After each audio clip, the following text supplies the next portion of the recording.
most bizarre dream I've ever had in my life last night. The most realistic and most bizarre dream.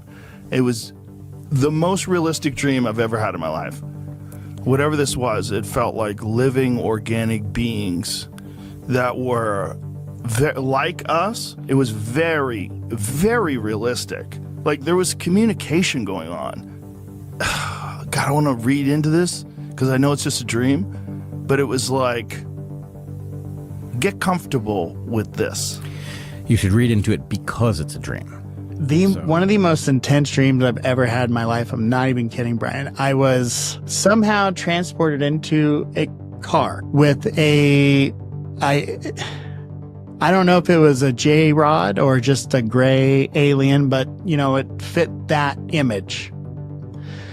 And it looked me right in the face and was like, do you really want to know I'm real? And I was like, I do want to know. And he stuck out his hand to shake my hand and said, I'm real. And I started just bawling, just like uncontrollable bawling, because all of a sudden, what do I know? And then she's like, well, you can't go.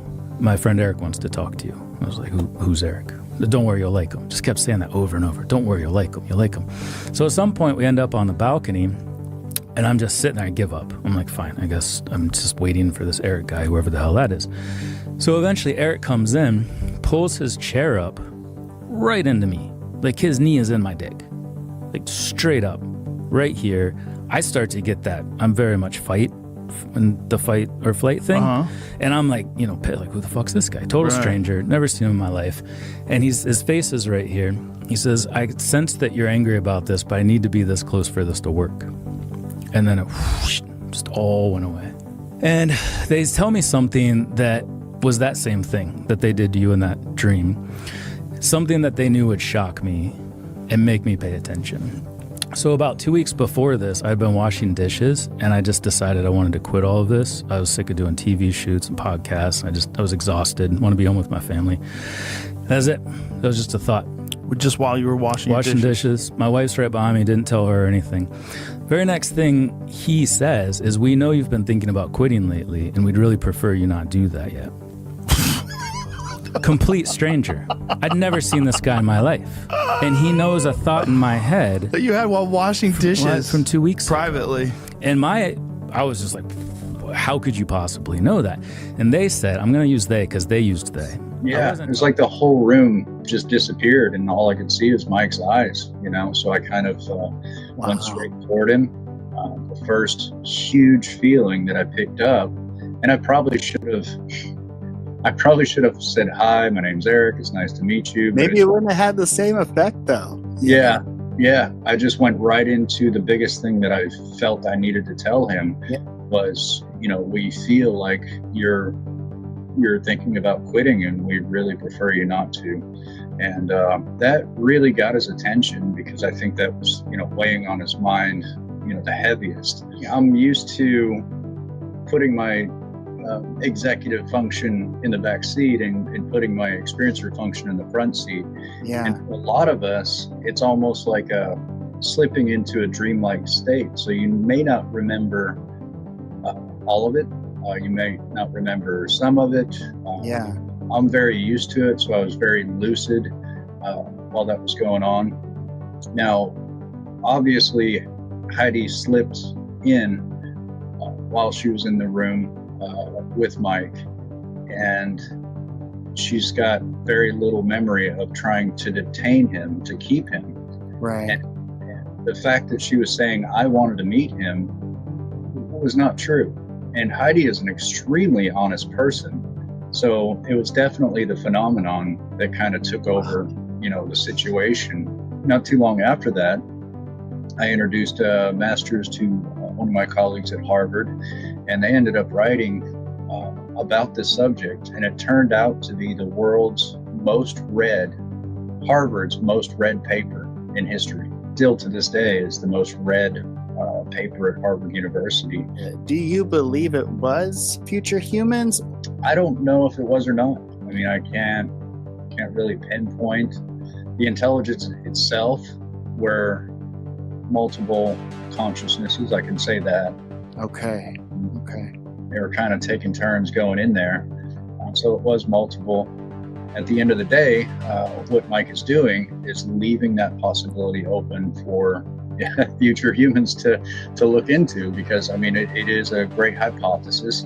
In no way, shape, or form can you remove it from the table, and it might account for some of the activity that's going on out there.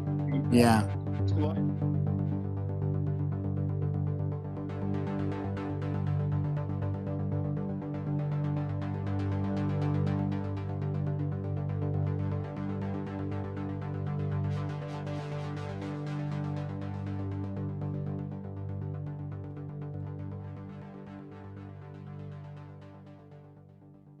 Well, good evening, everyone. Happy Sunday evening. I'm so glad you're here. I had to keep pushing this broadcast back because news was developing, things were happening, and I had to kind of switch projects I was working on. So originally, the stream was going to be on the future human theory. Because Mike Masters was just recently on Joe Rogan. And as you know, he's a big, if you don't know, Mike Masters is a professor in like human physiology. I think more particularly like in facial and ocular cavities. So he basically has said, look, if you extrapolate out the current way that humans are evolving, it's possible that we could evolve to look like the actual gray aliens that we see in encounters, in abductions, in movies, all kinds of stuff, right? So because of that theory, he's gone on UFO, kind of a UFO circuit. He's written a couple of books. As you saw, my friend Eric Mitchell just pointed out, he's written one of the most read papers on Harvard. And he had an experience at a UFO event with Eric Mitchell and Heidi. And basically what happened is there was some phenomenon that seemed to have taken over himself and Heidi that kind of got Michael Masters to interact with them and receive this message from the phenomena. He asks, it's a really crazy story. And if you've researched this at all, I'm sure he was on Ramsey. He was on, I think, Danny Jones. I think he was on Julian Dory. But Rogan is it's a big one. It's a big podcast. So you told the story again. He mentioned Eric's name, but he didn't mention his last name. And then I get a message from Eric that his YouTube channel has been completely removed. No idea why. He had no strikes. He had, no warnings, nothing like that. But his YouTube channel that him and Heidi had worked on for years, hours and hours of interviews on there, just completely removed from YouTube. He's working on getting more information on that, that at least that he can share. But it's quite interesting timing that right after Mike Masters goes on, what's arguably one of the biggest podcasts in the world, Joe Rogan, because he had mentioned Eric by his first name and last name on other podcasts. And he never had any issues. but he mentioned his name on the Rogan podcast, and not even his last name. And like literally within 24 hours, his YouTube page is gone. Without any strikes, without any reason, I had to look into this further, and that's why we're talking about it now. And it's also why we came up with some of the, topics we did for this show, because this could be a part of this UFO harassment archive, right? Like, if you're kind of staying up on things, this gentleman, Jay Anderson, is going to be on the Rogan podcast, which still hasn't dropped yet. But he stated in an X post that it is going to point out this potential UFO hate group. Now, UFO hate group, it is kind of what it sounds like, right? Like, the thing is there's no like official group claiming they're the UFO hate group. I mean, obviously you probably wouldn't want to claim you're the UFO hate group. But if you take the amount of harassment, doxing,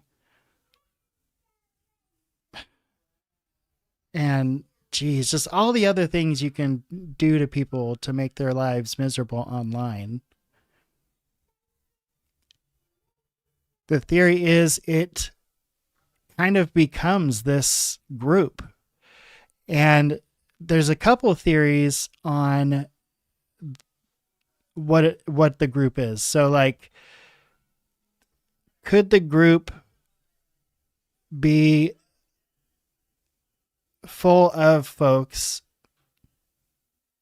easily influenced by whoever's pulling the strings to push out whatever message there is? Like, is it this super organized, directed group who looks to a figurehead that says, that person's wrong, get him out of here, and they go and they do that? Or is it more of a, as long as you're not going against anyone we approve of, harass away? And I think it could kind of be either of those two things. I don't think you could say that it is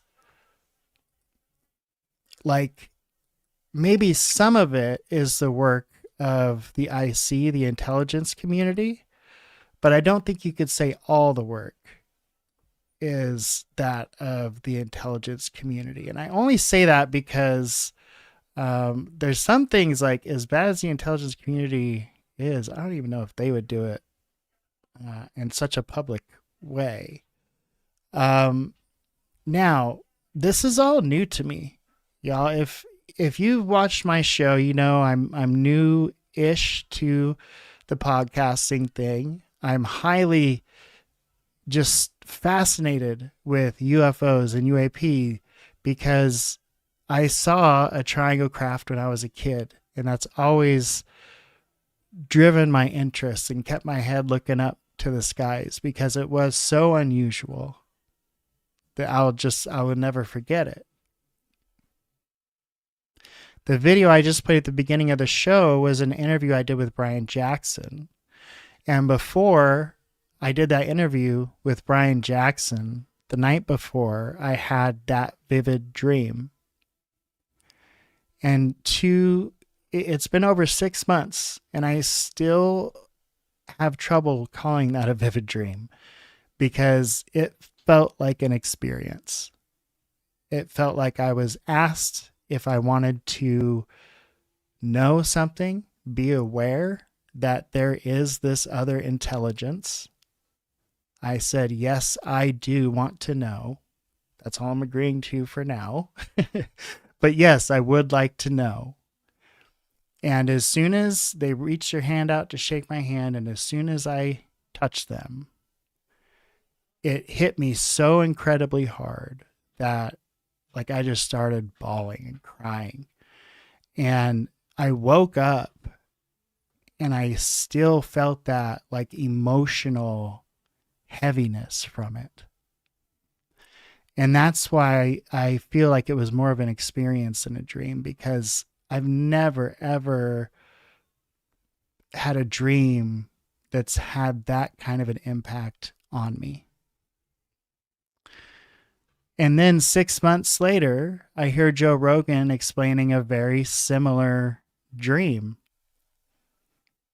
And I just thought that was very strange, kind of like a synchronicity, right? And they say when you study this field, when you're digging deeper and learning things, that synchronicities can become a thing. And I don't know if it's more maybe we just notice the synchronicities now that we didn't notice before because we're more aware of it,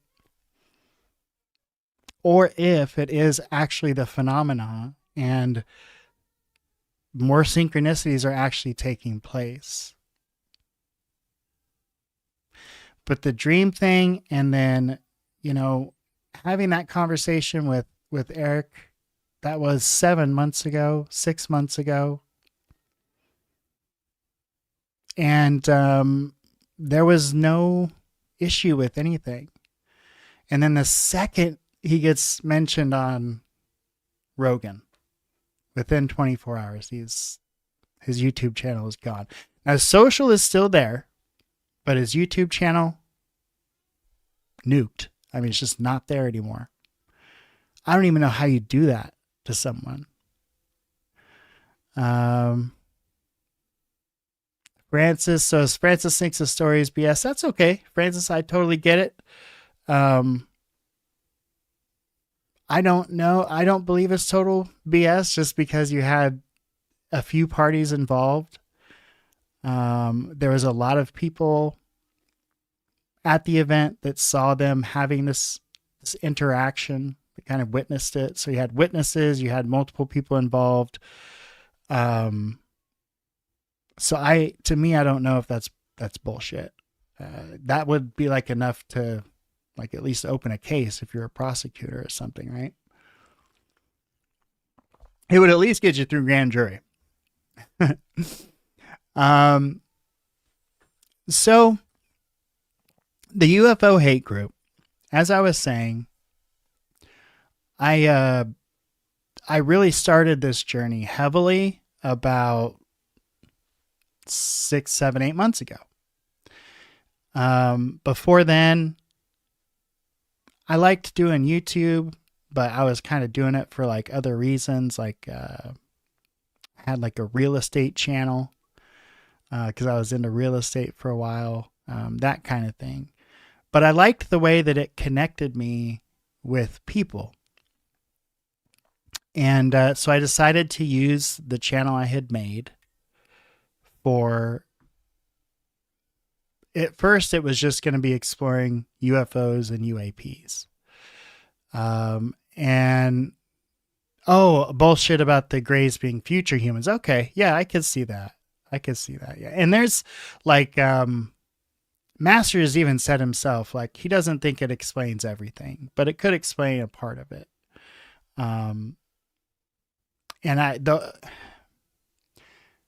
So you have to be careful not to get it mixed up with other stories about future humans, but there are other stories out there that say we were driven underground, a fraction of us were, and so our evolution changed, right? We got smaller, we got bigger eyes, bigger pupils to see better in the dark. Multiply that by 60,000 years and you could have a gray. Or maybe these tech bros figure out how to upload everyone and we all get a gray synthetic, but I don't know. But yeah, I mean, there's a lot of possibilities. But I think if you've had an experience and like in your heart, then it just is what it is, right? It's like that dream, I know that was an experience. So you can tell me all you want. That was my subconscious and that was my dream, my dream state and just things I was into. But like, I know. Okay, moving on. I'm sorry, I got stuck on that. But it's all kind of related, and that's why I made synchronicities one of the topics, because it seems like lately, these last couple of days, I've noticed a lot of things getting tied in together. So the UFO hate group, I'm new to this. I know that in the past there were a lot of personalities that worked together to try to push for disclosure. And from what I understand, some of those personalities had some falling outs, and that's going to happen. You have creators, you probably have a bunch of, Leo type, alpha type workers, right? People that like to do things on their own way and on their own time and that kind of a thing. And it's also a topic where there's so many theories, right, about what things could be, what things could mean, that to commit to one, it's almost like a religious thing, right? So it's almost like you hear people having religious arguments over, what the tall whites and the zeta reticulans mean. So I find that portion of it fascinating, but because of all of that different stuff going on, then of course folks are going to disagree on simple things. And so from what I understand, a few folks that worked together disagreed on a few things. There were some falling outs. And then there was this whole new harassment going on. And it took it from like just folks that were wanting to know more about the subject and wanting to push for disclosure and help in any way that they could, to this other element that got added, which was harass. Harass the ones you disagree with, dox the ones you disagree with. Now, is that just how social media works, or was that directed by someone, or both? Again, very complicated topic. Now, I know there's a couple of folks, I believe, that manage the, it's called, so this is how new I am, right? Apparently there was this guy who went by the name King Milk Fart. And he wasn't very nice. I looked up some stuff on him, and he was actually pretty mean to people. And that person has ties, or he has been tied to people that are more mainstream, people that always call it UAP. Like Lou Elizondo and people like that. Like Richard Doty, those kinds of people. Once they start getting into the scene, and they have the counterintelligence experience, then it's not a surprise that things get taken up a notch. People start making personal threats. People start making real threats that make you uncomfortable and make it feel like you and maybe your family isn't even safe.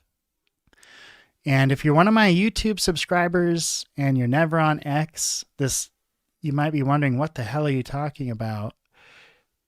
It is the, UFO community on X, essentially, the bigger personalities. And when folks go against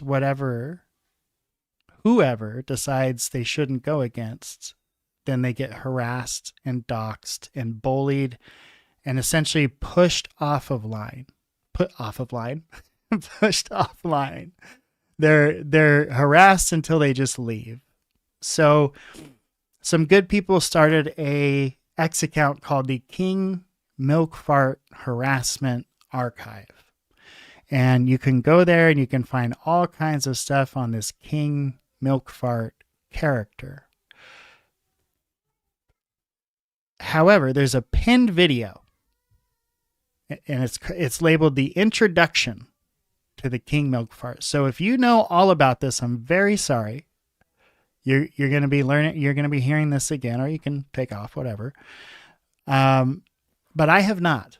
I have not watched this video, and I want to watch this video, and I want to share it with folks. I mean, in particular, my subscribers on YouTube, right? Because they don't see a lot of what goes on X. I mean, I didn't even start my X account until a few months ago, and didn't realize there was this whole nother, world of disclosure. And I'm glad that I did. In spite of harassment and things of that nature, information is power. And so the more you can get, the better off you're going to be. Let's see, we got a post here from Steve. So the UFO hate group narrative promoted by RPK and Tupa has taken years to evolve. And while there are some valid aspects, much of it is complete speculation. Yeah. And that's Steve. And that's why I was trying to be fair about it, right? Like, is this just how social media works now? Or is there more to it? Steve says, unfortunately, many people often well-meaning buy the narrative without scrutinizing the details and nothing. Right. Absolutely.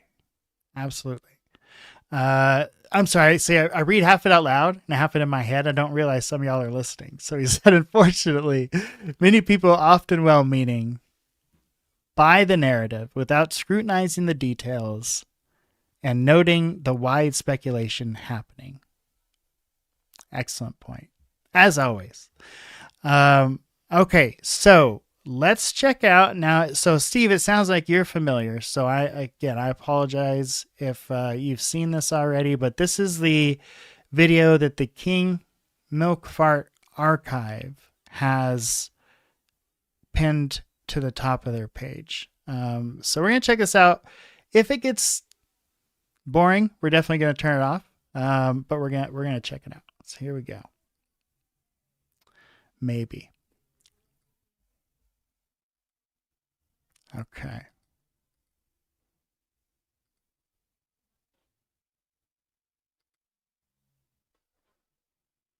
Oh, you know what? I added the wrong thing. Here we go. Okay. Volume up a little bit. Here we go.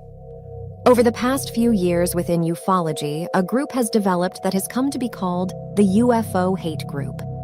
This group works in unison to systematically harass, dox, and threaten UFO media, scientists, and private citizens, all in an effort to ruin lives and control the UFO narrative. And so I think that, Steve, is the crux of it, right? Is that really what's happening? Or are there just a lot of shitty people out there? Or is it both? This mechanism has come to be called takedowns. This video is a compilation of over 40 different testimonies of those that have been affected. It covers the dynamics of the UFO hate group. This video also covers the dynamics of the takedown mechanism utilized by the UFO hate group. This is the ufology your silence allows.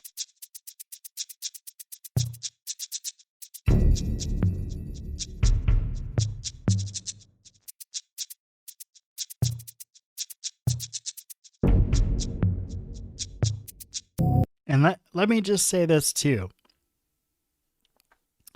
If there is any IC involvement, it would not be the first time they have run counterintelligence in the UFO community, right? We know for a fact that they have done this.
about them and to push disclosure forward. But I didn't know it was a team disclosure or not type thing. I didn't know it was on my side or against me type thing. Well, I didn't realize it was like one side of it is like literally like doxing and harassing children and like posting like disgusting things about people's families, trying to get them fired. We saw what they did today to that random ass dude, like try to get, like literally trying to ruin your life. You know what I mean? If you don't agree with someone on UFO. DMs privately, like you can tell there's like some kind of ulterior motive, right? They're not interested in settling anything. They just, just want to like hurt you, really. It goes deeper than UFO Twitter, though. It goes so much deeper into the government and stuff. So that's what I mean. Like, I don't understand why nobody will look into it and touch. Yeah, I see you, Steve. So basically, you're saying it's not, the case isn't thorough enough. Yeah, I mean, so far I am hearing terrible shit. But so far nothing indicating that it's like this organized group, but we'll keep going here. Touch it. Here's the problem, Jamie, is as soon as you start looking into it, then it's really easy to get lost in rabbit holes. Oh, absolutely. I think the best thing to do is to get a senator to admit to somebody like me who's had an experience that you need to get me more information, because I'm trying to rationalize with a really crazy part of this community and just get them to slow down and think clearly. And that there's also an element of counterintelligence messing with U.S. citizens. There's an element of that to this with the sock puppet accounts and all that stuff. It just is. Wow, someone's gonna get hurt. And I don't point this shit out to be dramatic. They said it multiple times on a stage that said NASA on it. It's disheartening to note that several of them have been subjected to online abuse due to their decision to participate on this panel. And NASA's security team is actively addressing this issue. Really do want to double down on Dan's words that it is really disheartening to hear of the harassment that our panelists have faced online, all because they're studying. I've also been subject to lots of harassment, especially coming out of my last hearing, because people don't understand the scientific method and why we have to do the things we have to do, right? But I think what NASA was referring to in those statements were harassment and abuse coming from UFO Twitter in particular has been very loud.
So I don't know if it's a controlled thing or not, or if it's just, again, there's a lot of assholes on X. Like there just are, because they don't have to say their real name or whatever. They have shell accounts and stuff like this. So people can just be really fucking rude and mean. And that's a part of it too. But doxing and harassing and threatening, that's some next level stuff. That's not normal. It goes much deeper, like that was a big takeaway. This is how the NASA scientists, everyone was complaining about how they're being harassed. Got it. We're going to take them down. And those same people to this very day are the same people who are carrying out everything that you guys are experiencing. Absolutely, they haven't got away. Yeah, absolutely, Jess. There is clearly a process, and it seems like they will pick and choose, right? They'll coordinate with each other, they'll pick a target. Because they might say the wrong thing or criticize the wrong people. And you have, for instance, the UFO Doxing Club that we're all very well aware of, who... He's like, why were all these people attacked and doxxed? Like, for what? Like, for asking questions? For, like, discussing a topic that's, like, relevant to our times? It's fucking whack. The way that you are the devil if you don't think the same thing about UFOs as other people. When you ask questions today, just merely asking questions today in this climate, you get labeled as, an enemy. Especially in places like UFO Twitter. We're to Senator Gillibrand because of her recent video, and essentially now that hero that was Senator Gillibrand, to some is now a villain. It is most prevalent on UFO Twitter, where you do find some very hardline, quite radical personalities who don't want you to question the government narrative or the people involved in an official capacity in the push for discussion within Congress and the Senate. So realities, who you're cooperating with, because you're not smart enough to do this on your own. I guess that's the assumption being made by everyone. You're not a one-man band to be able to sort of create this much ripple effect. This being completely orchestrated, was that the plan all along? These are all legitimate concerns. Seems to be kind of like a calculated group on Twitter who's going around and doing a lot of awful things that suck. I know I've been a victim of it personally, like not even just like our channel, but like me personally. Facebook groups. So that's the thing, that I believe there's enough assholes that on their own they could get together and decide who to dox, who not to dox, who to harass, who not to harass. I don't know that they would necessarily need a leader. Maybe someone that manipulated them into it, but it's hard to tell, and they're getting into it now, if it's organized or not. So let's see if they have, because right now, I can see people, groups, that's what social media is about, right? Getting together, organizing with people, like-minded people, and unlike-minded people, where you're trying to learn new things and get outside your normal, everyday way of thinking. So there's enough people that you could organize on their own. People do organize every day on social media and just decide, hey, we don't like this person. Let's go after him. So that's totally believable. To me, the question is there IC involvement? Is there one of these kind of UFO celebrity folks sort of calling the shots? Because I'll be honest, I've glanced at a couple of these quote unquote private chats with some of these bigger folks in the field, and some of it's pretty strange. There's like Gary Nolan is the first person that comes to mind as far as kind of weird messages he sent to people and weird requests that he's made. So just be careful out there, y'all, because people do organize on social media. But it doesn't mean, it's the CIA. There's just a lot of assholes out there, right? Like, have you ever been in traffic or shopping? Like, there's just a lot of inconsiderate pricks out there. Oh, thanks, Steve. I appreciate that. Yeah, I try to take a measured approach in everything. I really do. I know I have like my stories that are a little out there that I really get into and stuff, but I do try to take a measured approach when it comes, especially something as serious as this. Because if this is a thing, like, that's a problem. It's a real problem. But in a democracy, in a free country, is it something we could even really fix? You know, it's almost like if the government or IC isn't involved, it's just a self-management thing, right? You got to be careful. Don't talk to people you don't know. All the basic stuff, so on and so forth. Okay, I'll shut up now. Here we go.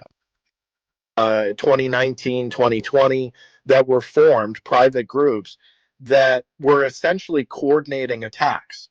And I know that for a fact because somebody was able to talk their way into one of these groups, and they would literally figure out who they were going to attack and how they were going to attack them. And they would essentially do that. I sat in on a space where the people in the space who I'm not going to mention. Many spaces. Yeah, and in the context of the space was, we are going to systematically ostracize anyone that we deem as an evil person. Who's they?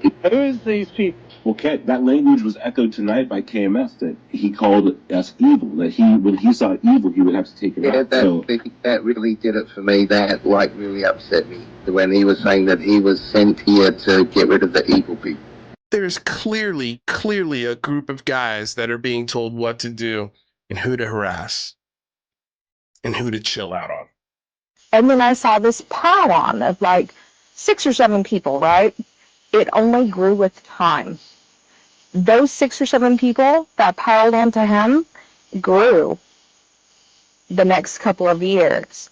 And the core of the people who started on Veep are the same people who are doing these vicious takedowns of anybody who says anything to question what's going on. And it was all concocted in this Facebook group of hatred trolls. And that's what happened. And I asked, how many people are in this? Because then they caught my ear. I'm like, holy mackerel, you're actually telling me the truth, that they're coordinating attacks. And the last I heard from that person, there were like 300 people that were in these groups that were doing just that. It happened back in 2019. So that's also want to say shouts out to Josh and Artemis, shouts out to Zach, shouts out to Man 503, his girlfriend, everyone who experienced this like in the early waves when it was like in the way we're kind of fortunate where it's like there's been such a fucking track record by this point. It's like, okay, there's clearly something going on. But to those early people, like, yeah, my heart goes out to you. That they did to you, Tupa, Rather, me, Beverly, and Chris, like, they're doing the exact same thing to personnel in Arrow, to Dr. Sean Kirkpatrick, to people who, journalists who write stories on this. Is exactly what they do to so many people. They've done the same to Lou Angeles, to Jeremy McGowan. They've done the same to John Greenwald. They've done the same thing to Stephen Greenstreet. They do the same thing to anyone that stands against them. She's being harassed by King Milkfart, who is known in UFO Twitter world as the biggest harasser, bully on Twitter. This King Milkfart attacked us when we first started, almost 4 years ago. Then he got kicked off of Twitter, then brought back. It's just, this is what's going on in ufology. Oh my God, y'all. So for a new guy like me, and we're gonna keep watching this, but I gotta ask for your help. For a new guy like me, what do you do? Right? Like, what do you do to make sure? I don't think you can. I don't think you can do anything to try to prevent this from happening to you. I think if somebody decides they don't like you and they know what they're doing technically and they have a group they can turn to, I mean, that's all it takes.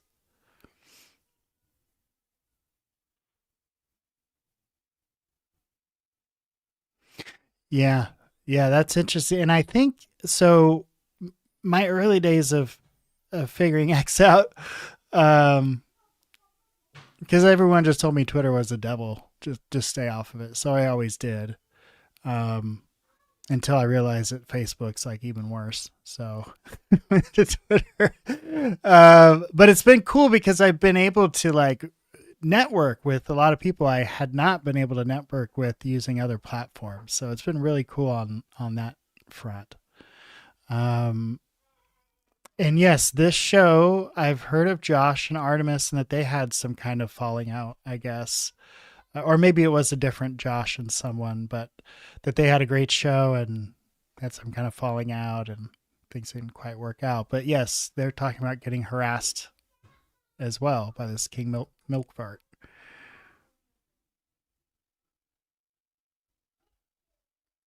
Yeah. Yeah. And Steve, that's a great point. I hope y'all are reading this. Most of these people were Elizondo supporters. Yet one little objective question was all it took for them to be turned on. So, hey, Lou, I think it's great what you're doing, yada, yada, yada. Come on my podcast. He does so. He gives you a couple of good podcasts. You finally you find out some information about ATIP or OSAP, and you say, I found out, I was doing some research and saw that like ATIP, OSAP was the same thing and that it wasn't funded by the time you were messing with it. So how could you have been running something that wasn't funded? And the next thing you know, you're getting blasted on social media, you're getting harassed. Could you imagine a group of 300 people that decide they want to make your life miserable online? One person that knows what they're doing can make your life miserable online. Could you imagine like 300 of them? Awful stuff. Like, behind the scenes with some people who think they're smarter than the rest of us. It's just so loud. I don't know if it's super loud for y'all, but it's really loud. I mean, there are people who are just everyday Twitter users who have been targeted by these people and doxxed and harassed and assaulted. Yeah, And not it's- even people who have a show. And meanwhile, exactly, like people who aren't public figures, who are private people, and they've been attacked by these people. And it's not just the podcasters, there's ones that you hear about. But what you don't hear about is the viewers being targeted and harassed and hacked and doxxed. And that's even worse because we're private citizens. We're not public figures. People, they used to threaten people and run anyone that would listen. Okay, true story. When I was first getting my feet underneath me in X and figuring out how things worked, I started going into spaces, meeting some of the people in the spaces and learning how that whole thing worked and conversations and things like that. And I think it was only the second or third time I was in a space that was hosted by, I can't remember if it was Red or Tupa. And I got a message from someone I did not know, telling me like, don't trust what I'm hearing and this and that and the other. And I was like, I don't even know who you are. Like, I'm just here listening. Oh, wow. Yeah. I believe it. I believe it, man. Cause like, yeah, I totally believe it. There are just so many people. I think we're close to 400 million just in this country, y'all. Just in this country. And if you take even like a small ass, like 0.2 or 0.3%, that's like hundreds of thousands of people that are crazy.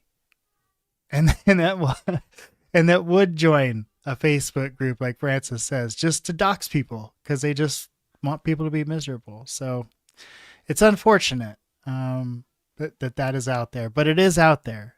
And I think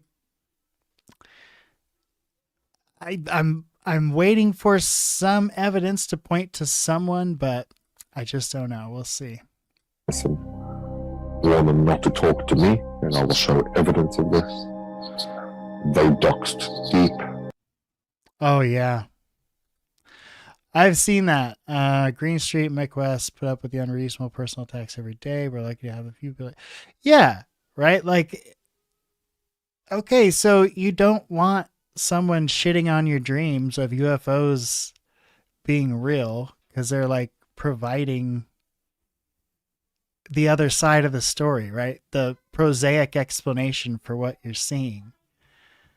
But that ruins the fact that this video could be a UFO. So fuck you, dude, right?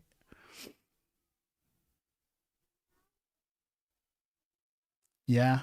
I believe it, Steve. My thing, I think the thing is you have to be passionate about it, and I don't think it can be all you do. I think it can be a part of what you do, an important part of what you do, but I don't think it can be all that you do and everything that you do. And yeah, if you're in a position where you're a creator and you're counting on income by creating, that adds a whole nother, like, I don't make no money, but if you're a creator that makes money off of this stuff, that adds a whole nother element, because now people are messing with your money. Like, they're messing with the food on your table for your family. And that's when things get real, right? Like, things get real fast when you start messing with people's income and their survival and being able to support their family. Yeah, it's unfortunate, man. They doxed numerous people.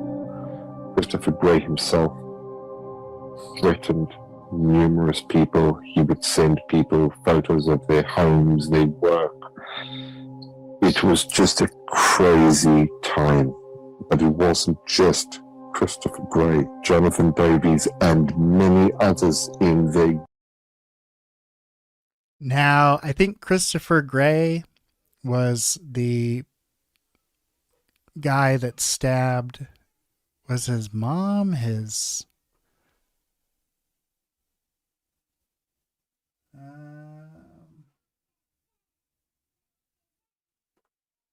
I can't remember who it was. I'm pretty sure it was a family member, mom or dad. Yeah, stabbed him like 57 times, then recorded it. Just awful stuff. But I don't know how that's tied to this. Just because you hung out in UFO spaces, or was there something more to that, I wonder? A group used to do this to so many people. How many people just stuck up for me? Like, oh, actually, I know Tupa. He wouldn't, I don't think he's a bad person because he said that 3 years ago. I think that's out of context. All of a sudden, those people are getting doxxed in the worst ways. Like, literally in street. I'm a random target because I dare to listen to somebody, to talk to somebody. I don't like it. It's real every day. So then I stewed his support for Red Panda and Tupac. Next thing I know, I'm being attacked. And this whole group of them. Just me. There was like at least 10, 15 people that I know of personally who have undergone the same type of treatment. All of a sudden, they're getting doxxed and harassed. How are everyday people supposed to be prepared for that kind of thing? That's some scary shit. This is not fun anymore. This is my warning to you guys. Something's not right. Doing this are claiming to be patriots, and they're claiming to be, they're doing this for this and that. Right away, I can tell you, something is fucking wrong. The way that they're going about this is not, it's religious, it's scary, it's cult-like, and it's fucking violent, and it needs to be addressed, and people need to create some type of support group for this, because there have been a lot of people who've been doing this and enduring this on their own. Okay, so what do we have? We have, there's people getting harassed, threatened, and doxxed for not going along with like whatever narrative a person doesn't agree with. And that is weird, and that is unusual. And there's a lot of weird, unusual people out there.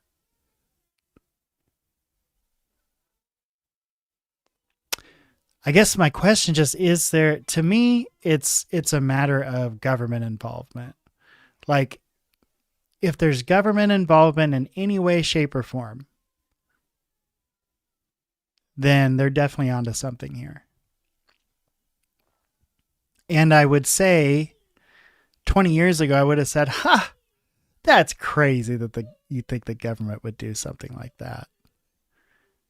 And then I researched MK Ultra. And I changed my mind.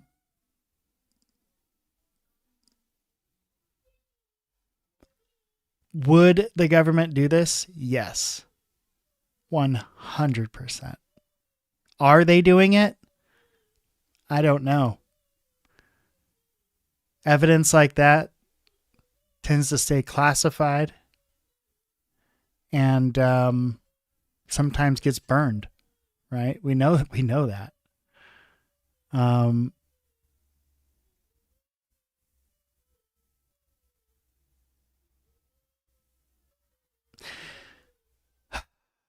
sorry, y'all. It's a lot, right? Like, it's a lot to think about. Is our government messing with people just because they want to know more about UFOs?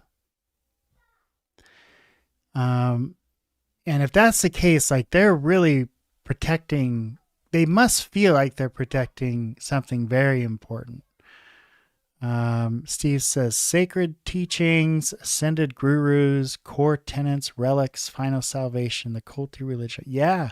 And if you read Cosmic Disclosure by Pasolka, like, you definitely was that what it's called? Cosmic Disclosure, cosmic something. You definitely see that in it, where it's like, no. Like, UFO isn't becoming a religion. Like, it is a religion. Like, people are literally arguing about the different crafts and the different species and who's right and who's wrong. And only a few select people have actually supposedly spoken with these species. And so you have huge groups of people arguing about belief, not facts.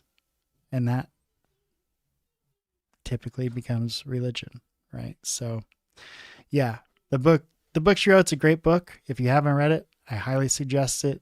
Even if you think it's all garbage, she definitely hits on some points in the book. People need to wake up, because many of you are responsible for this. You claim you're not here for the drama, but you love the drama. You're like the audience at a Roman Colosseum watching gladiators kill each other, and you're just cheering for the blood.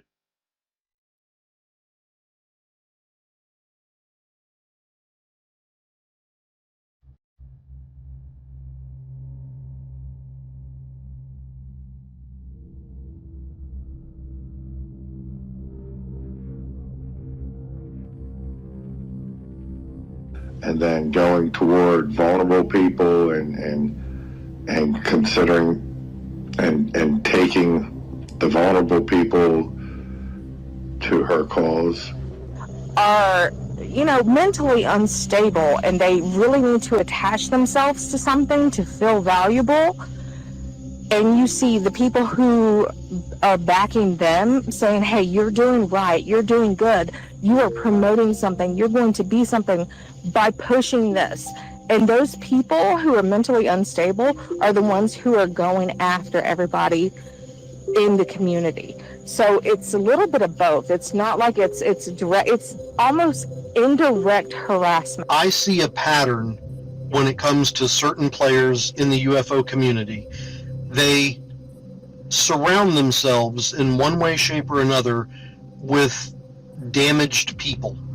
Whether that is people that, like myself at the time, was suffering through severe depression. That are not in a good mental state, who are being manipulated and lied to, and it really destroys their lives. And people that are leading a narrative and they're bullying other people, and it's a really ugly place.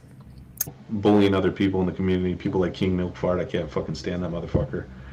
He's already blocked me because I've gone in on his ass multiple times. But people like that, these toxic people that intimidate people, because normal people, they don't want conflict, they just want to get along with everybody and then fire. But there's a bunch of people in this community that have been deliberately riled up in one direction or another. And that doesn't just mean people that have been harassed and doxxed and put on your side. It also means people that have been harassed and doxxed or just like nudged psychologically to be against you guys.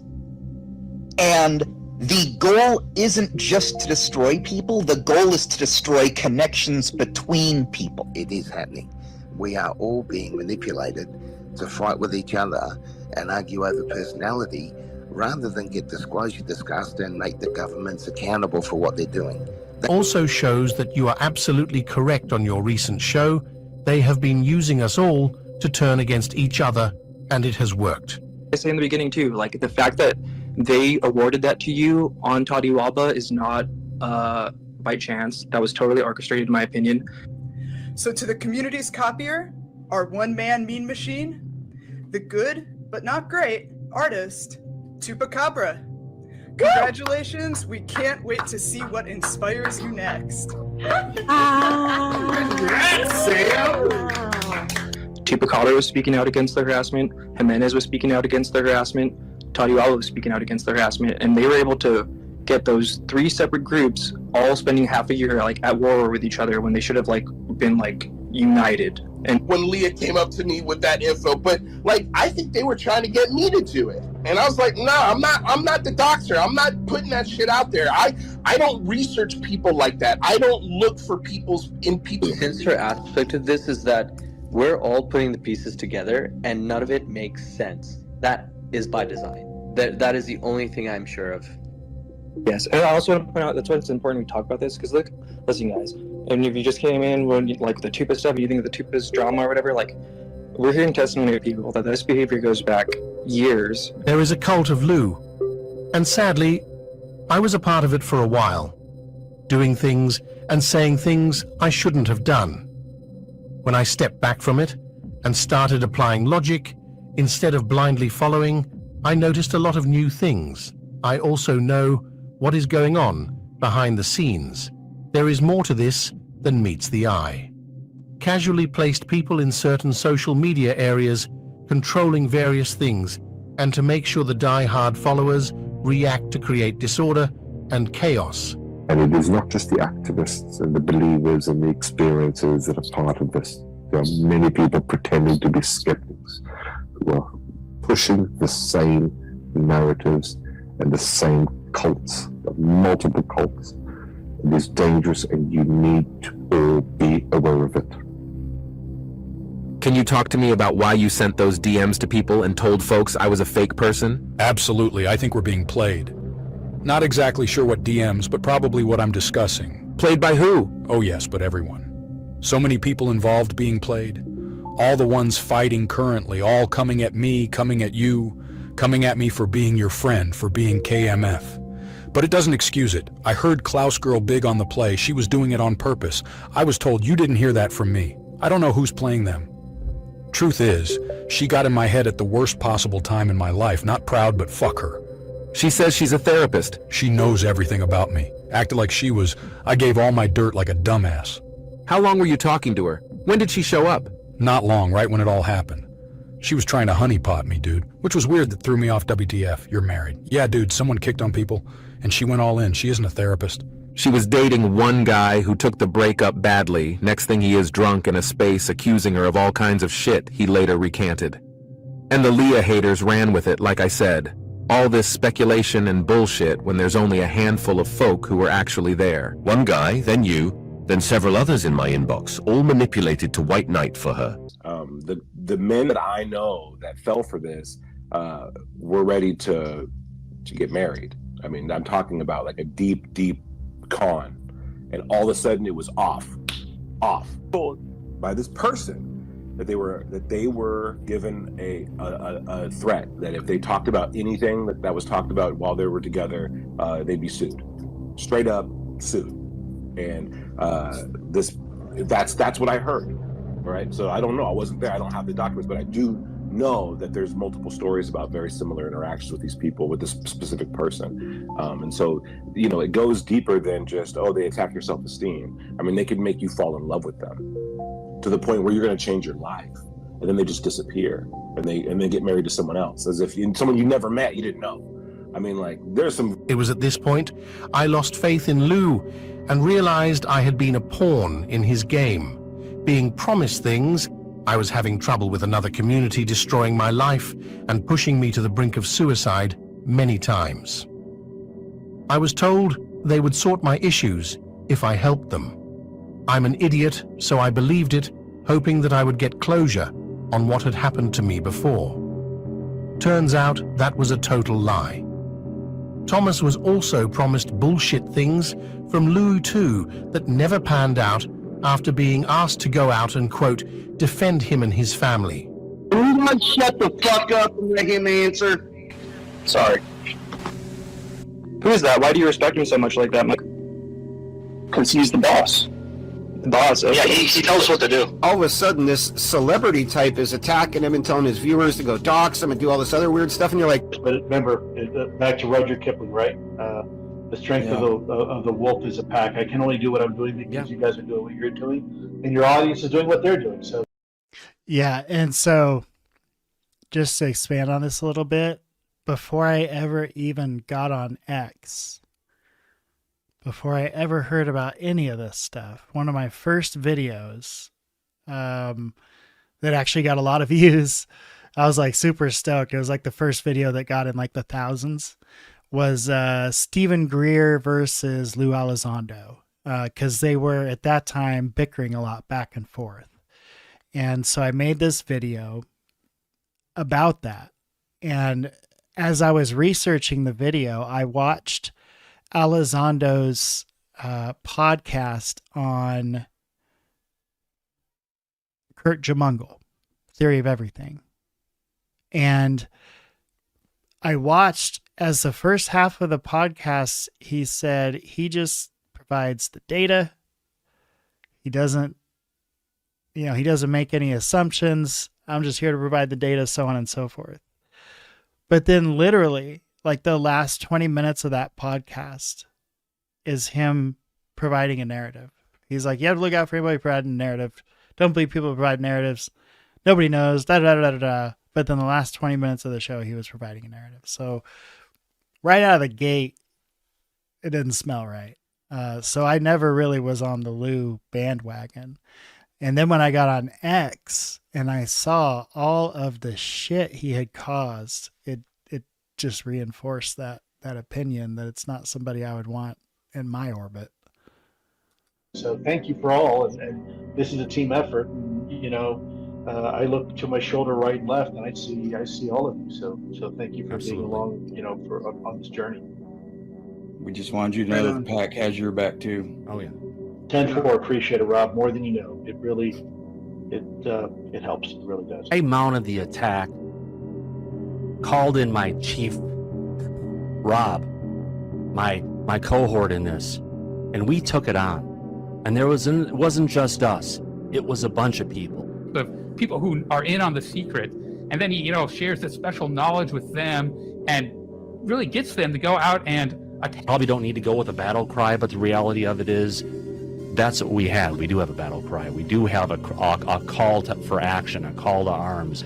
The start of the edge. I put out some tweets. This is a call to arms. This is the call to action for all of us to come together and support this great man and what he's doing. Well, it's just sitting behind a keyboard, anonymity in their mom's house. Probably. That doesn't last forever with that, and they motivate some people. And Lou is not going to take any action, but I dare say that there are people that will find the motivation on their own cognizance. I don't want to say much more because I don't want to incriminate myself. I don't want to say much more because I don't want to incriminate myself. Okay, what the fuck? Why would you do that on a podcast that's like publicly accessible, that makes me think they're just totally full of shit. Like all of them are just totally, completely full of shit. They wouldn't do anything because, yeah. So work closely with Lou. When Lou Elizondo got attacked by Area 503, I was the only person who stood up against Manny from Area 503. I even reached out to Lou Jimenez. He refused. I did copyright strikes, and then I worked with James Fox and others to get additional copyright strikes. Until Thomas Fessler obtained my name in a legal document, my name had never been on the internet. And now it's being spread everywhere. For your karma, Lou. Interesting that in 7 or 8 years, nobody ever doxed me, nobody ever found me, and just a few weeks after I had to give legal papers to YouTube to a false copyright claim, who's buddies with some of these assholes, suddenly everybody's got all my personal information, my home address and everything. And the second you question something, you are booted out. There is a few people working on behalf of Lue on UFO Twitter at the moment, whose, quote, job it is to make sure we keep fighting. It worked on me for a while. I'm glad to be out of it. It's too nasty and viscous and calculated. Another angle they use is recruiting veterans because it's so frowned upon to call out veterans so people don't question anything. It's all a club. I was more referring to Gary, stating that Lou was recruiting veterans because people won't question them. Who is he recruited, and what is this about? No one. The vets are just friends doesn't mean he's recruited. The vets aren't in the know that would compromise Lou's security clearance. Let's just say, based on what I know, I disagree. You're rogue now? So yeah, I just tweeted that out. So I was pissed at Corbell, but then some people that know Corbell well told me this is how it has to be. Like some people that know Corbell and know what's going on with this disclosure process talked to me about it and told me to chill the fuck out and understand why Corbell was doing what he is doing. So I'm not going to give him a hard time about it anymore.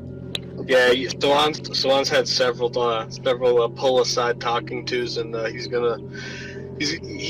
knows what's up. He's been learned. I think everything's gonna be just fine. Sawan, you're in here, man. I got a lot of respect for all the stuff you've done, calling and whatnot, especially when you're injured.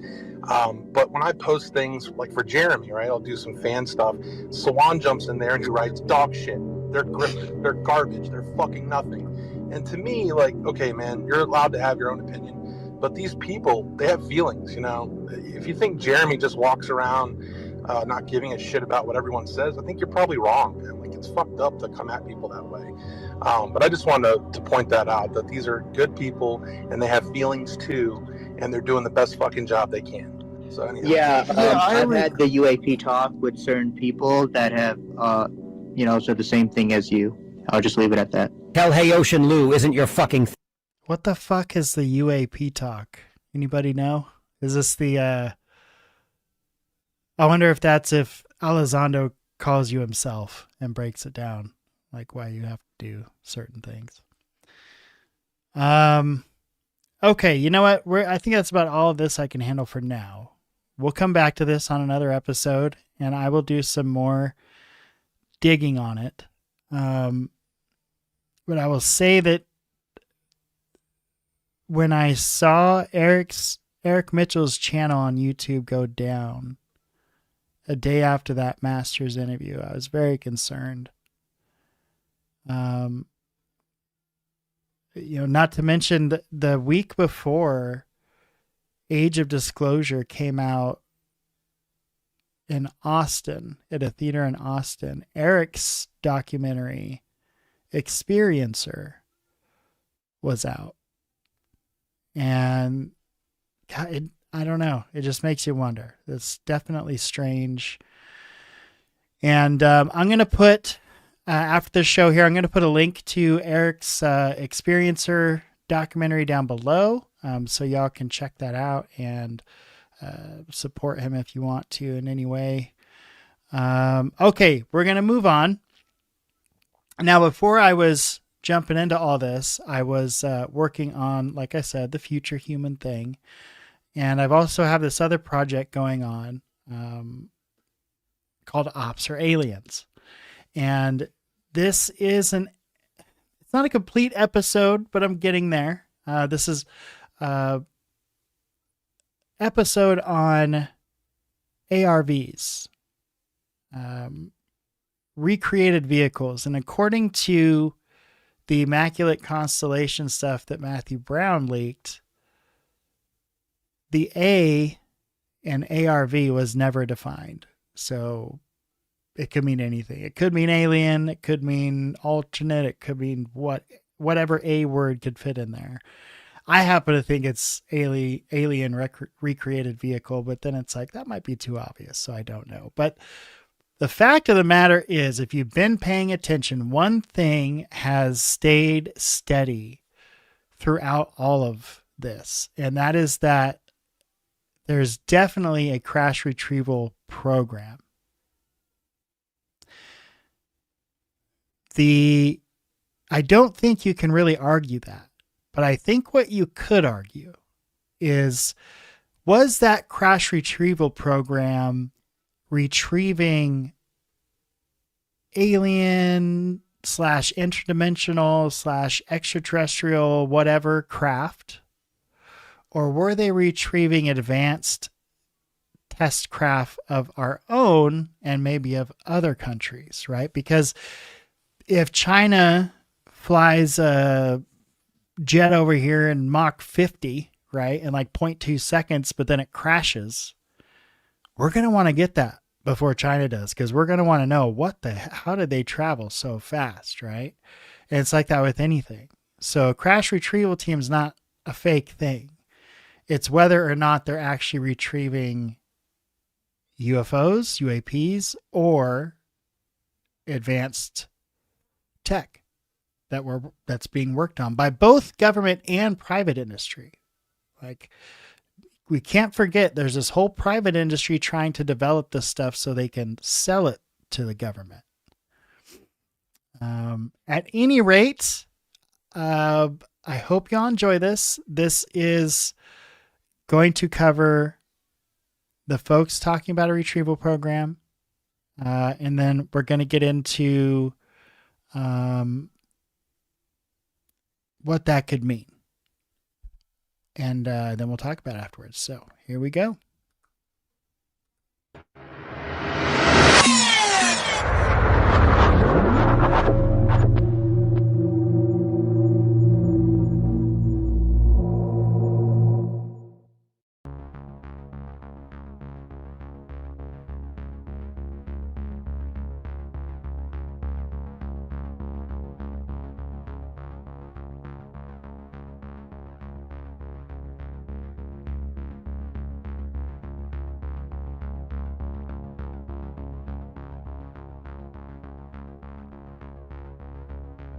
You believe we have crashed craft, stated earlier. Do we have the bodies of the pilots who piloted this craft? Biologics came with some of these recoveries, yeah.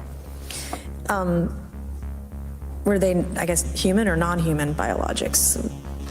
Non-human. They describe these crafts, these crash crafts, as donations. Case, I don't like to characterize necessarily where they came from. They're definitely some kind of non-human sentience, but it is true, believe it or not, we've recovered the vehicles.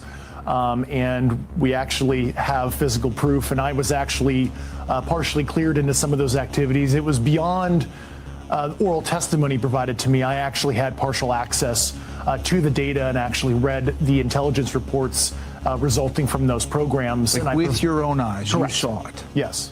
It is commonly talked about that what we are getting, even when we weaponize it, is a donation, a gift. And you got to imagine if you were an intelligent life form from another planet. You know, Diana Pasulka talked about, her and Gary Nolan talked about how they refer to some of these things as donations. Interview subjects clearly imply that some of the they state that some of the UAP we're seeing might be our reverse engineer technology. One of the things shared that I found fascinating was this idea that some of the craft that we've recovered and adversarial nations have recovered weren't crash crafts and weren't crafts that they caused to crash. They were crafts that just appeared outside a military base. almost like a gift. So gifts, donations, but the thought, if you try to explain that, why would anyone do that? Maybe some more advanced species is trying to help advance us and try to like put a carrot on a stick. And so the theory is that all of these advanced beings, from wherever they're from, the various different species of them, that all of them have this particular type of technology. Yeah. You know, like, what's this case that you guys keep talking about with the king in Arizona? They're like, oh, it was like they just landed and left. I was like, well, how do you know they landed? What do you mean landed and left? And they're like, well, the doors were open and nobody home, and they walked off. I said, you mean somebody just flew this thing down, it landed on the ground in the desert in Kingman, Arizona in 1953, and they left the doors open and left, and they were like, yep, that's pretty much what happened. Flew it down and left a craft on the ground. I was told that, and I wouldn't be repeating this if I didn't think there was some serious credibility to it. Not a scratch. I go, not a scratch? What? Not a scratch? Not a scratch on the... No, it was perfect. Didn't have a scratch. Maybe it's, survival of the fittest for the nations of Earth. Maybe it's a big IQ test. Who knows what it is? But that's an interesting scenario and seems intentional from whoever. I said I'm going to be talking about the crashes in the 40s. There was a pause, and he says, why just the 40s? The government is very aware that this intelligence is pitting different countries against each other based on religion, on purpose. Parts of the government that know about the UFO phenomenon, the ones they call the others, the ones that are influencing countries, the ones that are by design or maybe by accident happening to crash a very advanced piece of technology in the country's borders so they make better weapons to fight bigger wars. And we're not the only ones that have had a crash, potentially just to see who is stronger. And that's a scary thing. It's a multi-level chess game, and they have to sit back and go, what is the reason they just happen to have had a crash here? What is the reason there's a huge religious war going on right now? What is the reason that all of a sudden, China's defense budget has quadrupled in the past few years? And he calls them donations that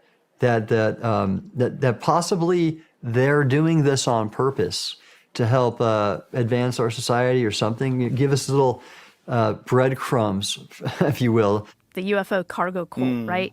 And obviously, Tyler and James view these parts as donate. They called it the donation site. You say something at the beginning of chapter 9 about a craft of unknown origin that our government finally accessed the inside. Can you share with us what's in the book, and is there anything else you can add to that? That occurred let's say in a congressional facility. There was more to it, considerably more to that discussion about what this situation was. We can't go into that. You're telling us, you told us, because you were allowed to tell us, that our government has a UFO in its possession and has been able to access the inside of it, right? Yes. It makes why is it delicate? Described in here look primitive. Why is it delicate? Why is this topic that the United States government has a UFO in its possession and we've been reverse engineering it? You've admitted it. Why is it delicate? The details. For decades, the public conversation around UFOs has centered on a single question. What are they? But there's another question, one that may be more consequential and far less comfortable. Who controls the technology? If we accept the growing body of testimony, historical reporting, and insider accounts indicating that the U.S. military and its partners began recovering crashed anomalous vehicles as early as the 1930s, then the implications are significant, because recovery is only the first step. What follows that is analysis, exploitation, and ultimately attempts at replication. According to multiple sources across decades, These recovered vehicles and materials did not remain within traditional military structures. Instead, they were moved into deeply compartmentalized programs, often referred to as legacy programs, operating outside the standard oversight. Programs so restricted that even senior government officials and elected leaders have been denied access. In many accounts, the technical work itself was shifted to private industry. Aerospace contractors, defense firms, and research laboratories operating under the highest levels of security. This arrangement matters. Private industry is not bound by the same transparency requirements as government agencies. It can retain discoveries indefinitely, bury failures, and continue work across generations without any public accountability. If reverse engineering efforts began nearly a century ago, then even slow, incremental progress would compound over time. Decades of trial and error, breakthroughs quietly classified, failures quietly absorbed, and successes quietly folded into black projects. Under that framework, the idea that some of the objects we now label as UFOs or UAPs could represent advanced human-made systems is no longer extraordinary. It becomes a plausible outcome of long-term, secret technological development. This does not suggest that every unidentified object in the sky belongs to us, but it does suggest that the public narrative, one that treats all advanced sightings as unexplained or external, may be incomplete. There's another critical dimension to this story: legality.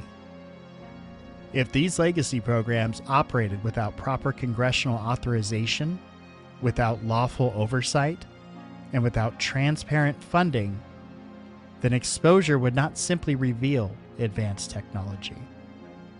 It would expose decades of constitutional violations, misappropriated funds, and a parallel system of governance operating beyond democratic control.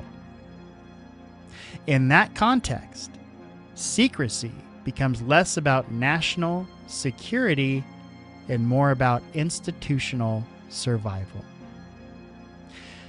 Because disclosure would not only force answers about what we recovered, it would force accountability for how those programs were hidden, who authorized them, and who benefited from them. And that may be the strongest motive for cover-up. Because the most dangerous revelation is not that we are not alone, but that we may already possess extraordinary technology developed in secret beyond the law and beyond public consent. And there's a group of other people there, including some well-known congressmen. Senator Alan Cranston was allegedly there. Congressman George E. Brown, who was the chairman of the Congressional Committee on Space Science and Advanced Technology, was there. But there were two pieces, or two sections to this particular hangar on the inside.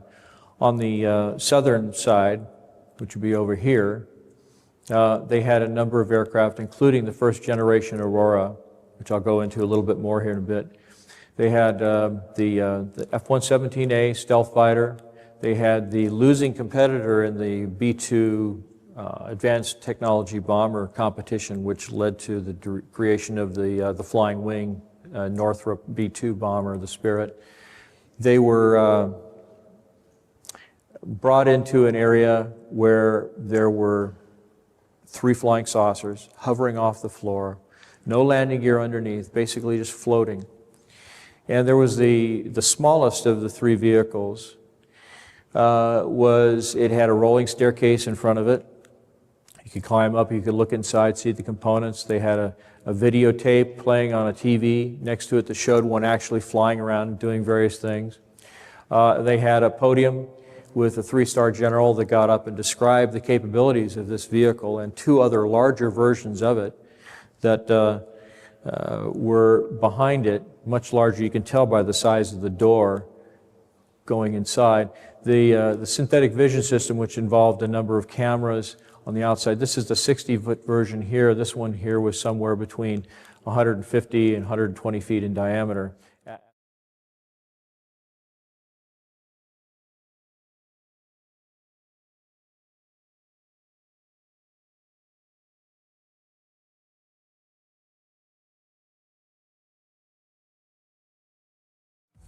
I'm here at Shield AI getting an exclusive first look at the X-Bat.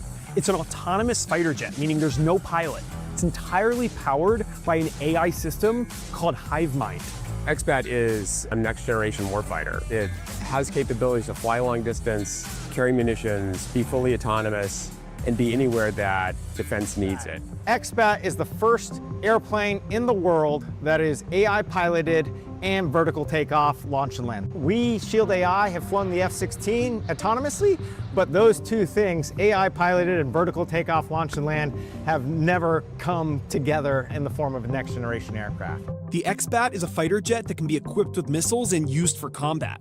The company says that one of its driving missions is to save the lives of service members with pilot-free aircrafts. Shield AI has long been focused on building drones, but now it's hinging a lot of its future on the AI software that's used to power them, like the HiveMind in the X-Bat.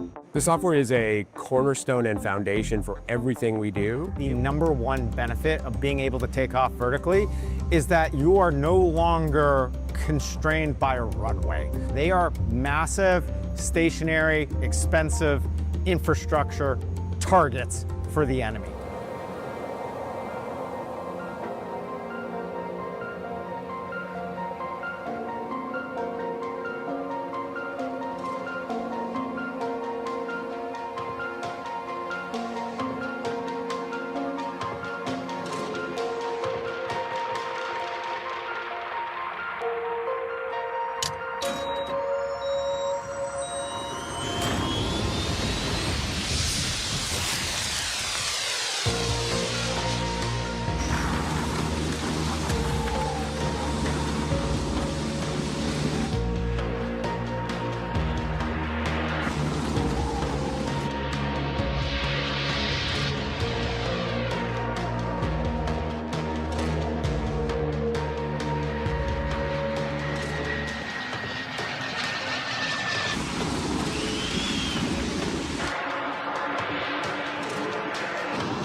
It already sucks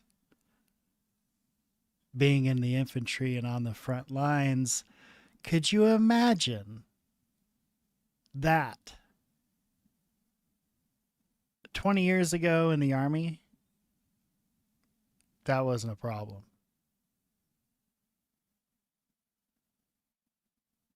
$60 to 70% of Russian losses in Ukraine are because of drones. The two commercials I showed you for the interceptor and then the completely AI powered fighter jet, completely AI powered. And I had to cut that up, but if you watch that whole thing, you find out that the AI makes it so that the jet doesn't need GPS. A big part of drone defense is you can knock out the GPS in the drone using a signal, and the drone loses all control because it uses the GPS for everything. In this instance, a normal drone defense, that signal will not work because the AI will continue to navigate the craft even if its GPS goes down. Completely loaded to the brim. You could load it just like you could have the same, almost the same type of payload that the F-18 has. And it's completely autonomous, AI.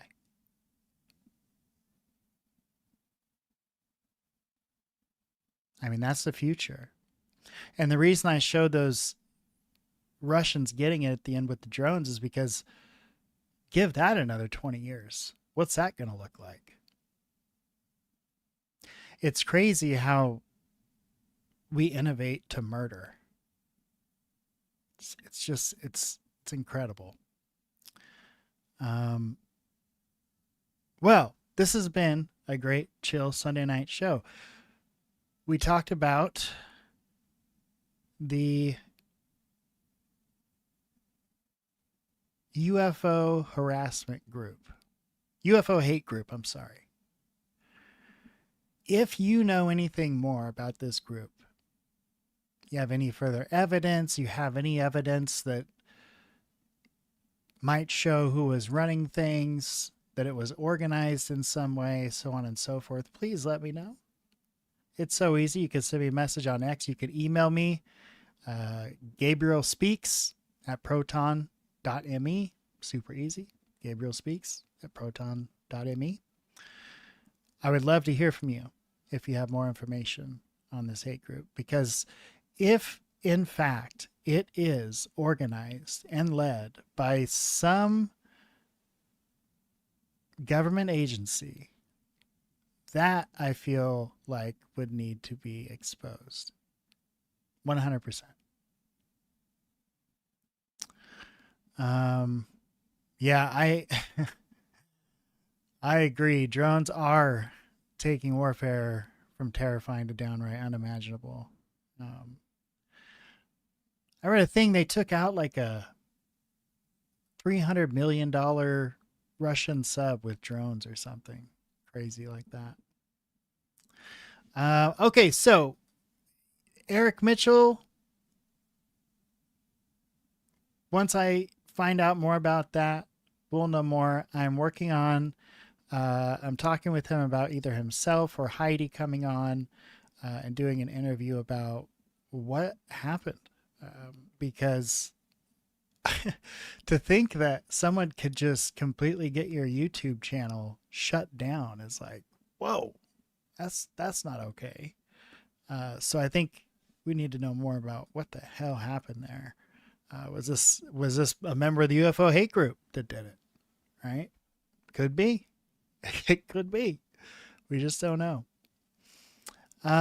Okay, so The Hill did a summary on where we are at with UFOs, UAP disclosure, whatever, just this morning. And I'm going to take us out on this. I think it's like a 20, 30 minute interview. But there's some good stuff in here. And it's just a nice summary, refresher of where we're at and where things stand. And I swear, if this dude doesn't say we need to get the UAPDA done as a standalone bill, I'm going to lose my mind. I did hear a Danny Sheehan interview this morning that said he's working with Representative Burleson on creating a standalone UAPDA that would not be attached to the NDAA. Y'all, that is what we need. So if you're one of those people that calls your senators, your representatives, we need a standalone UAPDA bill. We want intelligent people with secret clearance to have all the access and decide what needs to be disclosed and what needs to stay classified.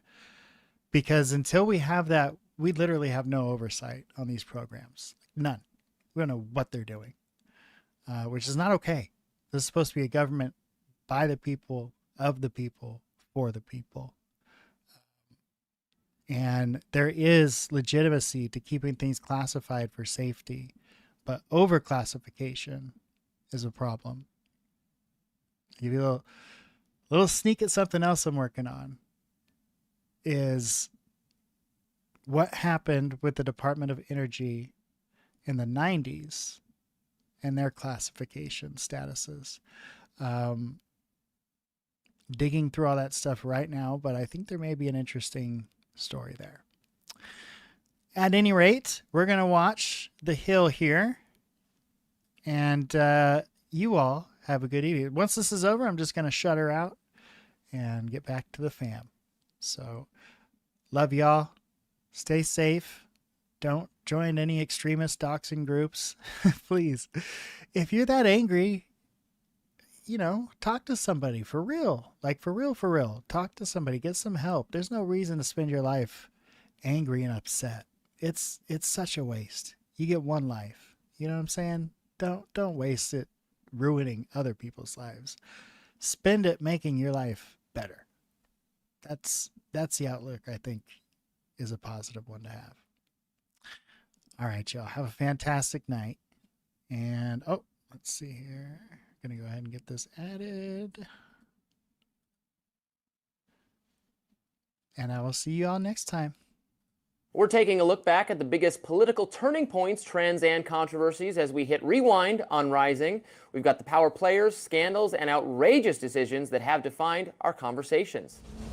In the first of its kind House hearing on unidentified anomalous phenomena, whistleblower David Grush blew open a discussion about interdimensional beings, touching on holographic theory. Let's listen. In terms of multidimensionality, that kind of thing, the framework that I'm familiar with, for example, is something called the holographic principle. It derives itself from general relativity and quantum mechanics, and that is, if you want to imagine a 3D object such as yourself casting a shadow onto a 2D surface, that's the holographic principle. So you can be projected, quasi-projected from higher dimensional space to lower dimensional. It's a scientific trope that you can actually cross, literally, as far as I understand, but there's probably guys with PhDs that we could probably argue about that. But you have not seen any documentation that that's what's occurring. Only a theoretical framework discussion. Yes. If any of that went over your head, professor of science at Harvard and author of Extraterrestrial, The First Sign of Intelligent Life Beyond Earth, Dr. Avi Loeb, is joining us to break this down. Welcome, Dr. Loeb. Thanks for having me. So can you tell us a little bit about what he's explaining there, the holographic theory, and how that might help us understand the technology that UAPs or UFOs are using? I don't think that's very relevant. The holographic principle is a concept that considered in the context of string theory in a way of unifying quantum mechanics and gravity in the context of extra dimensions, meaning we know of 3 dimensions of space and of time. And string theory argues that in order to unify quantum mechanics and gravity, the 2 pillars of modern physics, they need to consider additional spatial dimensions. And then they have proven mathematically some equivalence between quantum field theory and gravity within those extra dimensions. That's, first of all, not known to be a description of reality. String theory is a purely mathematical concept at the moment. We don't know whether there are extra dimensions. Theoretical physicists talk about it for decades, but we have no clue whatsoever that there is any extra dimension beyond the 3 spatial dimensions we have. So mentioning that in the context of technology is completely inappropriate, because we don't know whether even there are extra dimensions and whether it applies to the reality that we all share. It's just a mathematical concept at this point within string theory, which is not proven by any means to be correct. There was no experimental evidence for string theory, and we don't see any prospect for getting experimental evidence in the coming decades. So the way I would think of it is just as a mathematical concept that has no relevance to technology, no relevance to the real world, and I'm just surprised that he even mentioned that. Yeah, and he did say that it was just a theoretical concept, but I also was kind of confused as to why it was brought up. I mean, based on your research, what is the best explanation of where these UAPs are coming from exactly, if not a different realm or different period of time? Well, we can, first of all, they're not moving at speeds that cannot be explained by conventional physics. I mean, they might be moving at the speeds and accelerations that exceed those attainable by our technology, but, you know, they don't move faster than light. They don't move at an acceleration that cannot be explained. And so if there are functional devices near Earth that were constructed by some alien technological manufacturer, you know, they might have propulsion systems that are different than the ones we use. And, you know, I wouldn't call for new physics in this context. The people that are talking about new physics often are not very familiar with old physics, the physics we know. So for them, talking about new physics is an easy thing. But if you look at modern physics, you know, over the past few decades, it was really difficult to find new principles, new laws of physics, new phenomena. Every time a nuance is found on what we already know, it gets the Nobel Prize. And so, and actually the recent Nobel Prizes were awarded for things that were known for decades. So it's just non-professional for someone that doesn't know the physics we actually already know to talk about new physics. And moreover, you know, if we don't have good data, in these cases of the Nimitz incident and of what, you know, the pilots are talking about, the Ryan Graves was talking about, you know, we don't have the data. We don't have any physical evidence measurements that can allow us to assess what they are reporting about. So talking about new physics is irresponsible under these circumstances. In order to consider new physics, we need exquisite data that we cannot explain with conventional physics. And non-professionals just talk about it in a cavalier way. Just, you know, well, maybe it's new physics, but that's not the way science is done. We need exquisite data from instruments, not from eyewitnesses. And we don't have that for these reports. So, Dr. Loeb, with the existing physics that we have and have proven with many years of science, it seems to me that people are just inventing new physics to try and explain something other than perhaps aliens exist. What do you make of what's coming out in the hearing? Do you find that there's merit in Grush's claims about UFOs and UAPs that have been obtained by the U.S. government, military and intelligence community, and that there are biologics, as Grush said? Yeah, so just think of yourself as a juror listening to witnesses in the courtroom. And the question is, would you believe him? Would you believe them? Now, they talk about experiences, the pilots. We haven't had access to the actual data, so we cannot assess whether what they're talking about is just their personal impressions and how reliable these are, how unusual the phenomena that they saw were. And with respect to Grush, I would like to see someone who had firsthand experience of the evidence, like saw the materials, saw the actual spacecraft that he's talking about, and talks about it. He is talking about what other people told him. 40 witnesses. I don't care about how many people talked with him. The issue is I want to hear someone who actually saw the materials, or I want to see some footage, or I want to get some information, evidence that as a scientist I can analyze. Without that, it's just hearsay.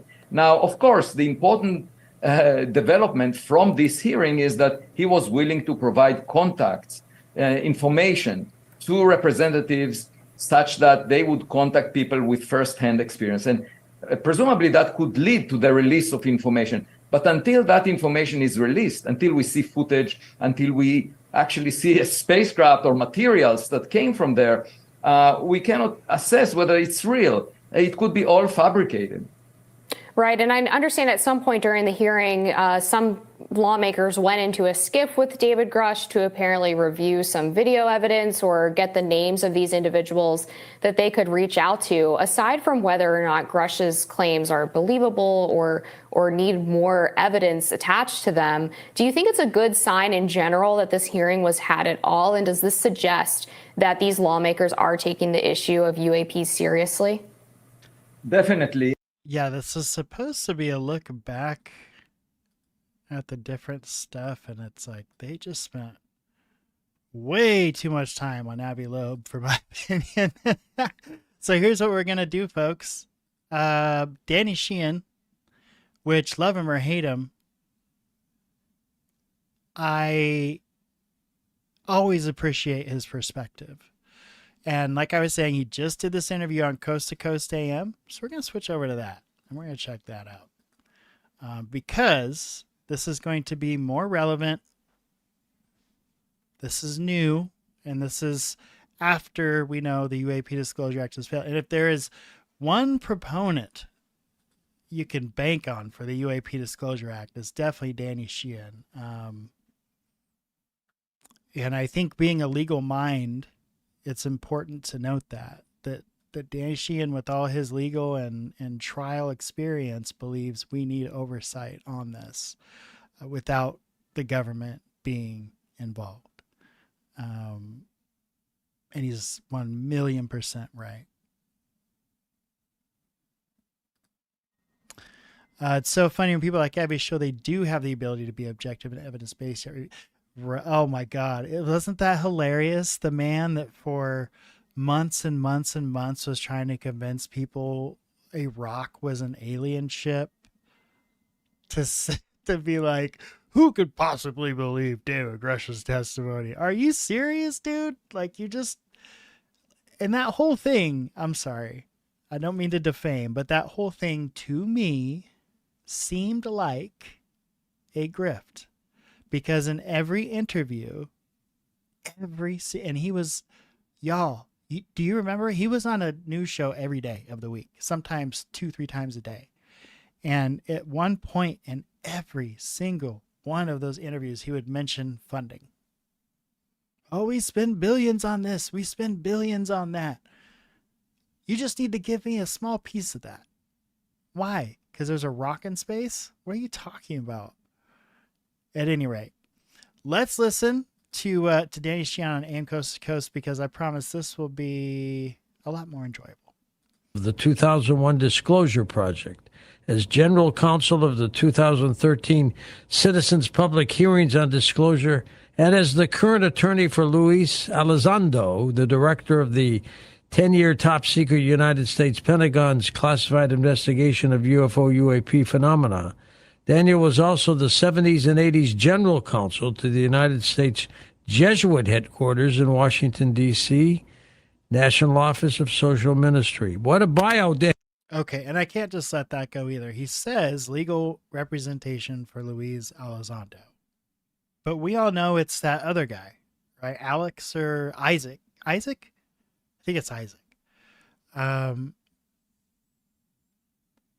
And I think at one point he even mentions in here he did not represent Elizondo with his Hollywood stuff. So I don't know.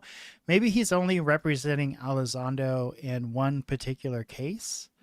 I'm not sure. But it doesn't appear that he's not representing him anymore. So maybe Elizondo has Sheehan on a particular case. Ivan, that's right. And maybe he has Ivan on most of his other stuff. I'm not sure. Interesting. Daniel, welcome back. Thank you, George. Good to be with you again. Work as a special counsel in 77, what got you into all of this? Yes, that's when it began. When I was at Jesuit headquarters, I was contacted just almost immediately after President Carter was elected in November of 1976. I was contacted by Marcia Smith, the head of the Congressional Research Service, Science and Technology Division. She had been tasked by the president to find what the documents were, what type of evidence we had in our possession in the United States government to address the issue of the UFO phenomenon and any extraterrestrial civilization. That was the task that he assigned to her.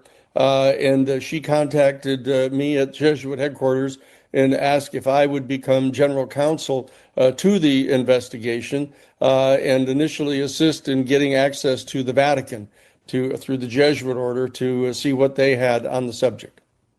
When did you become a believer? Well, I was confident that with all the billions and billions of stars, I checked it out, there's 500 billion star systems just in our galaxy. And I was confident that the substantial majority of them had planets orbiting around them. So I knew from the time that I was very little that there were other living beings there. And I followed all the information about UFOs, et cetera. But when I became general counsel, special counsel to the investigation requested by President Carter, I was given access to the classified portions of Project Blue Book, which was the major U.S. Air Force study from 1952 to 1967. And I saw in the classified portions of Project Blue Book actual photographs of crash retrieval going on by the United States Air Force. And so I knew for sure that this was going on. And I shared that information with Jesuit headquarters, and we followed up on it. And I was shown other photographs at Jesuit headquarters of UFOs. I communicated with the Vatican about this.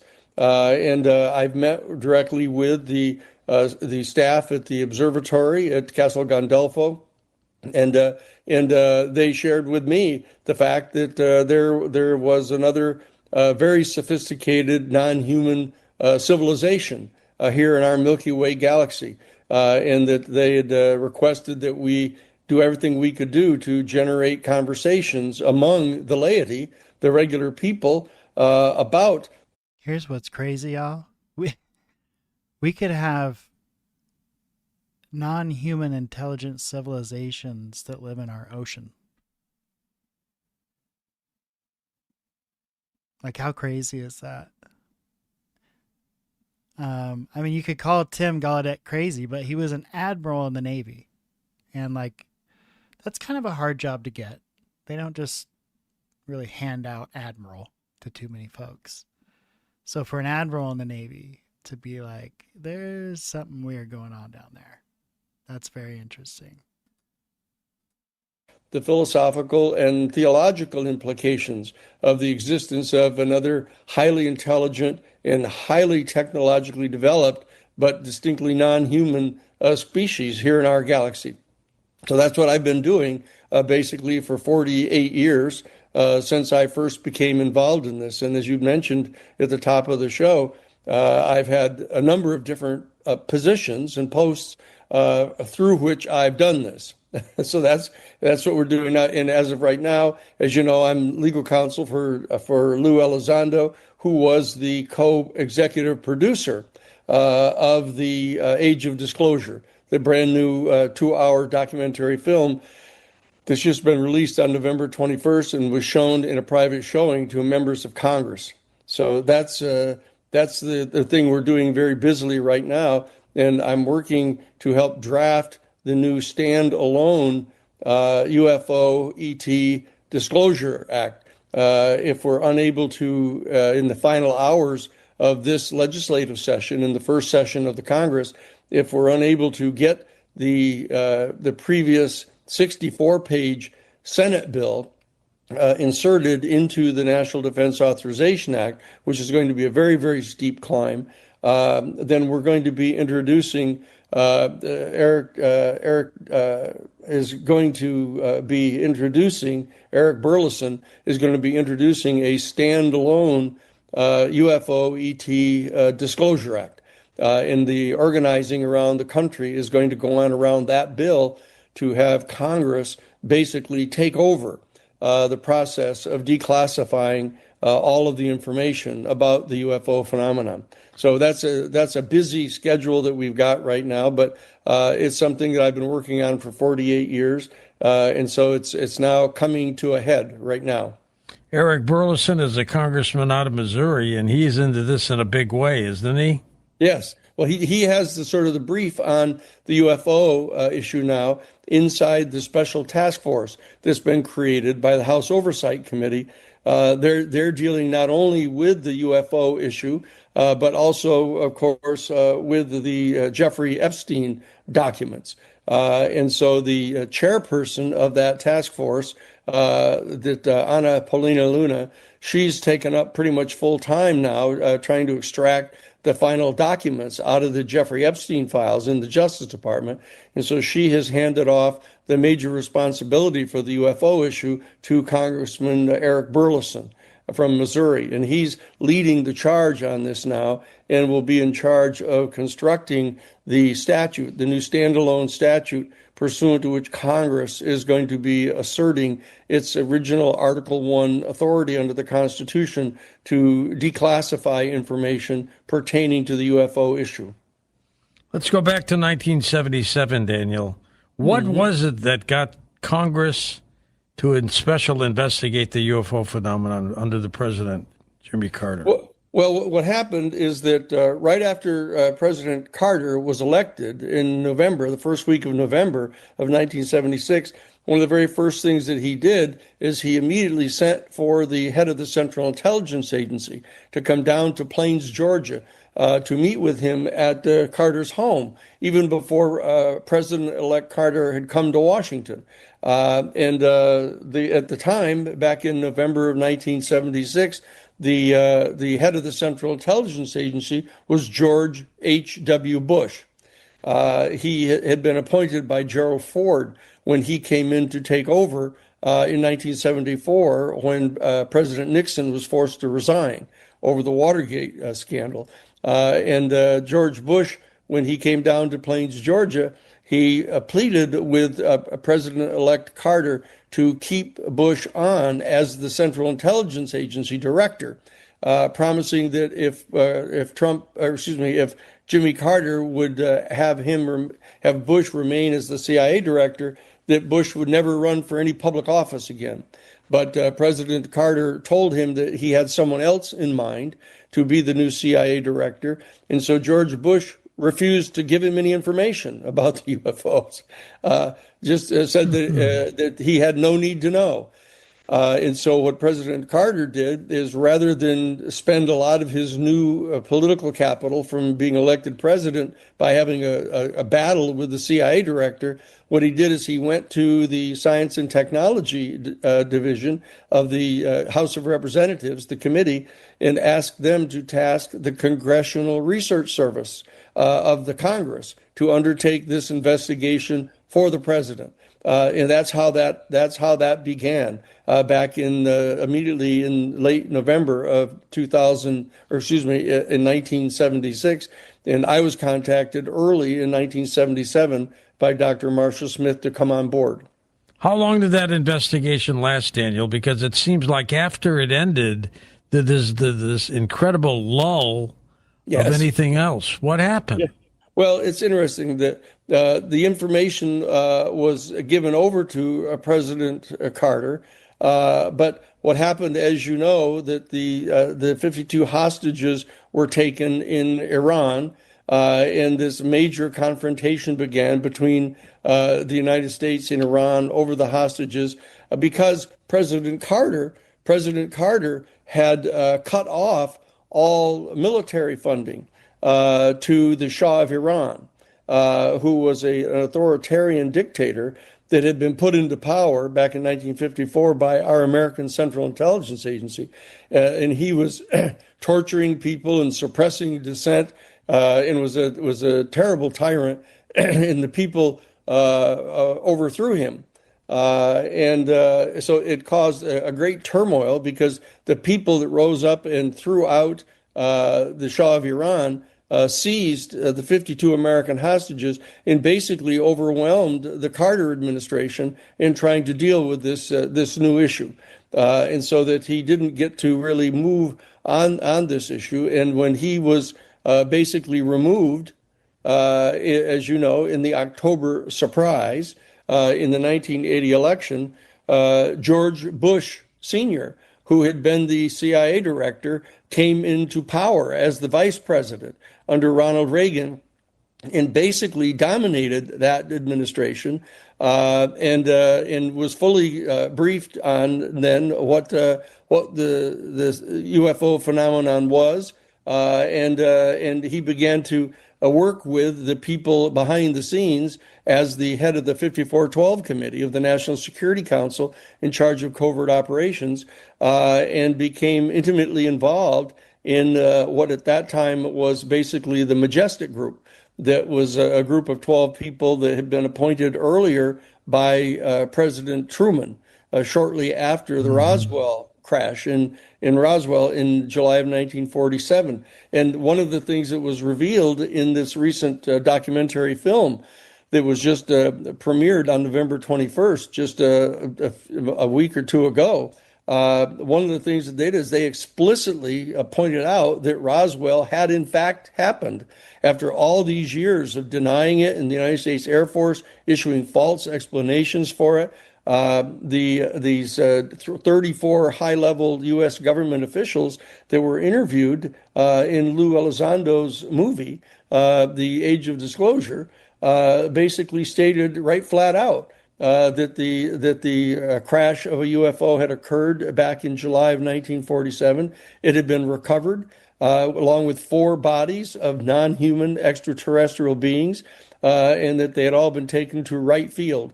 So this long debate that's been going on between the United States Air Force and the CIA and the intelligence community on the one hand versus the American people, who have known for decades that the Roswell crash was real, has now been finally officially resolved by these major, a dozen or more major inside government officials confirming it just here on November 21st. So that's just one of the many things that were now semi-officially acknowledged as part of this new disclosure process that is presently underway. We're talking with Daniel Sheehan. His website is linked up at coasttocoastam.com. Daniel, I know you're under attorney-client privilege, but give us your thoughts on Luis Elizondo. Lou, as you know, ironically, Lou had come out of a very, very conservative family down in Miami. His father was one of the refugees who had fled from Cuba back in January of 1959 when Fidel Castro overthrew Batista down there. And his father had become a prominent person in Alpha 66, which is a major Cuban refugee, very radical conservative group that was engaged in covert operations trying to overthrow the Castro government. So Lou comes out of a very conservative group that was very much involved with the Central Intelligence Agency very early on, and he made his whole career was in the United States military and became a special operations intelligence officer, and ended up being asked to become the chief of security for a new above top secret project. In 2007, he became the chief of counterintelligence for the Advanced Aerospace Special Weapons Application Program, a special access program above top secret in the Pentagon, investigating UFOs.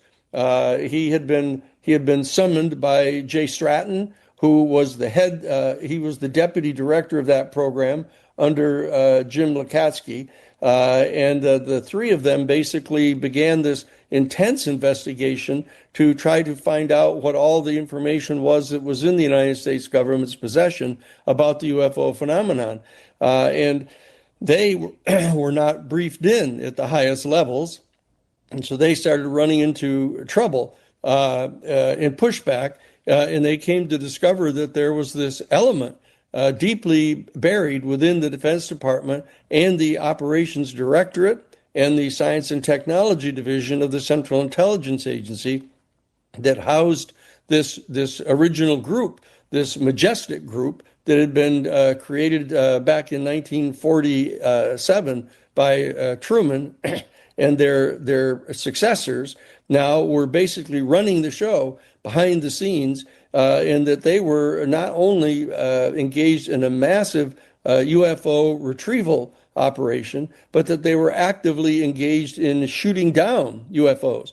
They had developed some sort of a major weapon, a pulse weapon that could actually seek out and knock down UFOs, and that they were taking these UFOs into possession and engaged in a program of reverse engineering this technology so they could make a major weapons delivery program, a new platform for delivering thermonuclear weapons into Russia or China.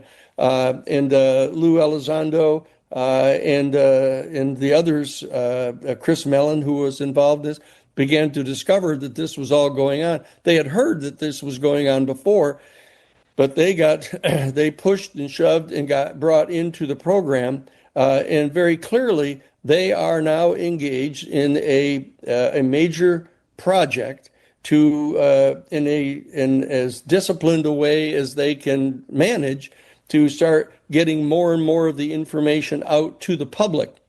And there's a big the controversy about whether Lou was actually involved in an actual official program inside the Pentagon. That's been settled now. That's transparently obvious now that it's true. What we put in his complaint to the Inspector General of the Defense Department, where I represented him in the preparing of that complaint, we've now verified all of that information. And the question that's arising now is the degree to which Lou and Chris Mellon and Jay Stratton and Hal Puthoff and Dave Grush and Dr. Eric Davis and the others are involved in a conscious program of rolling out information in coordination with the legacy group, or whether they are actually in dialectical confrontation with the legacy group. But the thing that's been made obvious now in the hearings is that they are in possession of a lot more. Wow, I don't think I've heard that one yet. That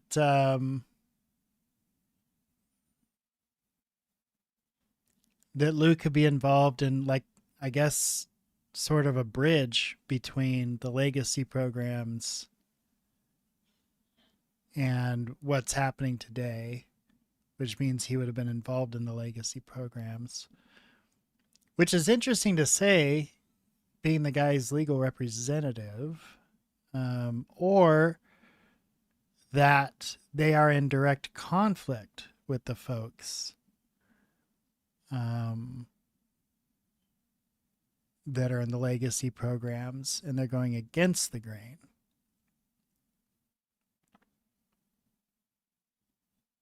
George Norrie? Oh, I know. But yeah, hey, he's gonna use the money shot, right? He's got the good headshot. That's what you pay the big bucks for. Information than they have publicly revealed, either in their public testimony to Congress, even in their backdoor meetings with the Senate Intelligence Committee, and in the publication of this new 2-hour documentary film. All of these people, Lou Elizondo and Chris Mellon and Jay Stratton and Hal Puthoff and David Grush and Eric Davis and the others, are in possession of vastly more information than they have publicly revealed to date. And they have said so to Congress. They've told Congress in direct meetings that they are under orders from superiors inside the intelligence community and inside the executive branch not to reveal this information to Congress, which is a flagrant violation of the Constitution, the separation of powers. It's transparently evident from Article 1 of the Constitution of the United States that the Congress of the United States, it has the ultimate authority to decide what information is going to be revealed to the public and what information is going to be revealed to certain committees of Congress. That's not a discretion that's left to the executive branch. Stay with us, Danny. We're going to take a short break, but we'll come back with more in just a moment on Coast to Coast AM with Daniel Sheehan. And welcome back, George Norrie, along with Daniel Sheehan. We're taking your calls next hour with him on Coast to Coast. Daniel, you've worked with some great people. John Mack, the Harvard expert on abductions. I always remember the late Bud Hopkins, another classic guy. Are we replacing these incredible people with new people? Yes, this is a new generation of people working in the effort to generate disclosure. Those other folks are sort of passing from the scene. The oldest of them now, you have people like David Jacobs still now he's sort of semi-retired. Stanton Friedman is gone. All kinds of the people are that when I first started in this, when in 1977, I was just like 32 years old or so at the time, and I'm now 80 years old, so I've been at this all of that time, and so that this is a new generation. The people that are involved now, some of them have been around for a long time, longer than others. That obviously. Stephen Greer has been around for a long time. Richard Dolan and I have been around for a long time. Steve Bassett. Stevie's been here since the beginning. I remember I helped Steve when he first arrived in Washington, D.C., helped him move into the attic of his sister's house. So he just declared that he was going to be the lobbyist, just to haunt the halls of Congress until they did something about the UFO issue. And so he's been steadfast in this and is now living basically at the National Press Club, working daily at this. So this some of us are of the middle generation that have been around, that knew Wendell Stevens and Stanton Friedman and Bud Hopkins and the others, that we were the youngsters at the time. Now we're sort of the seniors now, and the younger people. But there's the people that have been involved in this documentary, the preparation of the Age of Disclosure. These are people that have been deeply involved inside the national security state. Those of us that are in the classic UFO movement have been outside of the government official circles, have been working with citizens, mobilizing citizens, educating citizens, and attempting to establish direct communications with the extraterrestrial beings, to establish kind of a citizen diplomacy program. Ever since I was with Dr. John Mack, that we were actually training people who were multiple abductees who had been abducted a number of times, using holotropic breathing training that Stanislav Grof had trained them to do, so they could remain calm the next time that they had a face-to-face encounter with an extraterrestrial, so that we could open diplomatic channels to them. That's what has to be the solution here. We cannot rely upon the people who come from deep inside the national security state to engage in full disclosure. They're attempting to choreograph the release of some information now in a slow process, but they're way too slow, and they're also not going to reveal everything. They're going to try to conceal as much of the deeply incriminating information as they can. So we, as the citizen movement, are the ones that are going to have to really be involved in having direct diplomatic contact with the extraterrestrial beings, and try to empower Congress, who are our elected representatives, who are not part of the executive department, and get them to basically exercise the responsibility they have to oversee the activities relating to our relationship with the extraterrestrial civilization, because we cannot rely upon the military and the intelligence community, who are basically adjuncts of the military, to be the people representing us to the civilization. This is an extraordinarily important thing. I mean, George, you've been at this for longer than I have, actually, and and guys like George Knapp, And he's got the youngster now, Jeremy Corbell, working with him. Yeah. But George has been around for a long time with all of us. But we have to raise up an entire new generation of younger people to have them be committed so that they will spend the next 10 years active. We have about another good 10 years in us, I think, George, that we'll get to be like 90 years old. And we'll be going until then for sure. But we have to train up a whole new generation of young people that now realize that this is true. We don't have to spend all of our time trying to overcome their fear of the subject. They know it's true now because they're being told officially that it is true. But they've got to step away and not depend upon the military and the intelligence community to be the spokespersons for our people. We've got to have direct face-to-face communication with the extraterrestrial beings and develop citizen diplomacy so that they can understand how non-military and how non-covert operation oriented our general citizens are, so that we can be trusted and we can come to trust them. Do you think, Daniel, that right now there is a direct relationship with extraterrestrials from governments or not? Oh, yes. I mean, in fact, one of the more extraordinary revelations in this particular documentary film was the acknowledgement that Dr. Eric Davis, who's one of the chief engineers in the entire OSAP program, the Advanced Aerospace Special Weapons Application Program inside the Pentagon, he talked about his direct face-to-face conversations, confidential conversations with President George H.W. Bush, who confided in Dr. Eric Davis that, in fact, back in 1964, 3 UFOs approached Holloman Air Force Base in New Mexico and hovered over the tarmac, and one landed and was met on the tarmac by 2 high-ranking U.S. Air Force officials and Central Intelligence Agency representatives. And I had a conversation with Dr. Edgar Mitchell about this earlier, and Colonel Mitchell told me in detail about that event taking place because one of his very best friends, whom I surmised was Gordon Cooper, had been at Holloman Air Force Base when this occurred. He didn't see it, but he knew that it had happened because he was there when it happened. And there's a film. They actually filmed the landing of this UFO, and a UFO, an extraterrestrial being, non-human, got out of one of the craft when it landed on the tarmac and met with these officials and went into a hangar and spent a significant amount of time in direct communication with them.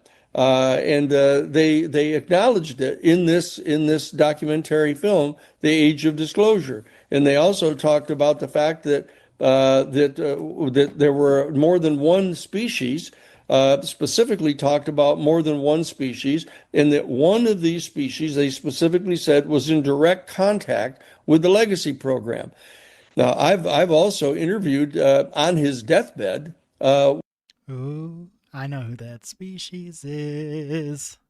I bet he's talking about J-Rod.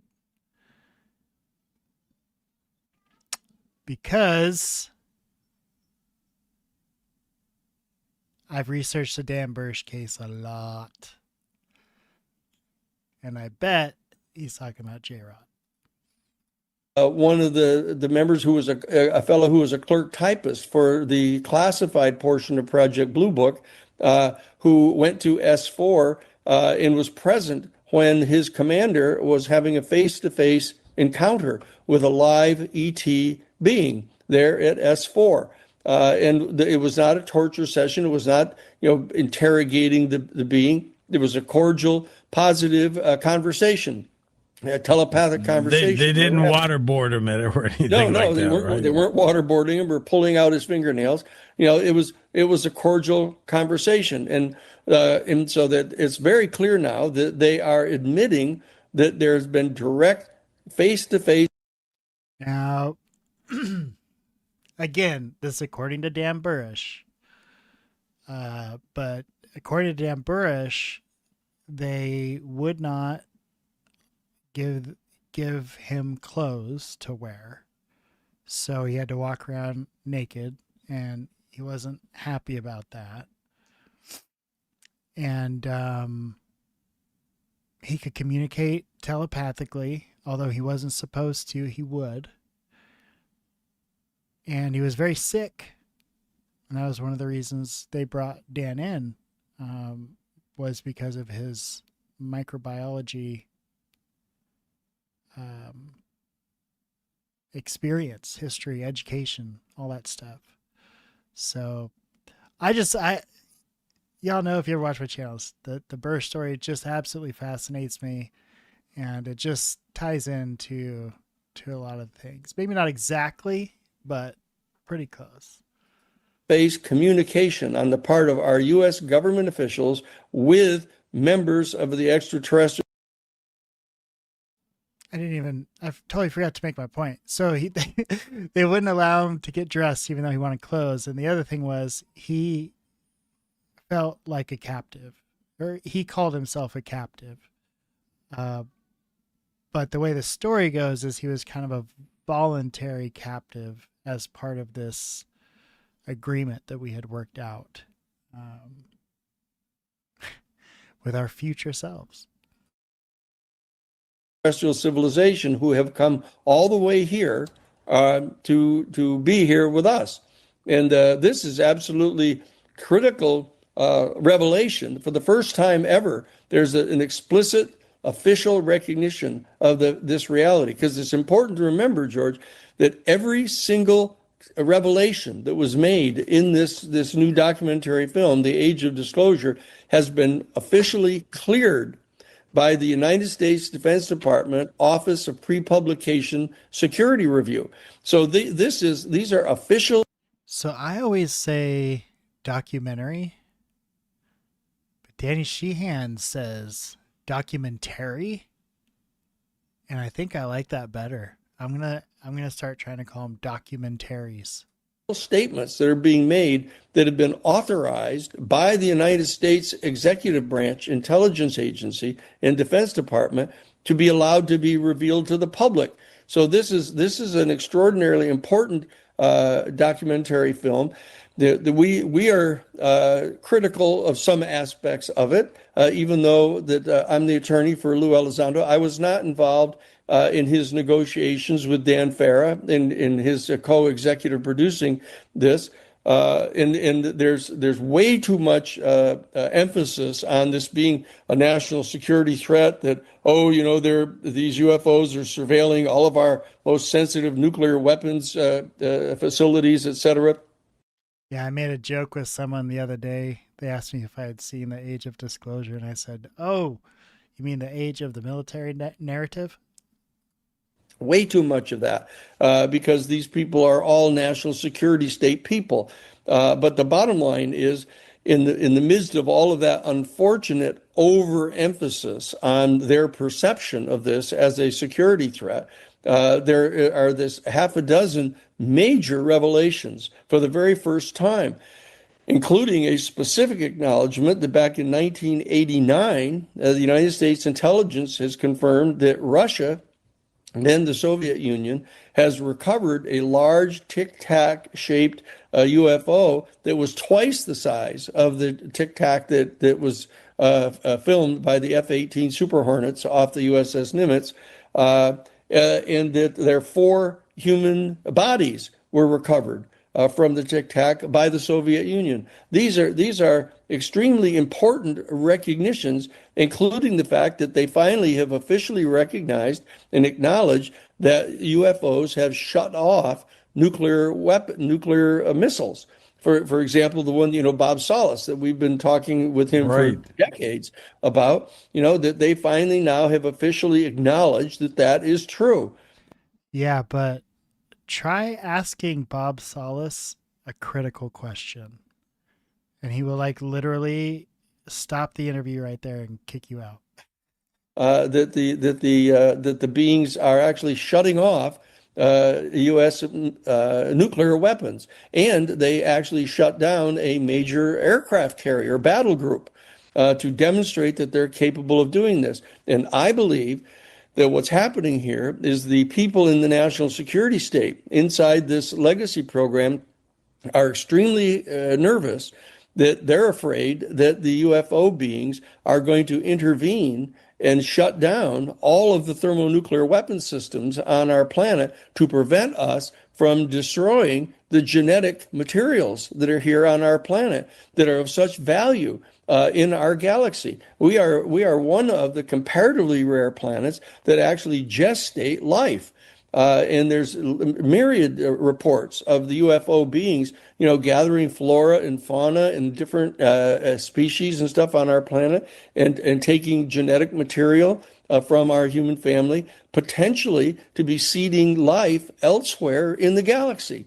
And that they're not going to allow this. They're not going to allow one species on our planet to destroy the entire genetic material and mutate the genetic material on our planet through a massive nuclear war.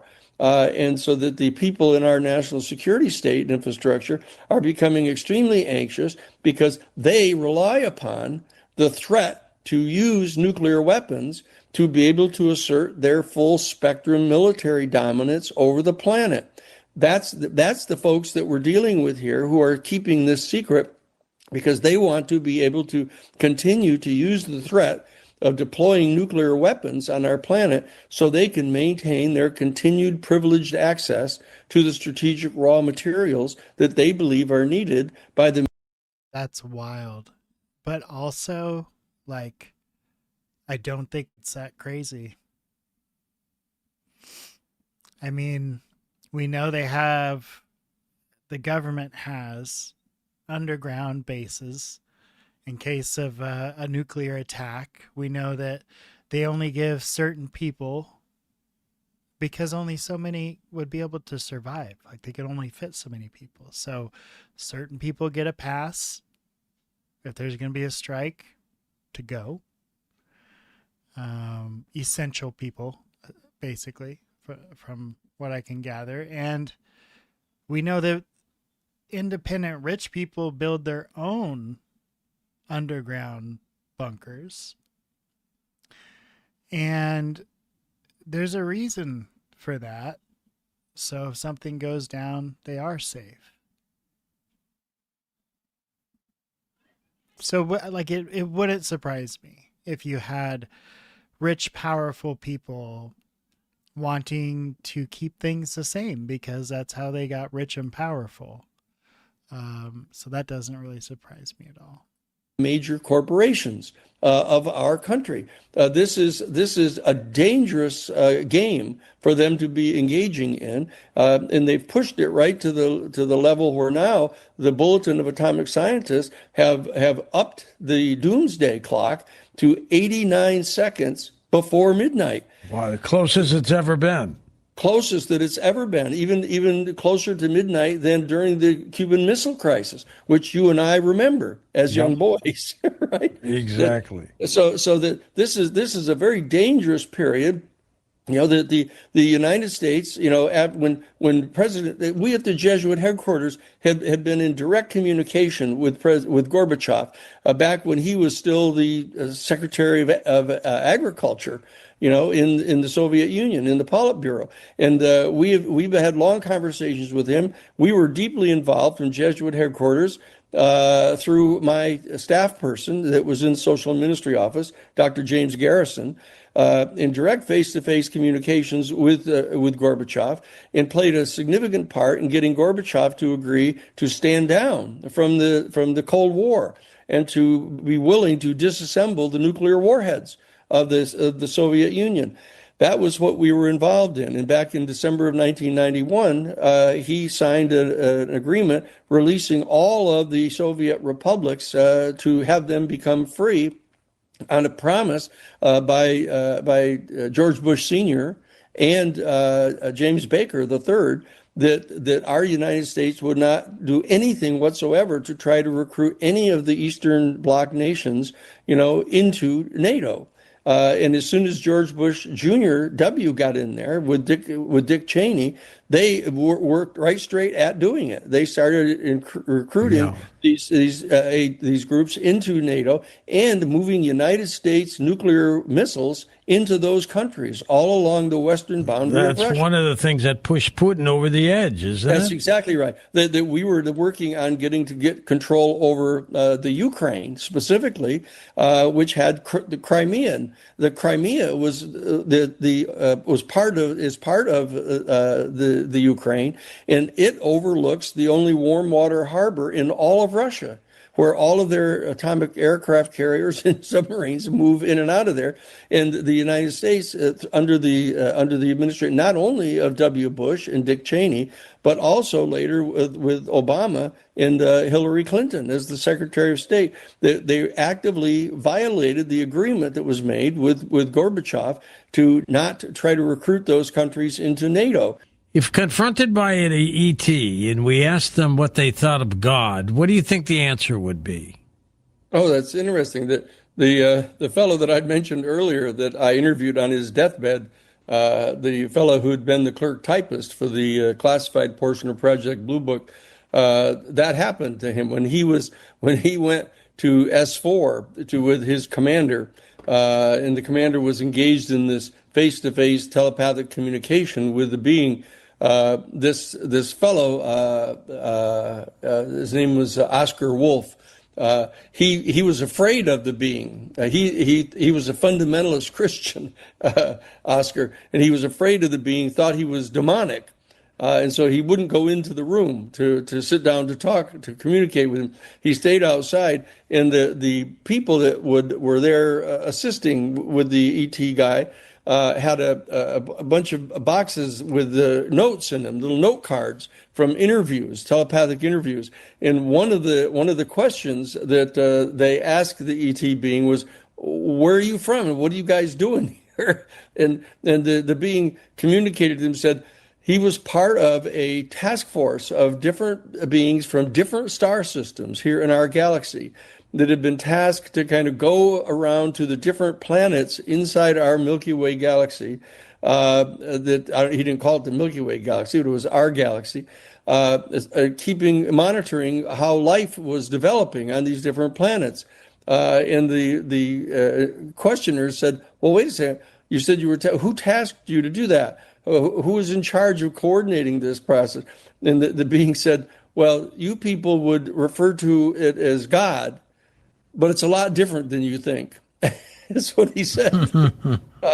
That's one of the pressing issues here, of course, is the impact that these revelations are going to have upon the religious traditions. And having spent 10 years as general counsel of the Jesuit National Headquarters in their social ministry office, we spent a lot of time talking about this. And that really what's going to happen here is the church, the Catholic Church specifically, and a lot of the other major religious denominations are going to have to also engage in a lot of disclosure.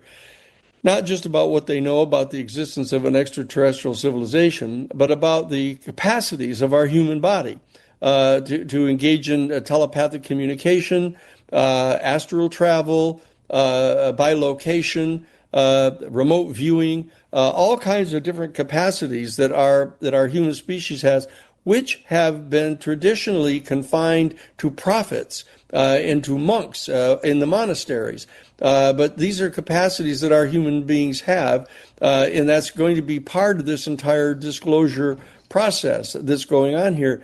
And we're going to come to see that what has been referred to as spirituality on the part of our human family over the past 5,000 years or so is really an extraordinarily subtle realm of science in metaphysics. And some of the greatest thinkers, theological thinkers, have known this, that in the Jesuits specifically, that the Jesuits are most of the doctors of mystical science in the Catholic Church. And they're aware of the fact that there is a direct relationship to spiritual experience and the psychic capacities of our human species. And that's going to be central to the revelations with regard to the UFOs, because as we know, they didn't reveal this in the video, but I know that is true from having interviewed people that are knowledgeable about this, is that the UFO craft are actually navigated telepathically by the ET beings. And the craft themselves are semi-sentient.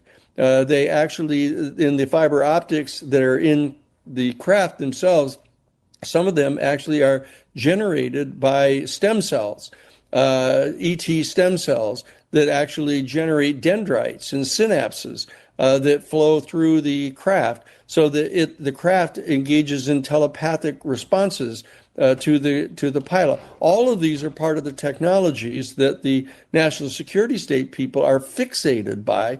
But the most profound elements of this entire experience that we're going to be looking forward to in the next several years is going to be not just the revelation of the technology, but the implications for the spiritual faculties of our human family, which we share in common with the ET beings. Let's go to the phones. Let's go west of the Rockies. Mark is with us in California. Hi, Mark. Hey, George, it's me again. Good to have you with us. I've been trying to contact Daniel Sheehan all the way up to Santa Cruz, California, one place where I made a call. But, yeah, Mr. Sheehan. Yes, Mark. I have the extremely rare photos of two of them coming in the Earth's atmosphere and stopping, like right by the bay, Ryder Park there. Yeah. So the first one stopped, and it looked like a star all of a sudden. And the second one slowly moved to the left like a star, and it was heading towards the where I was at is a terrorist target, electrical plant in San Mateo. And it went that way, and I got like 50 seconds of footage and a witness, and I have the photos right in front of me, and I have them all in different degrees to where you could see the first one my boy developed. He goes, hey, that looks like a Tic Tac, a white Tic Tac, and the other one's a silver metallic one. Yeah, so everything you're saying is true. They're everywhere, aren't they, Daniel? Well, they sure are. You know, they've started appearing much more rapidly, as we know, back in 1945 at Alamogordo, New Mexico, where the first nuclear bomb, the first atomic bomb, was detonated, and that they've been surveilling the nuclear weapons facilities of our both us and Russia and China, and they're very concerned about this. But they're everywhere, and they're monitoring the nuclear power stations as well. They're really quite concerned about the potential contamination of the water on our planet, because many of the nuclear power plants are right on the ocean sides, just like at Fukushima, because they use the water to cool the reactors. And if there's a meltdown, like there was at Fukushima, they're pouring radioactive materials into the oceans. They still are doing that at Fukushima to try to keep the thing from exploding. You know, and so the ET beings are everywhere, but they're really concentrating around these nuclear weapons facilities and nuclear power plants, because they're concerned about the contamination and the mutation of the genetic material on our planet. Next up, we got Borger in Delaware. Welcome to the program. Hi, Borger. Hi, George. I love the show. Thank you, sir. Just wanted to say that I'm a retired CIA employee. I retired last month after 45 years. And my thought on disclosure is going to be that President Trump will do it. He has the personality that he wants to do it. And I think he has the personality that he wants to be known as the president that has done it. So I have a feeling before Trump leaves office, whenever. I don't. I mean, like the last interview I saw with Trump about this, he literally said, like, he's just not that. He's not interested in it. That's what he's like, yeah, I've seen the stuff. Frankly, I'm just not interested in it. So I don't think we're going to get it from Trump.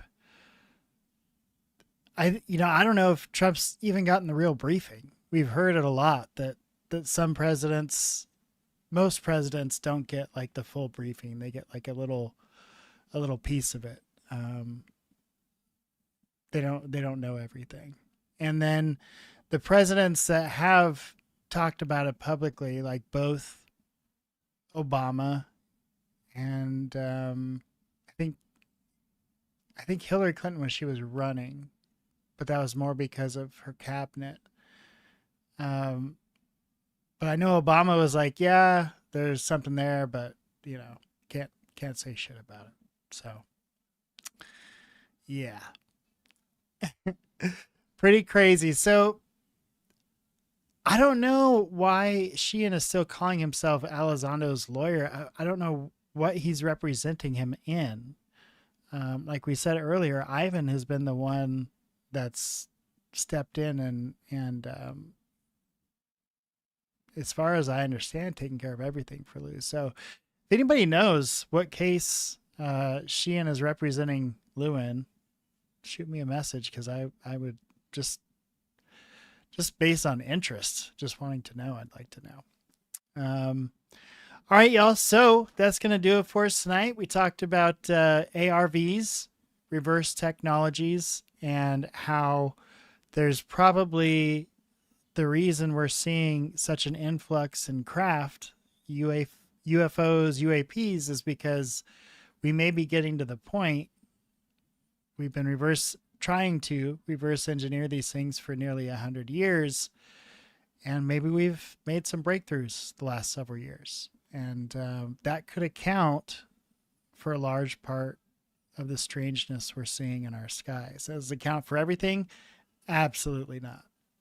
But I think it's just one more explanation you could add to what things could possibly be, right? We know all about parallax and space debris and junk and reflections and you know, all that kind of stuff we know about. And I think this is one more thing we have to add, is that now, and Greer has been saying this for years, really, is it human craft, or I'm sorry, is it alien craft, or is it reverse engineered human craft? We have Michael Herrera, right, testify that humans were loading up a floating black UFO with whatever and transporting it somewhere. He thought it was drugs. Jake Barber met up with him at the Greer disclosure event and actually told him, hey, those weren't drugs. Those were actually people that we steal during natural disasters and then train them on psionics, which is like, it's like Stranger Things in real life. It's so crazy. I did want to, so I tried to play that video earlier of the Hill, which is kind of a summary of the UAP hearing so far. The first 5 minutes of it was like Avi Loeb, so I don't know what the heck they were doing. So I'm going to play my last video on the UAP hearings and the summary of them. So this video actually has all 3 hearings. So if you're just chilling and want to listen to the UAP highlights, I'm going to play them for you. And I'm going to play them for you right now with video, with some music, so you can chill or chat if you wish. And this is a summary of all 3 of the UAP hearings. And I hope you enjoy it.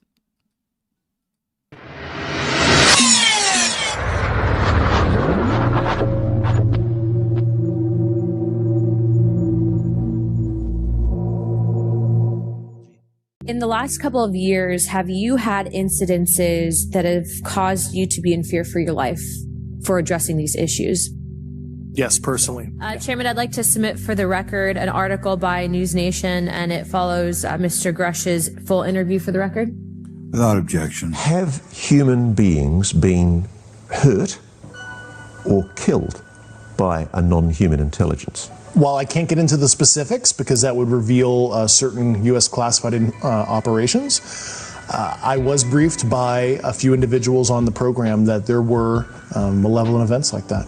The logical fallacy there is because they're advanced, they're kind. We'll never really understand full intent in that because we're not them, whatever them is or are. But I think what appears to be malevolent activity has happened. People have just heard you say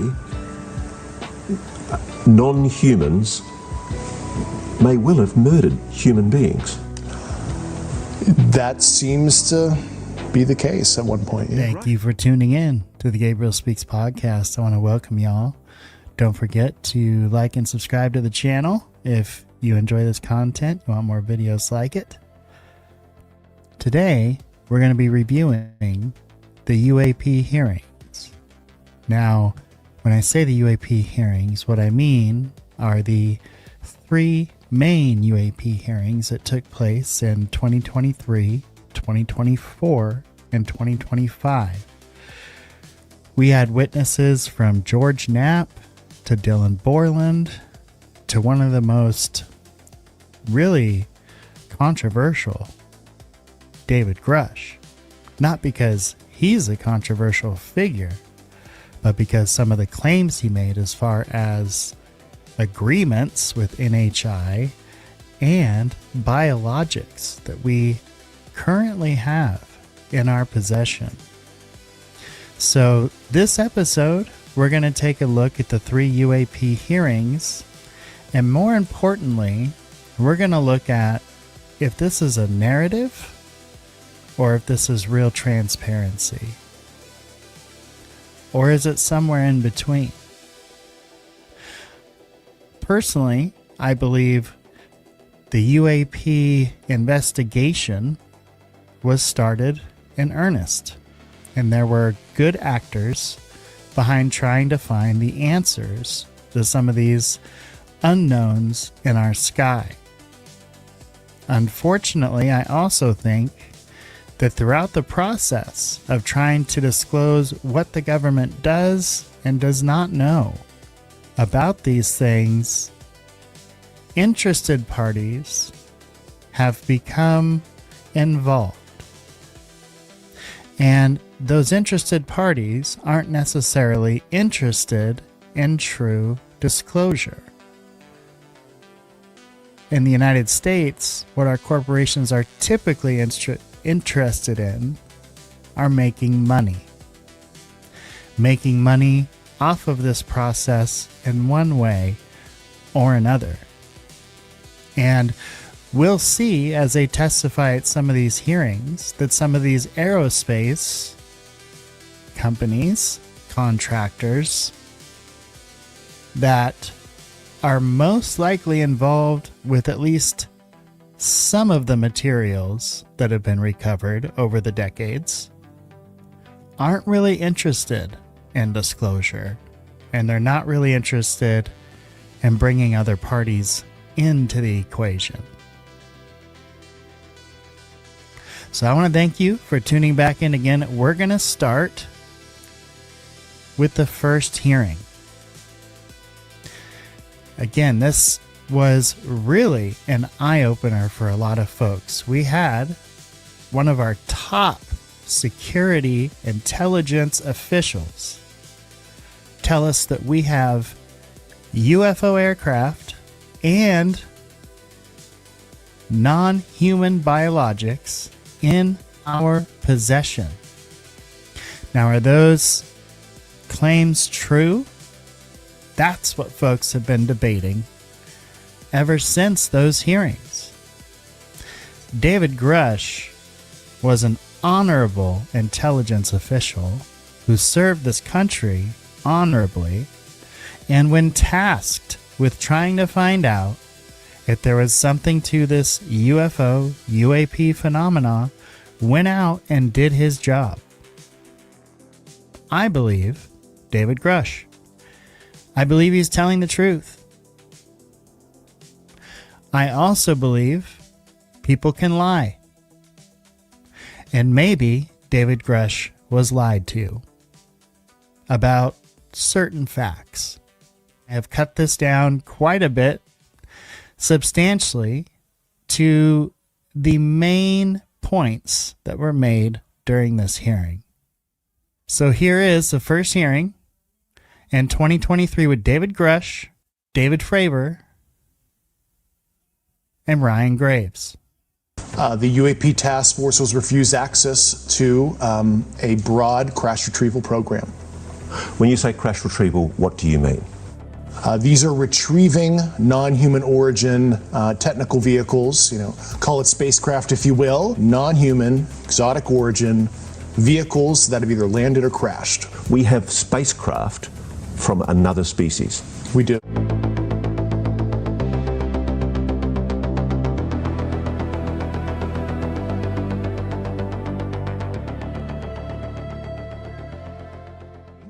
Our first witness is Lieutenant Ryan Graves. He's the Executive Director of Americans for Safe Aerospace. Lieutenant Graves is also a former U.S. Navy F-18 pilot with his own UAP experience. The next witness, David Grush, is a former senior intelligence officer with the National Geospatial Intelligence Agency and was a senior technical advisor for UAP issues. And finally, retired Navy Commander David Fravor, squadron leader who worked as a naval aviator for 18 years. Mr. Fravor has his own UAP experience, known as the TikTok event. Do you solemnly swear or affirm that the testimony you are about to give is the truth, the whole truth, and nothing but the truth, so help you God? Let the record show that all the witnesses answered in the affirmative. You may be seated. My name is Ryan Fobbs Graves, and I'm a former F-18 pilot with a decade of service in the U.S. Navy, including 2 deployments in Operation Enduring Freedom and Operation Inherent Resolve. In 2014, I was an F-18 Foxtrot pilot in the Navy Fighter Attack Squadron 11, the Red Rippers, and I was stationed at NAS Oceana in Virginia Beach. After upgrades were made to our jet's radar systems, we began detecting unknown objects operating in our airspace.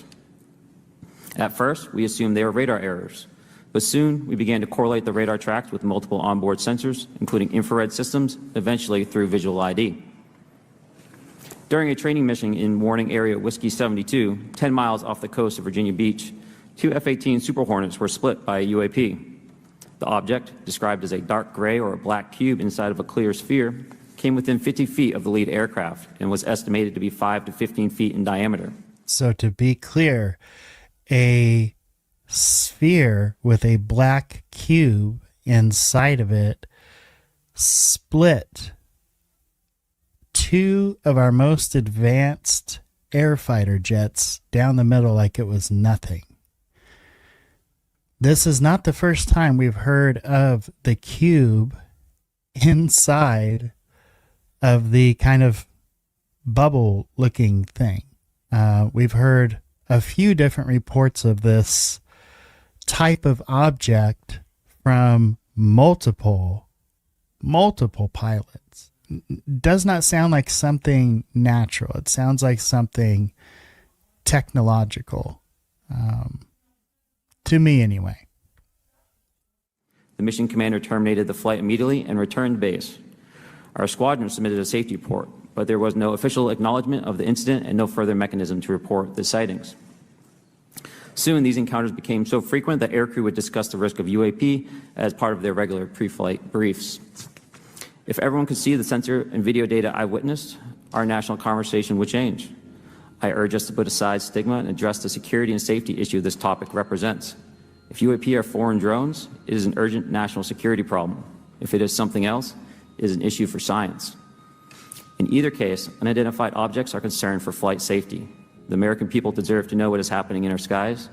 It is long overdue. My name is David Charles Grush. I was an intelligence officer for 14 years, both in the U.S. Air Force, both active duty, Air National Guard, and Reserve, at the rank of major, and most recently from 2021 to 2023, following concerning reports from multiple esteemed and credentialed current and former military and intelligence community individuals that the U.S. government is operating with secrecy above congressional oversight with regards to UAPs. My testimony is based on information I've been given by individuals with a long-standing track record of legitimacy and service to this country. In 2019, the UAP Task Force Director asked me to identify all special access programs and controlled access programs, also known as SAPs and CAPs, we needed to satisfy our congressionally mandated mission, and we were direct report at the time to the DepSecDef. I was informed in the course of my official duties of a multi-decade UAP crash retrieval and reverse engineering program, to which I was denied access to those additional read-ons when I requested it. I made the decision, based on the data I collected, to report this information to my superiors and multiple inspectors general, and in effect becoming a whistleblower.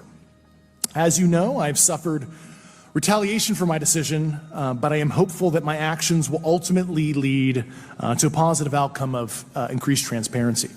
As you know, my name is David Fravor. I'm a retired commander in the United States Navy. In 2004, I was a commanding officer of Strike Fighter Squadron 41, the world-famous Black Aces. We were attached to Carrier Wing 11, stationed on board the USS Nimitz, and had begun a 2-month workup cycle off the coast of California. When we launched off Nimitz, my wingman was joining up. We were told that the training was going to be suspended, and we were going to proceed with real-world tasking. As we proceeded to the west, the air controller was counting down the range to an object that we were going to, and we were unaware of what we were going to see when we arrived. We arrived at the location at approximately 20,000 feet, and the controller called merge plot, which means that our radar blip was now in the same resolution cell as the contact.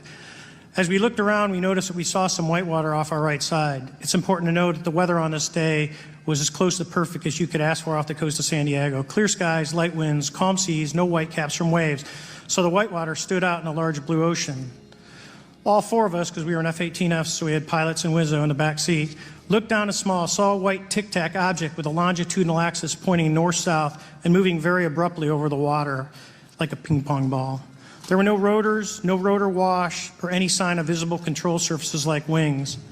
As we started clockwise towards the object, my Wizzo and I decided to go down and take a closer look with the other aircraft staying high cover to observe both us and the tic-tac. We proceeded around the circle about 90 degrees from the start of our descent, and the object suddenly shifted its longitudinal axis, aligned it with my aircraft, and began to climb. We continued down another 270 degrees, nose low, where the tic-tac, or we considered 270 degrees to where, and we went nose low to where the tic-tac would have been. Our altitude at this point was about 15,000 feet, and the tic-tac was about 12,000. As we pulled nose onto the object, within about a half mile of it, it rapidly accelerated in front of us and disappeared. Our wingmen, roughly 8,000 feet above us, lost contact also. We immediately turned back to see where the whitewater was at, and it was gone also. We returned to Nimitz. We were taking off our gear. We were talking to one of my crews that was getting ready to launch. We mentioned it to them, and they went out and luckily got the video that you see, that 90-second video. What you don't see is the radar tape that was never released, and we don't know where it's at, of the active jamming that the object put on an APG-73 radar, and I can get into modes later if you're interested. What is shocking to us is that the incident was never investigated. None of my crew were ever questioned. Tapes were never taken, and after a couple days, it turned into a great story with friends. It wasn't until 2009 until Jay Stratton had contacted me to investigate. Unbeknownst to all, he was part of the ATIP program in the Pentagon, led by Lou Elizondo. And there was an official report that came out that's now on the internet. Years later, I was contacted by the other pilot, Alex Dietrich, and asked if I'd been contacted, and I said no, but I'm willing to talk. I was contacted by Mr. Elizondo, and we talked for a short period of time, and he said we'd be in contact. A few weeks after that, I was made aware that Lou had left the Pentagon in protest and joined forces with Tom DeLonge, Chris Mellon, Steve Justice, and others to form Two Stars Academy, an organization that pressed the issue with leading industry experts and U.S. government officials. They worked with Leslie Kean, who is present today, Ralph Blumenthal, and Helene Cooper to publish the articles in the New York Times 2017 New York Times. And it removed the stigma on the topic of UFOs, which is why we're here today. So why are these hearings a perfect PSYOP delivery system? Well, they create an officialness without necessarily creating proof. You've got senators asking these hard-hitting questions to these witnesses under oath. But when it comes to providing evidence to the claims, it's either hearsay or I'll see you in a skiff. The witnesses can be very credible while still being handled, constrained, or misdirected. And you are going to hear even David Grush mention that. If you have a career intelligence guy whose ladder to promotion is threatened if they don't get in line and stay quiet, what are they probably going to do? Get in line, stay quiet. Are pilots that you interact with as part of your organization, do you feel adequately trained and briefed on how to handle encounters with UAPs? No. Right now, military witnesses to UAP have limited options for reporting UAP. But more concerning is that commercial aviation sector has not adapted to the lessons that the military has implemented. Could you tell me why you believe it's, kind of to play the devil's advocate, a reason why some of this stuff should not be available to the public? There's certainly some national security concerns when we use our advanced sensors in our tactical jets to be able to identify these objects. However, there's no reason that the objects themselves would be classified. I would be curious to see how the security classification guideline actually spells out the different nuances of how this topic is classified from the perspective of UAP, not national security. Mr. Fravor, the TikTok incident that you were engaged occurred in 2004. What kind of reporting took place after that incident? None. We had a standard debrief where the backseaters went down to our carrier intel center and briefed what had happened, and that was it. No one else talked to us, and I was in the top 20 in the battle group. No one came. The captain was aware, the admiral was aware, nothing was done. Did your commanding officers provide any sort of justification? No, because I was the commanding officer of the squadron, so no. Do you believe UAPs pose a potential threat to our national security? I'll do it. Yes, and here's why. The technology that we faced was far superior than anything that we had, and you could put that anywhere. If you had one, you captured one, you reverse engineered it, you got it to work, you're talking something that can go into space, go someplace, drop down in a matter of seconds, do whatever it wants, and leave, and there's nothing we can do about it. First, when we were first experiencing these objects off the eastern seaboard in the 2014 to 2015 time period, anyone that had upgraded their radar systems were seeing these objects. So there was a large number of my colleagues that were detecting these objects off the eastern seaboard. And both to Mr. Fravor as well as Mr. Graves, not having this system for reporting, would you both agree that is harmful to not just our national security interests, but to understand this phenomenon of what's happening with UAPs? I think it's actually a travesty that we don't have a system to correlate this and actually investigate.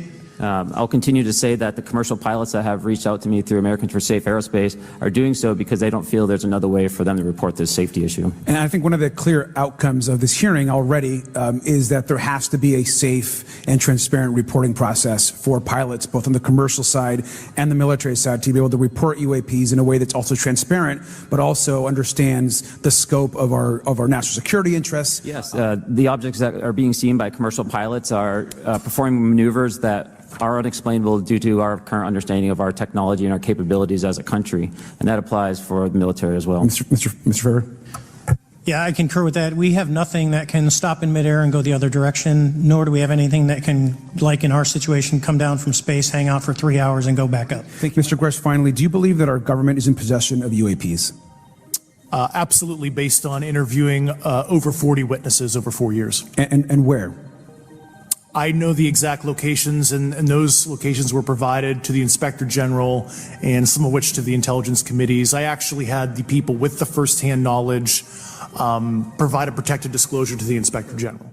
Let's talk about David Grush's claims that should have made all of us rise up in our seats. One, the U.S. government is in possession of multiple retrieved craft, not one craft from Roswell or one craft from Italy in the late 30s, multiple craft. Some of these craft are of non-human intelligence origin, meaning some are advanced craft that we've retrieved from other nations, I take it, or maybe non-declared nations. Who knows if they were retrieved from some kind of a breakaway civilization. But some of these craft are of non-human intelligence origin. The program has existed for decades,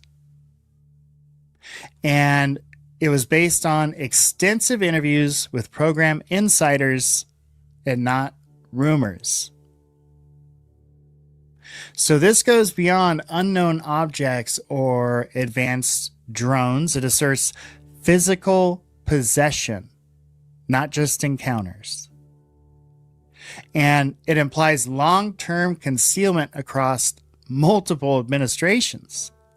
Or, if we've heard, some administrations may not have even been read in. How could this be a PSYOP? Well, it's a high-impact claim paired with zero publicly verifiable artifacts. Nothing. It forces us into belief based on positioning. So it's either trust Grush versus he's wrong, he's a liar, whatever. Biologics were recovered at some of these crash sites, and the biologics were described as non-human. Now, he did not clarify whether they were alive, engineered, or organic, but he did say biologics described as non-human were recovered in these crashes. This is literally the first time biologics were introduced into congressional testimony regarding this issue. And it raises immediate questions about custody, storage, analysis, oversight. I mean, there could be, if that is true, we could know so much more than we actually say we know. And it escalates the narrative from technology, these recovered crashes, to actual entities, non-human intelligence, actual beings, not just their craft. Right? It'd be a big difference between seeing someone's car and meeting a person for the first time. How could this be a PSYOP? Well, it uses a deliberately ambiguous term, biologics, right? You could use the term biologics to describe a plant. It allows maximum speculation while staying classification safe. So it maintains the secret, but gives all of us the opportunity to speculate on what it could possibly be. And he did that in the news interview, in the News Nation interview as well, when Ross Coulthart asked him about agreements between our government and non-human intelligence. Another shocking claim Grush made is that there's illegal program activity going on and congressional deception. Some UAP programs are allegedly operating outside lawful congressional oversight. Well, we've theorized that for years. Funds may have been misappropriated or laundered through defense contractors, absolutely. And that Congress has allegedly been intentionally misled. Ronald Reagan fought a war in Central America, misleading Congress about where funds were going and acquiring funds through illegal and immoral means.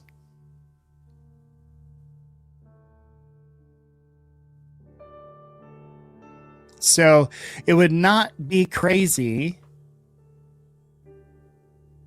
for an intelligence agency or multiple intelligence agencies to misappropriate funds to build these facilities, to manage these programs, so on and so forth. And this is why the Pentagon has never ever passed a audit because there's no oversight and they lie about where the money goes. So this could potentially be a governance crisis. We're talking about decades and decades of a governance crisis.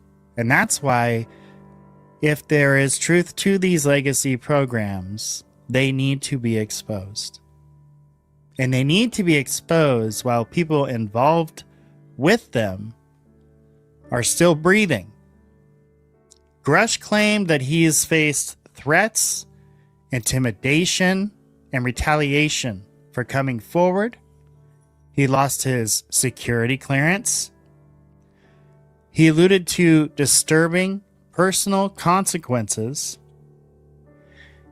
And he even said one instance included his wife. That does suggest that there's active enforcement of silence going on, not some kind of passive secrecy, which means that everything in this field is open to potential psyops, manipulation, lying, unclear motives, all of the things that have made this field always difficult to try to navigate. But now it's just stepped up a notch because of the flow of information, how quickly information moves. It's a very advanced way to get ahead of it, if in fact that's what this is, some kind of narrative control. Grush said he could provide names and locations. He stated he could provide program names, contractor names, locations, and documentation. He even said he had a hostile witness list ready to go, but only in a classified SCIF setting. As we know, although he may be a part of the UAP task force, that SCIF setting between himself and those on the UAP task force has yet to happen. So why is that? Why are you able to be on the task force but not make time to get into the SCIF with everyone?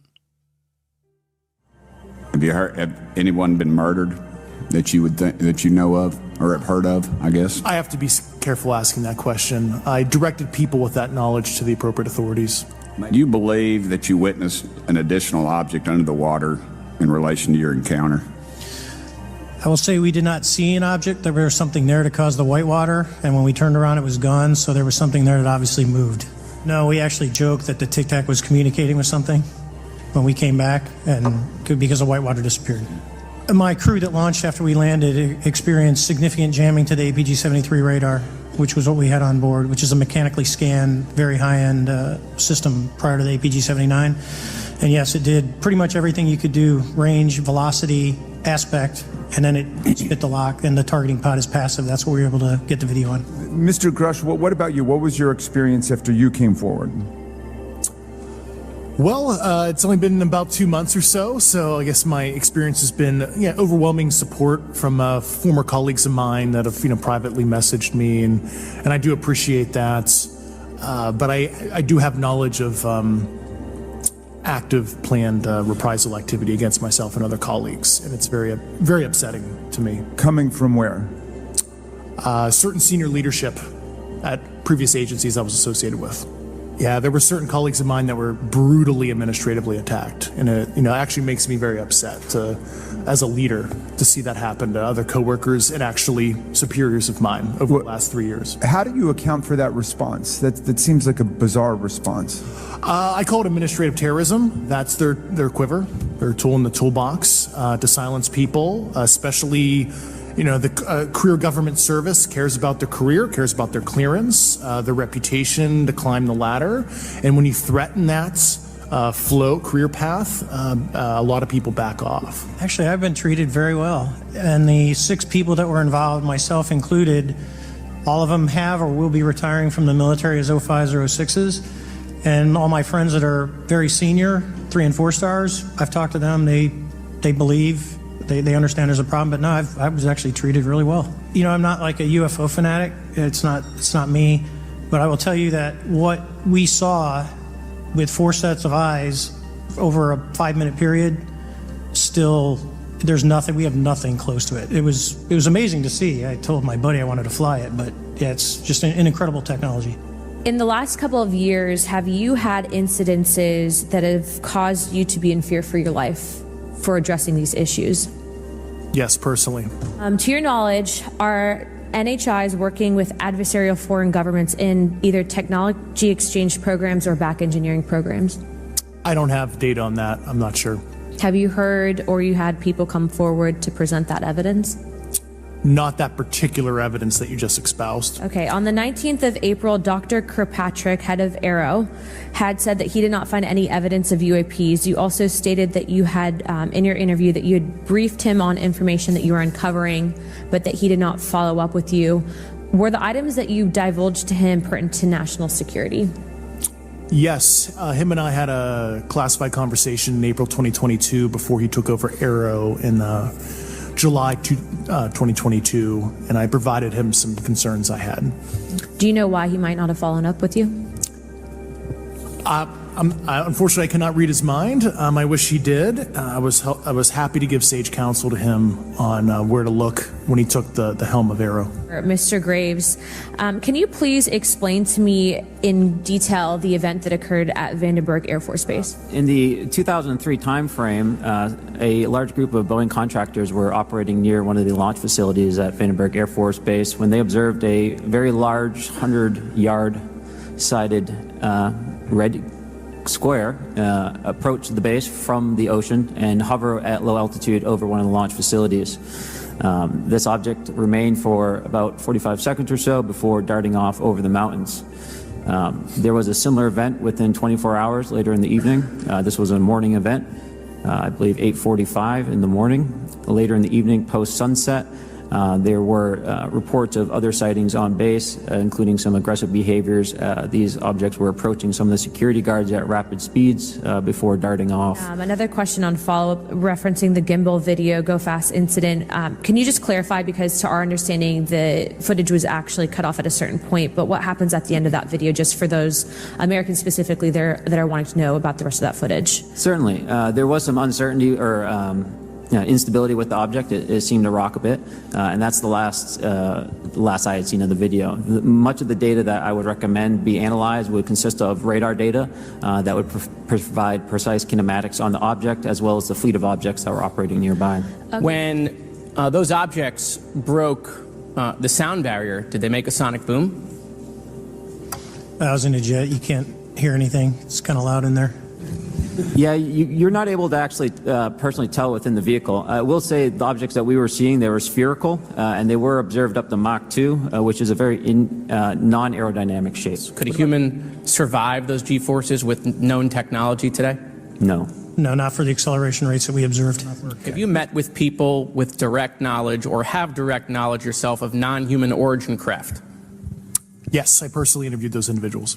So there's, some, I would call it abuse here. So congressional oversight of conventional special access programs. So I'll use Title 10, so DOD as an example, right? So 10 U.S. Code Section 119 discusses congressional oversight of SAPs, discusses the DepSecDef's ability to waive congressional reporting. Mr. Grush, are you aware, do you have direct knowledge, or have you talked to people with direct knowledge that there are satellite imagery of these events?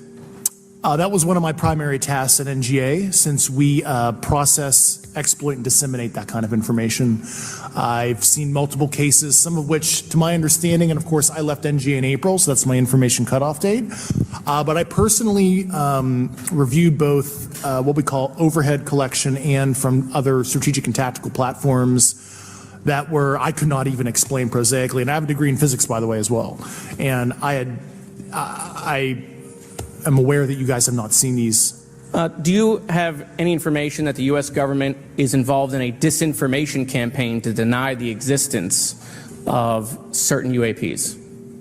I can't go beyond what I've already stated publicly in my News Nation interview because it touches other sensitivities. You go so far as to state that the U.S. is in possession of, quote, non-human spacecraft, end quote, and that some of these artifacts have circulated with defense contractors. However, Dr. Sean Kirkpatrick, the director of AARO, previously testified before Congress that there has been, and I quote, no credible evidence thus far of extraterrestrial activity or of, quote, off-world technology brought to the attention of the office. It's not accurate. I believe Dr. Kirkpatrick mentioned he had about 30 individuals that have come to Arrow thus far.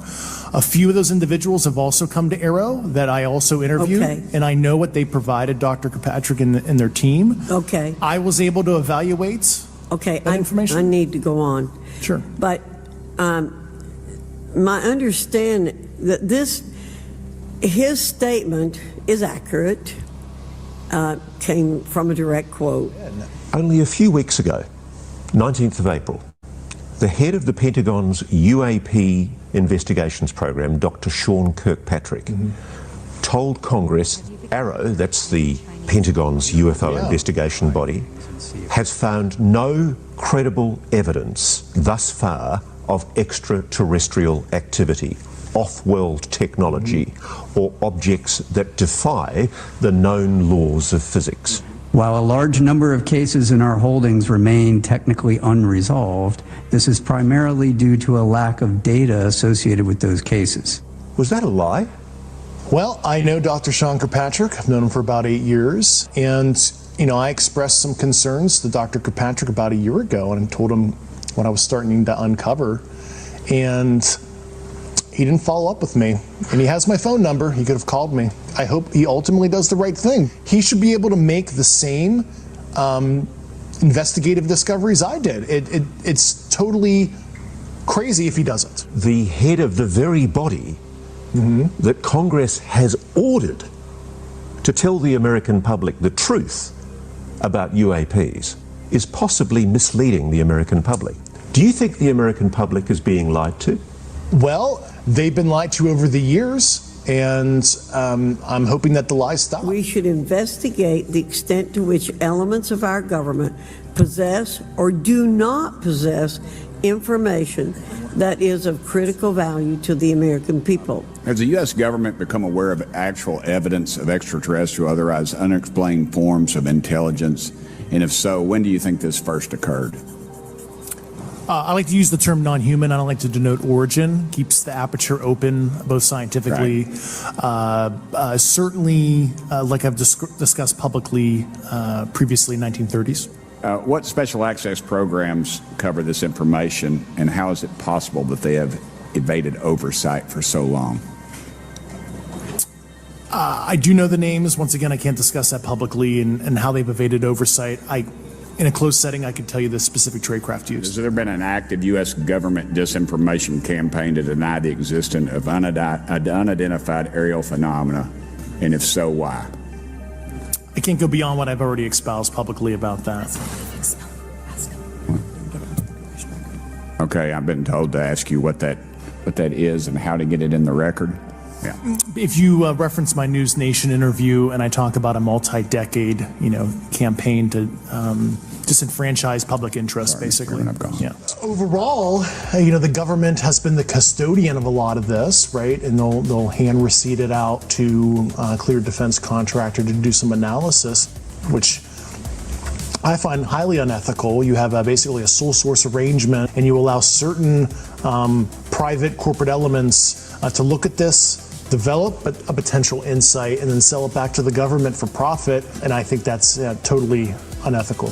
Because of the secrecy, there is an environment where you could have almost like a false flag, where true non-prosaic UAP situation could be contrived as a provocation of something from a nation state, and we want to de-escalate that. At the very least, I saw substantive evidence that white-collar crime was committed. Have people been killed to protect this secret?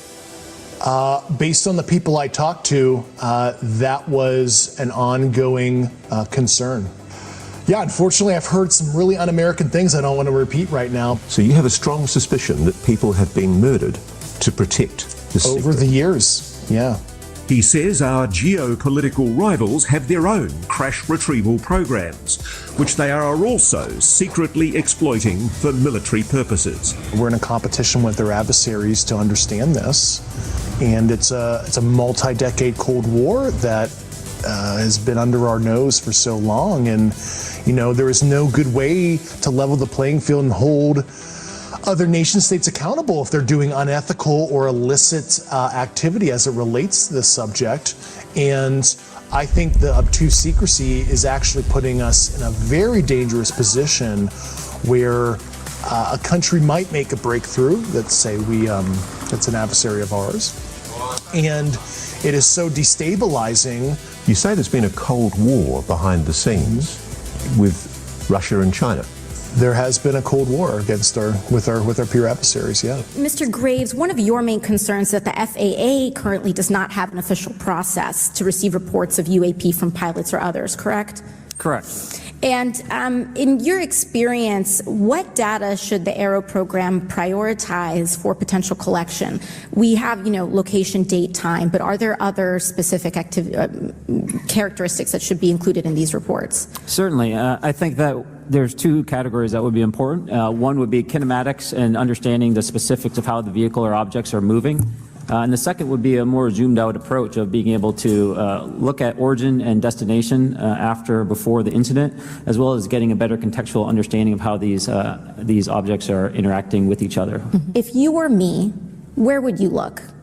Titles, programs, departments, regions, if you could just name anything. And I put that as an open question to the three of you. I'd be happy to give you that in a closed environment. I can tell you specifically. Thank you. Commander Fravor?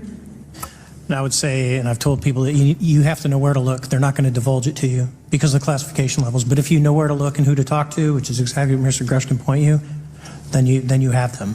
Okay. Mr. Graves? I was an operator, so I was depending on folks like Mr. Grush to do that homework. You've talked a bit about what I would call misdirection by official U.S. government with regard to UAPs, right? Last week, White House NSC spokesman John Kirby stated that UAPs are having an impact on our training ranges and need to be treated as a legitimate issue. Do you concur with his statements? That's for each of you. Yes. Yes. Yes. Okay. Things are overclassified. I know for a fact the video or the pictures that came out in the 2020 report that had the stuff off the East Coast, they were taken with an iPhone off the East Coast. A buddy of mine was one of the senior people there, and he said they were originally classified at TSSCI. And my question to him was, what's TSSCI about these? They're an iPhone literally off the vacapes. That's not TSSCI. So they're overclassified, and as soon as they do that, they go in a vault, and then you all have to look for them. Look, I've been here for 6 months, and I'm pretty skeptical. I don't trust anything in this town. At one point, you had said that there has been harmful activity or aggressive activity. Has any of the activity been aggressive, been hostile in your reports? I know of multiple colleagues of mine that got physically injured, and the activity. And I got by UAPs or by people within the federal government? Both. There has been activity by alien or non-human technology and or beings that has caused harm to humans. I can't get into the specifics in an open environment, but at least the activity that I personally witnessed, and I have to be very careful here because they tell you never to acknowledge tradecraft, right? So what I personally witnessed myself and my wife was very disturbing. Couple things to note. If Grush is lying, this is a massive disinformation failure that took place at some of the highest levels. If Grush is just mistaken, then what we have is really a systematic intelligence failure, because he was collecting all of this information from others that had either the same or lower level clearance than himself. So if they're providing this information in a truthful manner, but it's not true, that's a problem. That's a failure on our intelligence's part. And lastly, if Grush is correct, ladies and gentlemen, we have a constitutional and civilizational crisis on our hands. The fact that it's been 3 years since that hearing and no witnesses have yet to go into a skiff with the UAP task force and provide evidence to back their claims is concerning. You've said that the U.S. has intact spacecraft. You said that the government has alien bodies or alien species. Have you seen the spacecraft? I have to be careful to describe what I've seen firsthand and not in this environment, but I could answer that question behind closed doors. Yeah. And have you seen any of the bodies? That's something I've not witnessed myself. The concept that an alien species that's technologically advanced enough to travel billions of light years gets here and somehow is incompetent enough to not survive Earth or crashes is something that I find a little bit far-fetched. Regardless of your level of sentience, right? Planes crash, cars crash, n number of sorties, however high, a small percentage are going to end in mission failure, if you will, as we say in the Air Force. And then in terms of multidimensionality, that kind of thing, the framework that I'm familiar with, for example, is something called the holographic principle. Have they been identified that they are being produced by domestic, military and contractors? Is there any evidence that that's what's being recovered? Not to my knowledge. Plus, the recoveries predate a lot of our advanced programs that I previously am witting of. So, do you believe our government has made contact with intelligent extraterrestrials? Something I can't discuss in public setting. The specific documentation I would have to talk to you in a skiff about. What? I can give you a specific cooperative and hostile witness list of specific individuals that were in those. And how soon can we get that list? I'm happy to provide that to you after the hearing. In what you've seen on video, did you see any source of propulsion from the flying object, including on any potential thermal scans from your aircraft? No, there's none. There's no IR plume coming out. And Chad, who took the video, went through all the EO, which is black and white TV, and the IR modes, and there's no visible signs of propulsion. It's just sitting in space at 20,000 feet. In your career, have you ever seen a propulsion system that creates no thermal exhaust? No. Can you describe how the aircraft maneuvered? Abruptly, very determinate. It knew exactly what it was doing. It was aware of our presence, and it had acceleration rates. I mean, it went from 0 to matching our speed in no time at all. Now, if the fastest plane on Earth was trying to do these maneuvers that you saw, would it be capable of doing that? No, not even close. And just to confirm, this object had no wings, correct? No wings. Now, was the aircraft that you were flying, was it armed? No, never felt threatened at all. If the aircraft was armed, do you believe that your aircraft or any aircraft in possession of the United States could have shot the Tic Tac down? I'd say no. Just on the performance, it would have just left in a split second. It looks like that we have a problem here that needs further investigation. Yes. This flying Tic Tac, I mean, is it capable of being the product of any other nation on the Earth?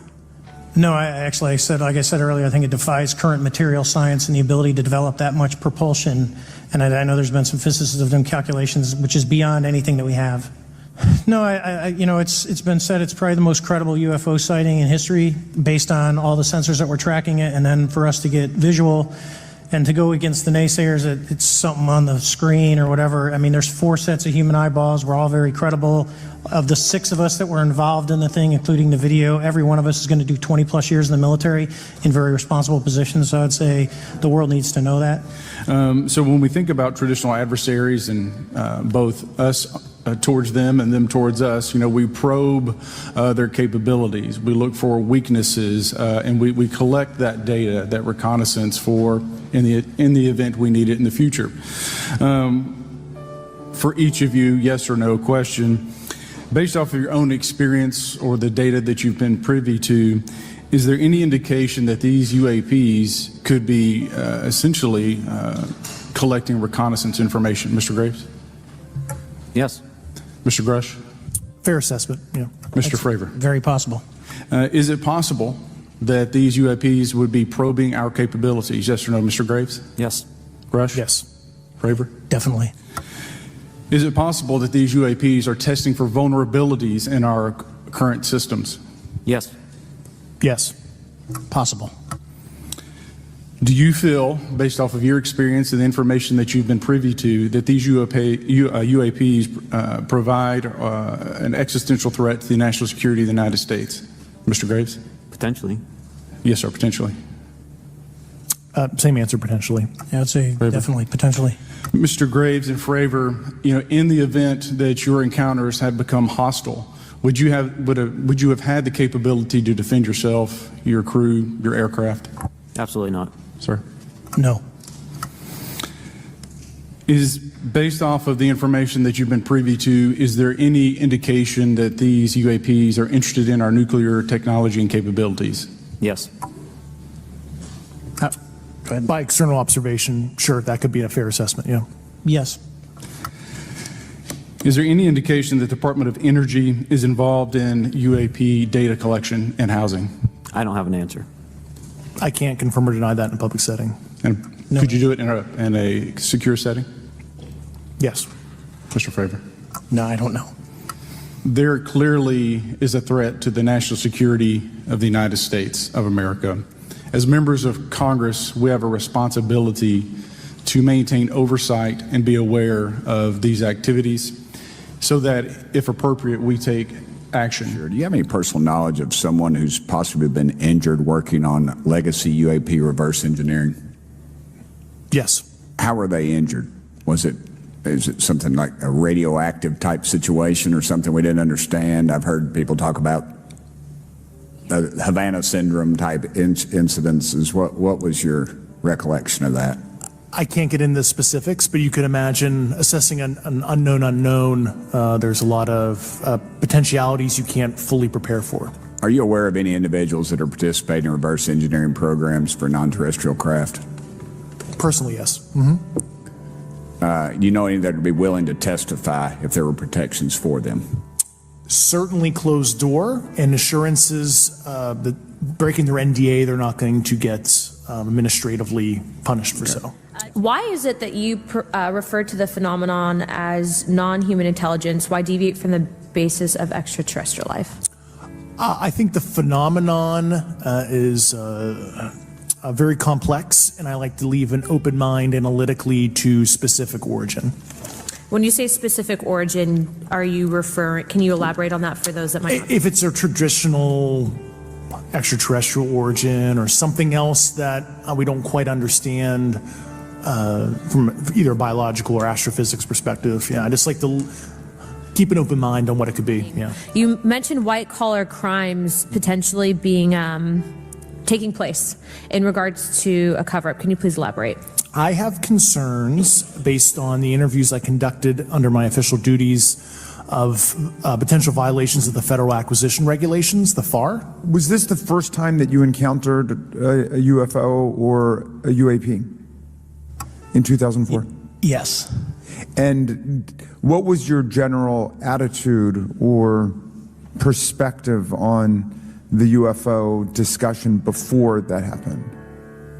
I never felt that we were alone with all the planets out there, but I wasn't a UFO person. I wasn't watching History Channel and MUFON and all that. And have you had experiences or encounters since that happened? No. And so have you formed any general conclusions about what you think you experienced then? Yes. I think what we experienced was, like I said, well beyond the material science and the capabilities that we had at the time, that we have currently, or that we're going to have in the next 10 to 20 years. Some of these guys, like way up high, they have no clue. They have theories, and they have probably things they can do to interact maybe manipulate whatever this energy is, or power is, dimension is, whatever it is. I think we do have ways of interacting, but I think it's probably just beyond anything we can really comprehend. The 2024 UAP hearing had Michael Schallenberger, Mr. Gold, Mr. Elizondo, Tim Gallaudet. I think this was one of the interesting ones because we got Luis Elizondo on the record, probably not being 100% honest. What you get a lot out of this second hearing, at least what I got, I'm not going to tell you what you get, you decide for yourself. The vibe I got from this second hearing was be afraid.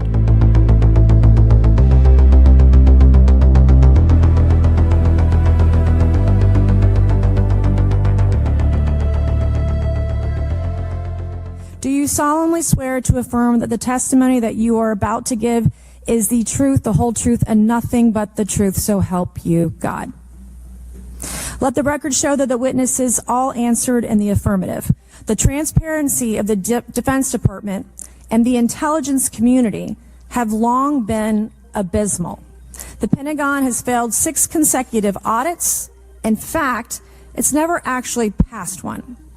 Adding to this is a runaway overclassification of documents and materials, a reluctance to declassify materials when appropriate, and at times an outright refusal to share critical information with Congress.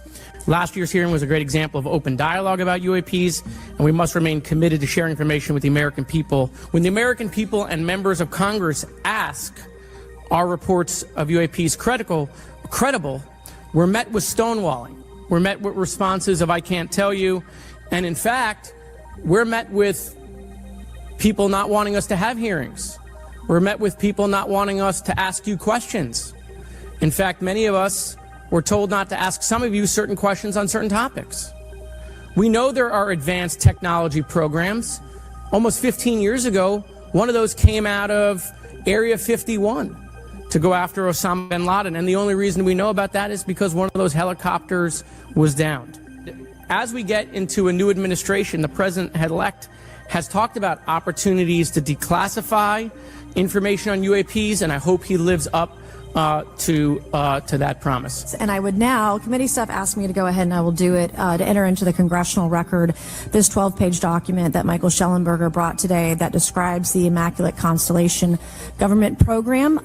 So we will do that now. Every member up here has a copy of it. The first section talks about the unacknowledged special access program called Immaculate Constellation, and the second section about USG imagery intelligence. And Representative Luna just told me if I say Immaculate Constellation, I'll be on some list, maybe a FISA warrant. So come at me, bro, I guess. But without objection, entered in the record. Confirmation that UAPs are real came to me in January of 2015 when I was serving as the commander of the Navy Meteorology and Oceanography Command. At the time, my personnel were participating in a pre-deployment naval exercise off the U.S. East Coast. During this exercise, I received an email on Navy's secure network from the operations officer of U.S. Fleet Forces Command. The email was addressed to all the subordinate commanders, and the subject line read in all capital letters, "Urgent Safety of Flight Issue." The text of the email was brief but alarming, with words to the effect, "If any of you know what these are, tell me ASAP. We are having multiple near mid-air collisions, and if we do not resolve this soon, we are going to have to shut down the exercise." Attached to the email is what is now known as the Go Fast video, captured on the forward-looking infrared sensor of one of the Navy F-A-18 aircraft participating in the exercise. The now declassified video showed an unidentified object exhibiting flight and structural characteristics unlike anything in our arsenal. The implication of the email was clear. The author was asking whether any of the recipients were aware of classified technology demonstrations that could explain these objects. Because the DoD policy is to rigorously deconflict such demonstrations with live exercises, I was confident this was not the case. The very next day, that email disappeared from my account and those of the other recipients without explanation. This lack of follow-up was very concerning to me. As the Navy's chief meteorologist at the time, I was responsible for reducing safety of flight risks. Yet it appeared to me that no one at the flag officer level was addressing the safety risk posed by UAPs. I concluded that the UAP information must have been classified within a special access program managed by an intelligence agency. That is a compartmented program that even senior officials, including myself, were not read into. Last year's UAP hearing before this oversight committee confirmed that UAP-related information is being withheld from senior officials and members of Congress. Last year's UAP hearing also revealed that elements of the government are engaged in a disinformation campaign to include personal attacks designed to discredit UAP whistleblowers. Continued overclassification surrounding UAPs has not only hindered our ability to effectively address these phenomena, but has also eroded trust in our institutions. A more comprehensive approach is needed to address the broader implication of UAP on public safety and national security, as well as the socio-economic opportunities that open UAP research could unlock. Therefore, I recommend Congress take the following action, which I believe will receive bipartisan support. First, establish robust oversight of the executive branch's management of UAP information by directing key officials, beginning with the director of the DoD's All-Domain Anomaly Resolution Office, to provide comprehensive briefings on what the government knows about UAP and does not know. 2, enact the provisions of the UAP Disclosure Act that establish a UAP Records Review Board to ensure independent oversight, transparency, and accountability in the government's handling of UAP information. And 3, strengthen the UAP Disclosure Act and future reauthorizations with provisions that mandate a whole-of-government approach to addressing UAP. In closing, I will share my personal reasons for speaking out on this topic. Now that we know UAP are interacting with humanity, and these include unidentified submerged objects in the ocean, we should not turn a blind eye, but instead boldly face this new reality and learn from it. So if you were in our shoes, where would you go from here? How would you get that information? A lot of times we just don't know who to ask because we don't know where to go next. So if you were in our shoes, where would you go? Well, I prefer to answer that question in a closed session. However, we established AARO for that very purpose, and unfortunately, under its previous leadership, it failed. Aware of the reporting that biologics have been recovered. Again, my focus was more nuts and bolts, looking at the physical aspects of these phenomena, how they interacted around military equities and nuclear equities. So I'm certainly not a medical expert. I would not be able to probably provide you a whole lot of value in that simply because I don't have the expertise. But was anything described as that we have possession of bodies? Yes. We have is it multiple types of creatures or? Sir, I couldn't answer that. I can tell you anecdotally that it was discussed quite a bit when I was at the Pentagon. The problem is the supposed collection of these biological samples occurred before my time, in fact, before I was even born. And was this part of the Lockheed Martin discussion, or was this the biologics is a completely separate? Separate yet related. Okay. Has there been any, to your knowledge, any communication with a non-human life form? So the term communication is a bit of a trick word because there's verbal communication like we're having now. The problem is you also have nonverbal communication. And so I would say definitively yes, but from a nonverbal meaning, when a Russian reconnaissance aircraft comes into U.S. airspace, we scramble 2 F-22s, and we are certainly communicating intent and capability. Certainly there seems to be some indication that they're being provocative, meaning that they're, in some cases, literally splitting aircraft formations right down the middle. So that's an air safety issue. Seems that a lot of these sightings occur near military installations. Do you think that these UAPs are intentionally targeting military installations, or do you think that we have increased abilities to monitor surrounding the military installations? Even if there was a 2% chance that there was some sort of hostile intent here, that's 2% higher than we really can accept. And so we must figure out, there's a calculus, capabilities versus intent, in order to identify if something is a national security threat. We've seen some of the capabilities, yet we have no idea in the intent. And so this is why this discussion is somewhat, I think, problematic from a governmental perspective, because we have no idea. I mean, it seems that they're becoming increasingly brash, and the question that we really have to figure out is it China or is it non-human? And I think that's the biggest question the American people want to know. If it's China, it's scary because they have a lot of technology that we cannot explain. And if it's non-human, that's scary because we don't know the intent. I really believe that we should use this hearing as a catalyst to improve and bolster our air defense capabilities and our maritime domain awareness capabilities, because obviously there are holes in it, whether it be UAP of non-HI direction or NHI direction, or as you say, sir, China or any other adversary. From 2020 to 2022, there was a UAP task force in the DoD succeeding where Mr. Elizondo worked, led by Jay Stratton, who had the first comprehensive whole-of-government approach to UAP, which involved pathways to declassification and to increase transparency, as well as assessing the national security risks of UAP. This was a really well-established approach, and we have all advocated that something like it return. Law enforcement, military do not have authorities to actually engage, and Congress needs to act to give those authorities to local law enforcement and the military, so they have clear guidelines on how to assess these issues going forward. I would support classification necessary to protect secrets essential to national security, but I think it's pretty obvious that there's overclassification. President-elect Trump has repeatedly committed to greater transparency, both on the UAP issue, on JFK files, on COVID origins, and many other things. So I think that we need to make sure that the next administration is held accountable for that. Within the Department of Defense, involving the manipulation of human genetics with what is described as non-human genetic material, potentially for the enhancement of human capabilities, hybrids. Are any of you familiar with that? Yes or no? No, ma'am. I am not, ma'am. I'm not. No, ma'am. Yeah, the Immaculate Constellation covers both terrestrial and oceanic, and there's actually a number of cases described in the report that occur in the ocean. And do you believe that there is a concerted effort by the Pentagon to keep Congress out of the loop regarding these UAP activities, specifically in our waters? Yes. So are there any accounts of UAPs emerging from or submerging into our water, which could indicate a base or presence beneath the ocean's surface? I don't know about a base, but as I mentioned, I had a different source entirely describe this pretty extraordinary footage that exists of orbs, of an orb coming out of the ocean and being met by another orb. Mr. Elizondo, were you read into the Immaculate Constellation program? I would not be authorized to confirm nor deny the existence of any ongoing or past program, especially as it relates to a special access program, either by name or trigraph. We do work with international partners and allies quite often, not just in military exercises and workups, but in other intelligence efforts as well. Lockheed Martin and others do quite a bit of work both in our atmosphere, in space, and even underwater. There are certain efforts. There are debunkers out there who have said the Go Fast video was just a balloon.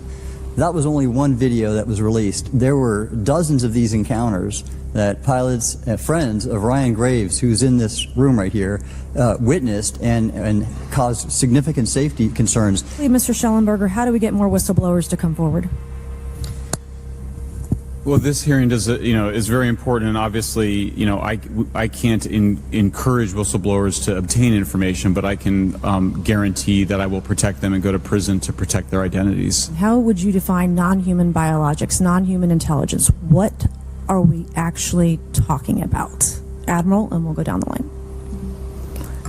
I don't think it's a stretch when you look at the diversity of life on this planet and the size of this universe to think that there will be more diverse, higher order, non-human intelligences throughout the universe, and that's probably what's visiting us.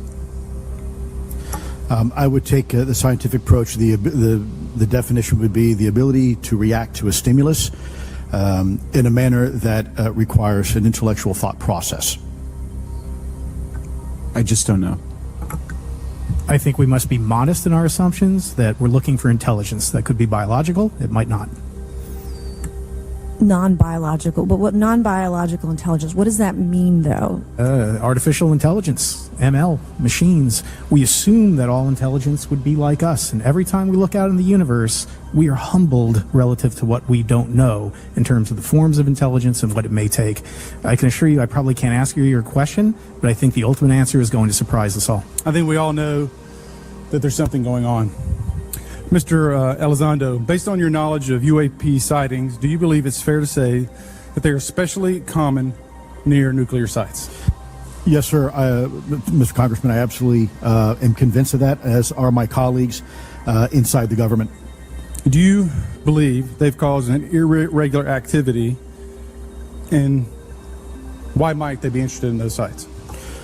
Sir, in some cases, it's actually regular activity. You'd be surprised. There's actually documentation right now that's been submitted. It's not just Oak Ridge. It's Savannah River site, SRS. It's also Los Alamos. A lot of our sensitive R&D locations appear to be under some sort of surveillance and monitoring. Why? Well, because a lot of innovation comes out of those areas. A lot of new technologies, a lot of, if you will, disruptive technologies that we use for our national defense originates out of those locations, and advanced concepts in physics as well.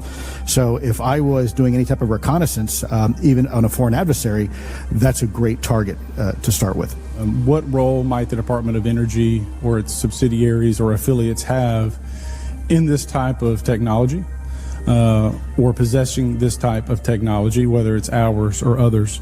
Absolutely. They were threatening Navy pilots during the exercise that I was, my people were involved with in 2015, and it's my understanding they're risking pilot safety, commercial and military today. So I think it's reasonable to conclude that if there is a threat to our personnel who are serving our country faithfully, that there be oversight. 100%, Congressman. And in fact, that's the one thing that we've not talked about enough during this hearing, is the fact that the government executive branch not sharing with Congress what it knows about UAP infringes on your legislative and oversight responsibilities to such an extent that's very concerning. I mean, what else are we, if you look at national security or intelligence or foreign affairs or appropriations, you all have oversight and legislative responsibility regarding those. This UAP issue may be the greatest issue of our time, and it's being hid from you.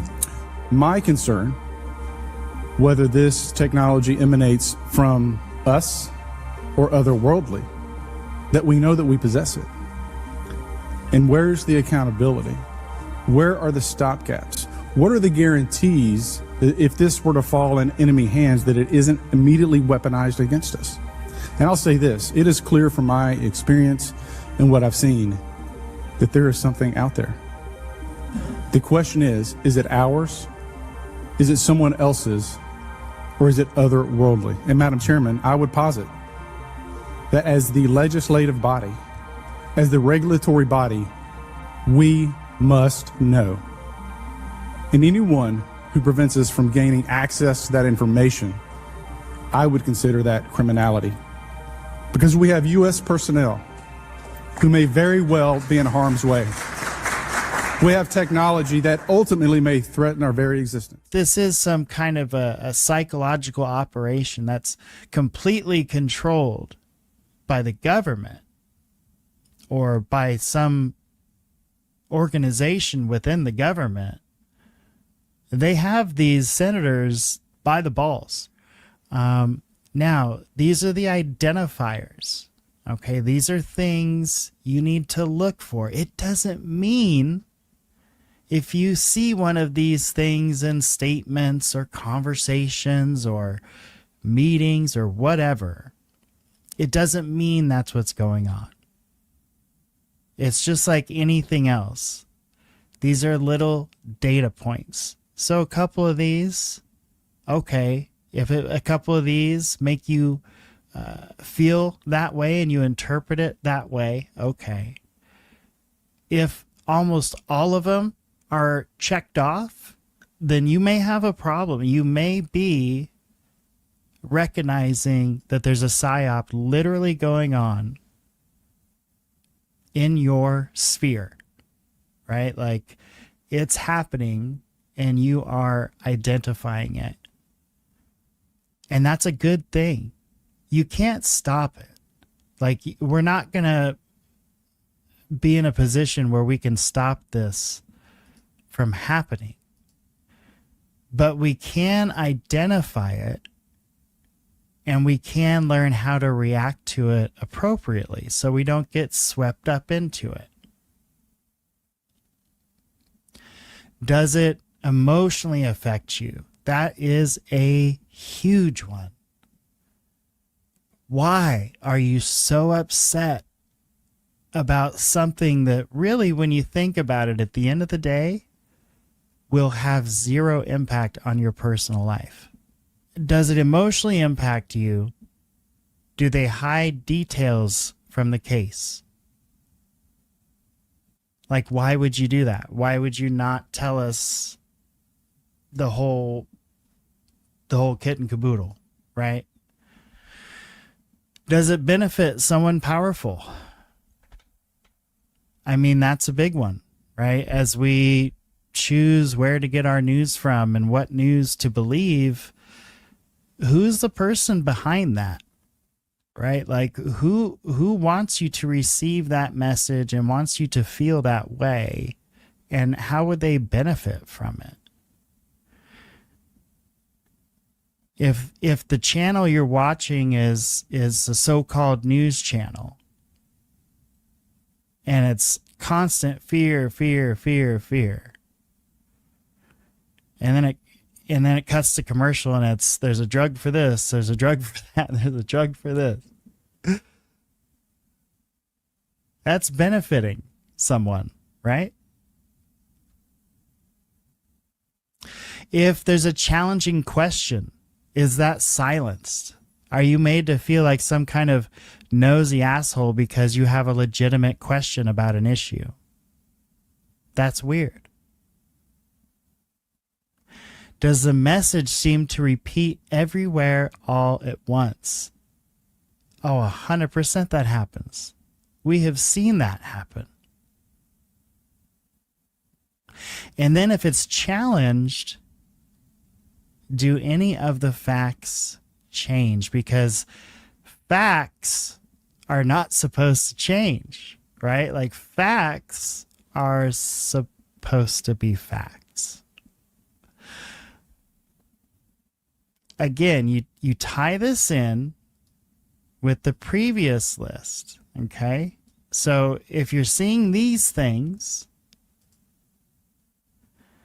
react before you think, emotional hijacked, everyone suddenly using the same phrase, anonymous accounts repeating the same story, manufactured urgency, shrinking acceptable opinions.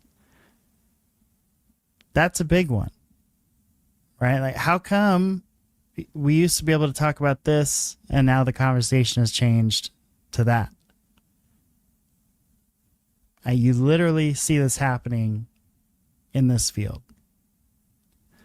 So you add those with these. If you've got a lot of check marks, don't panic. Just be proud of yourself. Pat yourself on the back, because you're halfway there. You've identified what it is, and maybe we don't know what it is they're trying to do, but we can certainly do things to try to protect ourselves. And it doesn't take a lot. It's a very short list. Slow down. All right, that's the first thing. Slow down. There's not a rush. Check the source. Do you trust the source? Is it a good source? Is it credible? Are there facts that back the opinion? Again, look for incentives. Who's going to benefit from this? You want to compare different viewpoints. That's why a lot of times if I'm covering the news, you'll notice, like, at one point, Fox News will be on, at another point, CNN will be on, at another point, MSNBC. My favorite is C-SPAN. They seem to be the most objective. But I mean, you're going to get viewpoints that are kind of aligned with whatever network you're going to be watching. That's just the world that we live in. So compare them. What makes sense to you? A lot of times the truth is right in the middle, right? It's not always black and white. A lot of times it's in the gray area.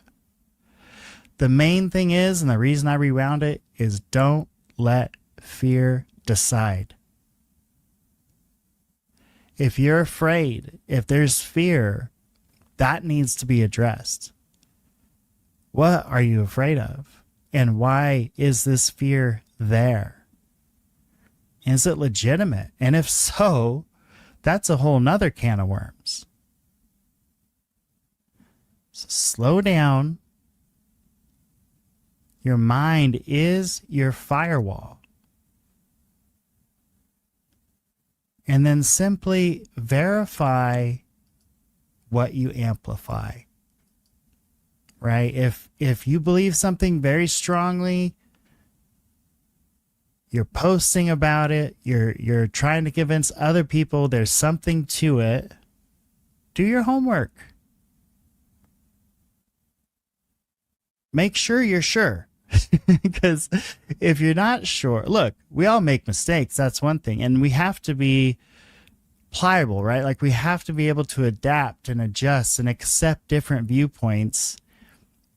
You can't be so emotionally evolved that you're not willing to change your viewpoint, even if the fact is smacking you, right in the face. You read something, you hear something, you watch something, you feel that. Take a pause. We're going to check our other viewpoints.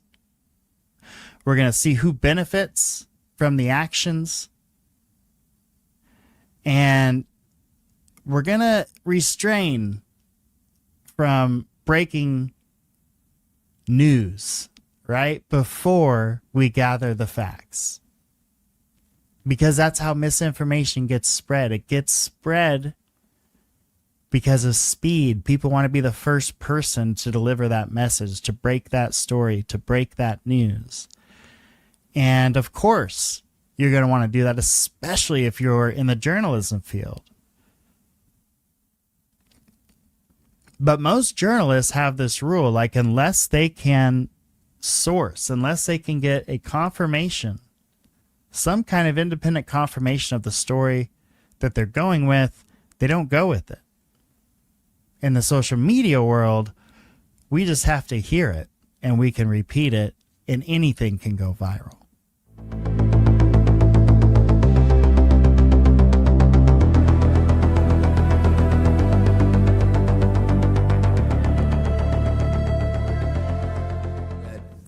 The U.S. government had nothing to do with whatever it is you saw. Correct. They wouldn't want it there because it would potentially interrupt the proceedings at the time. Was there an after action? Was there a discussion by your command was there an investigation? It's pretty significant activities that you were involved in. Was there an investigation that you know of? We conducted investigations in real time. Right. And we document all the evidence, but as far as anything from higher up, I don't know if there was an investigation done. No information came down on what we should do. Were you ever interviewed at someone else's request? About that incident? Yeah, about the incident. I don't believe so. So the historical record has laid out that there's a pattern, that our installations are visited by these craft. They come in and do whatever they're doing, and then they leave. And we don't know how to respond. We don't know how to protect the installation. So that's why we're here. There'd be 40, 60, 100 people on duty during these encounters. Really? Yeah. All seeing it at the same time? Yes, these encounters were playing out while we were on duty, and we were responding and investigating in real time as they occurred. And as you said, the importance of your operation was highly important because they said it's the most important in 25 years. The research that you were conducting. For that particular launch, we had 500 Air Force police officers guarding the launch. How big? Wise? The two square objects were at least as large as a football field. The second encounter, they think it was much larger than a football field. We're talking like flying buildings. My next move, I went into my house after it left. I made sure no one had been abducted. And I picked up the landline. I called the Security Forces Command Center. The object I saw, I don't even know if it was an object. It was a light. It was an orb. It didn't look like a craft, but it did look solid. Someone would see a light. They would pay attention to the light. And then the object responds. It performs for you.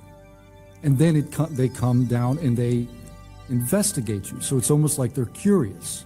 It was very concerning because in my Aero MFR, they had actually referenced a former staff member that was the one who told me to go there, and they probably shouldn't have done that.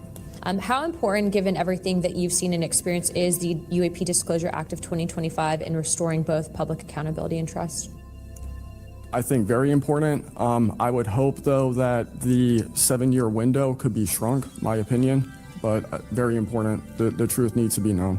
So this is now the second or third committee where we have former military folks with impeccable records, with information and knowledge. And so I don't really know what is true. I don't know on this subject.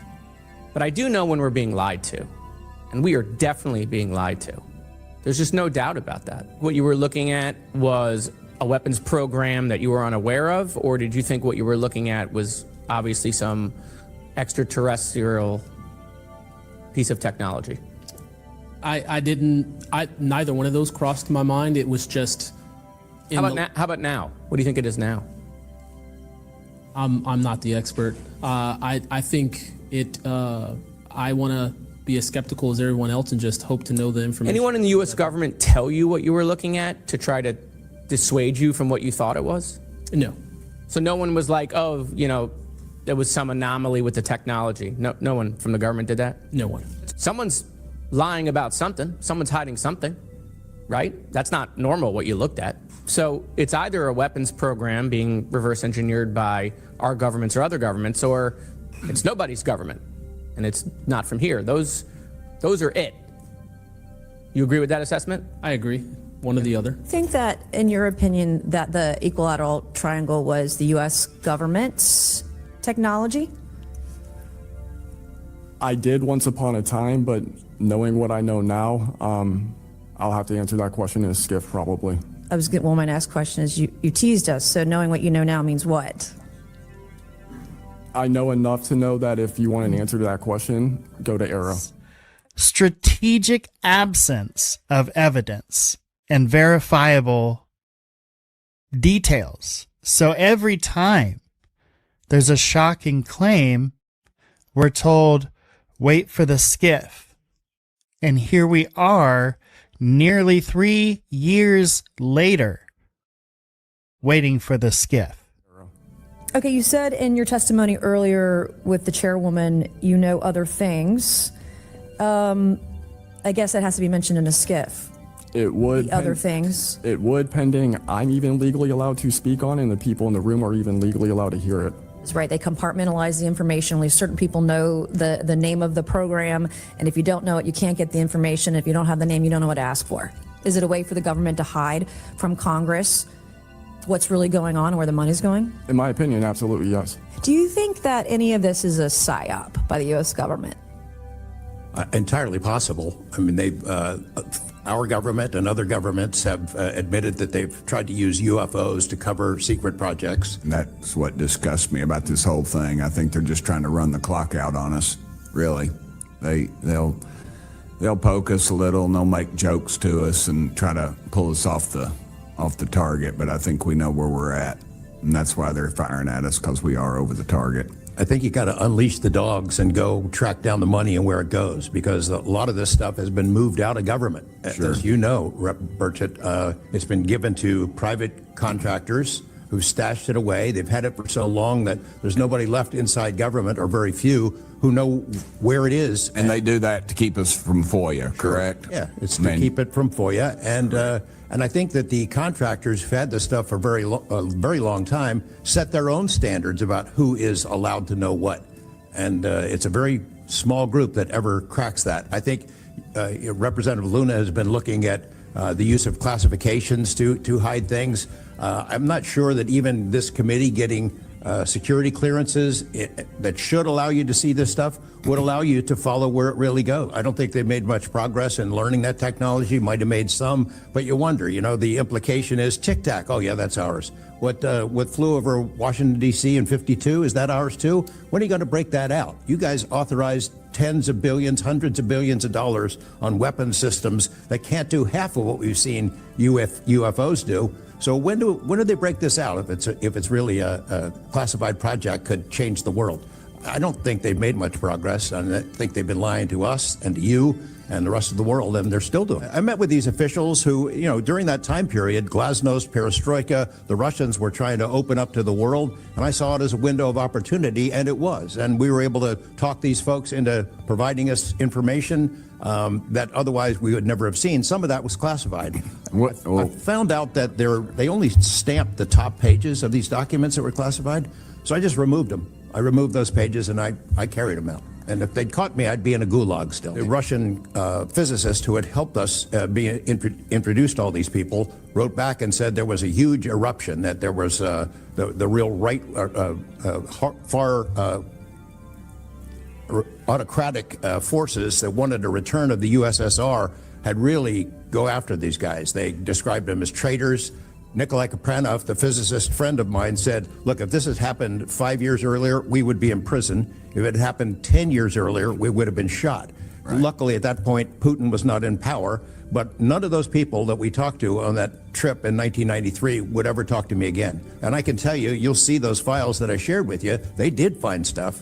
There was an incident in October of 1982 over at ICBM base where UFOs popped up, was observed over this base where the missiles are pointed at us, United States.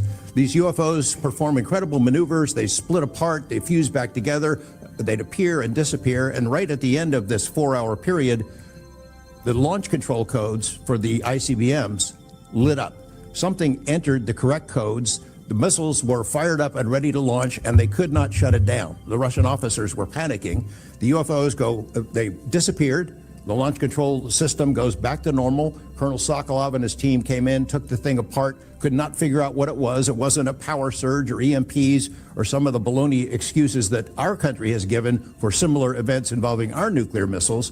They thought it was a message from wherever the UFOs were from. And that's a chilling thing. I mean, we were a couple of seconds away from World War III starting, and the UFOs were responsible for it. Just last night, I tried to get an amendment onto the National Defense Authorization Act that fit in the germaneness of that bill to have UAP disclosure. And conveniently, it was named non-germane, mostly deemed by staff, not even an elected official. This is the kind of stuff that we repeatedly see. Last year, we were blocked by someone in House administration from being able to receive a full briefing from Arrow. So not an elected official, but someone in staff blocked us. And I've had it. Enough is enough. This was taken October 30th of 2024. This video is of an MQ-9 drone tracking an orb, or this object, off the coast of Yemen. You'll see that another MQ-9 launched a Hellfire missile. That you cannot see that drone, and so I'm not going to explain it to you. You'll see exactly what it does.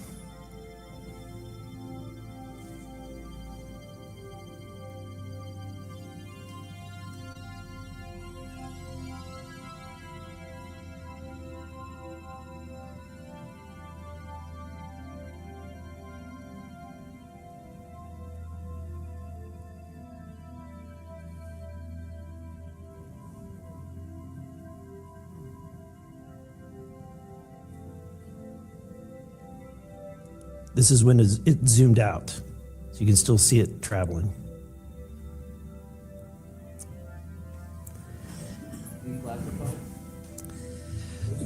So, Mr. Knapp, have you heard about events like this occurring, and what information might you have?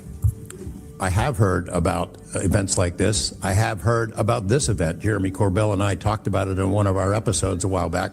Occasionally some of that stuff gets out in the wild and it comes our way. It should be going to you. The public should be seeing this stuff. And you had, you reported James Lakatsky came to you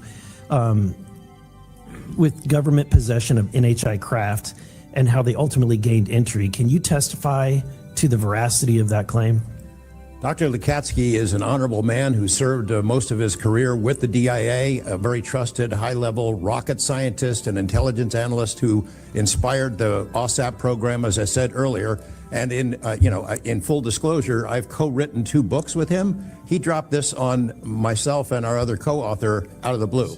test of various components of a UFO, UAP, paranormal research program. Right from the beginning, it included all aspects of both UFOs and the paranormal in relationship to UFOs. That occurred let's say in a congressional facility. You told us, because you were allowed to tell us, that our government has a UFO in its possession and has been able to access the inside of it, right?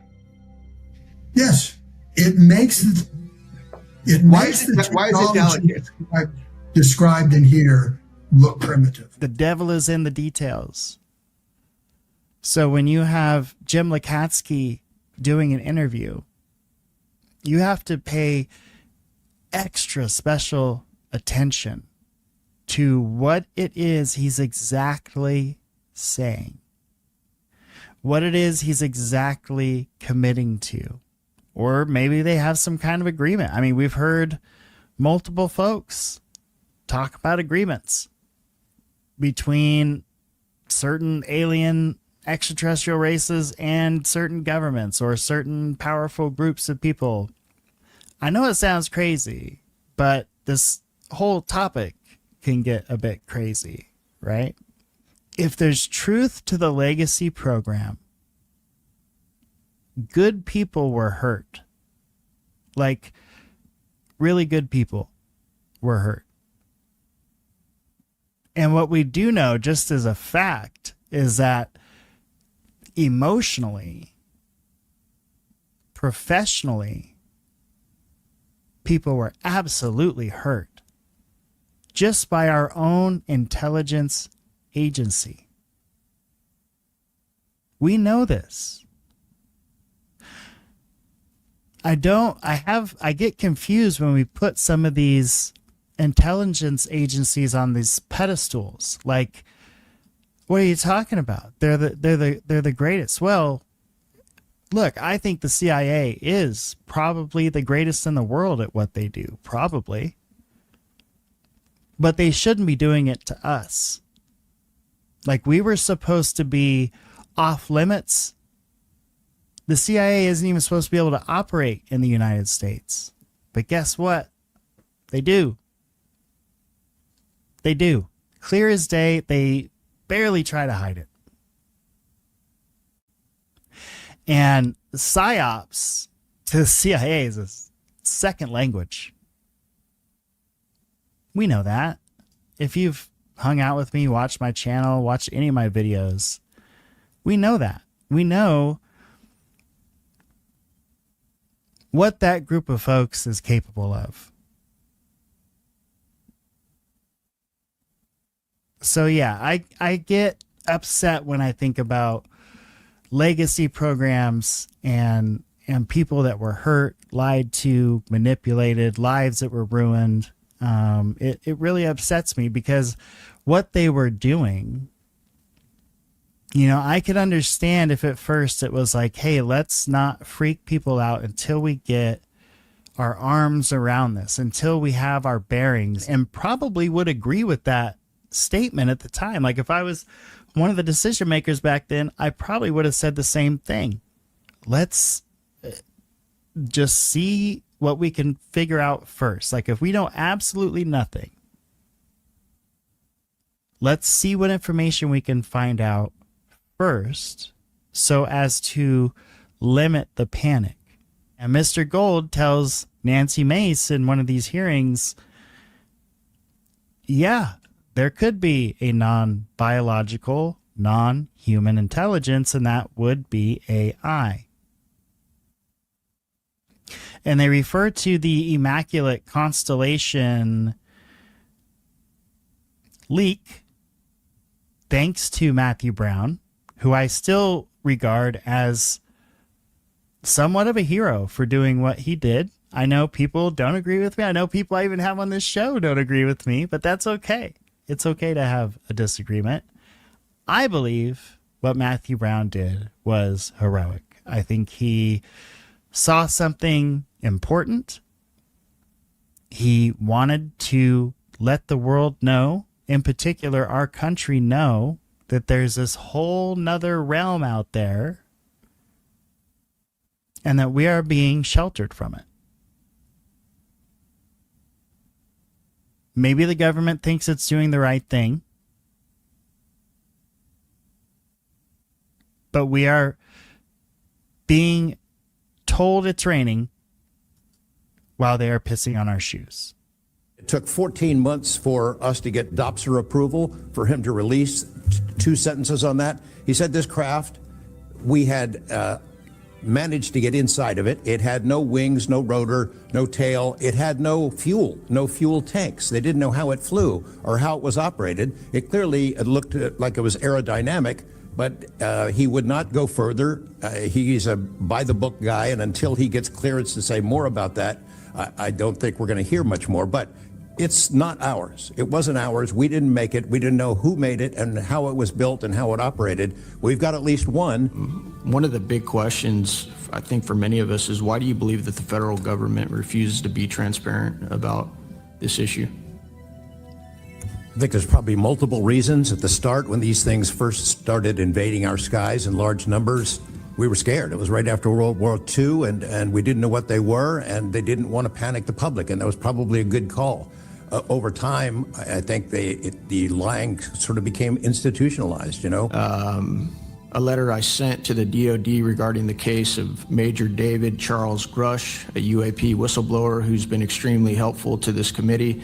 Unfortunately, due to his participation in the disclosure of UAP, he suffered reprisal like the removal of his clearance, denial of promotion, and loss of medical retirement. I wrote the DOD on July 24th, 2025 on behalf of Major Grush, and I'm still waiting for a reply. I appreciate any help the committee can offer to get a response. The keepers of the secrets, the private companies that have been doing this job for intelligence agencies for a long time, are not going to cough it up. You'd have to force it out of them. And whether you can get them to admit that they have it or not, I mean, they're supposed to lie about it. They've been lying about it. You know, more power to you. I hope it works. I hope it passes this time.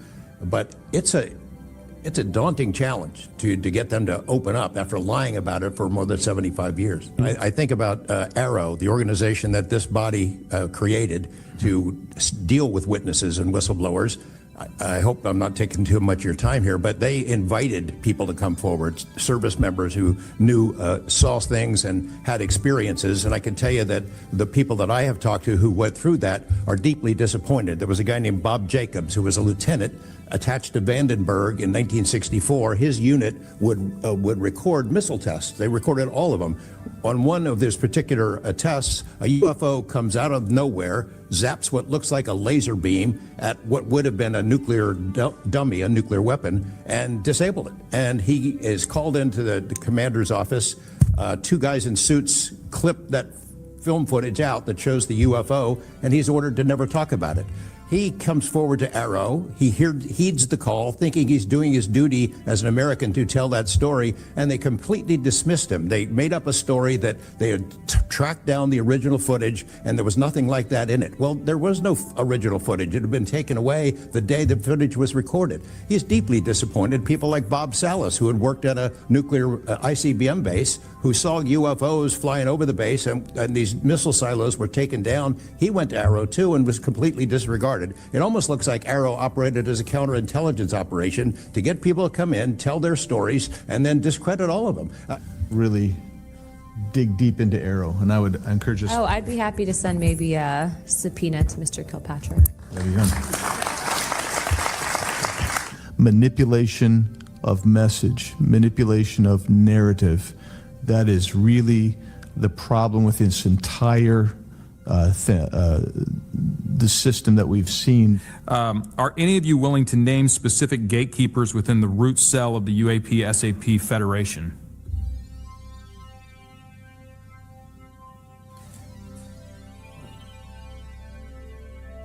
You mean specific people and contractors that have dealt with us and kept the secret? Specific individuals. Well, one of them was named Dr. James Ryder at Lockheed. But, you know, again, to emphasize, I don't fault these contractors for doing what they were asked to do by our government. They're supposed to lie if people ask about it. And the intelligence agencies who gave this stuff to them, CIA, I think primarily, told them to keep it quiet. And they've done that. And I suspect that they'd like an off-ramp, that they'd like some help with figuring out this technology at some point. And this is, again, available to anyone, is there a security classification guide for UAP or NHI?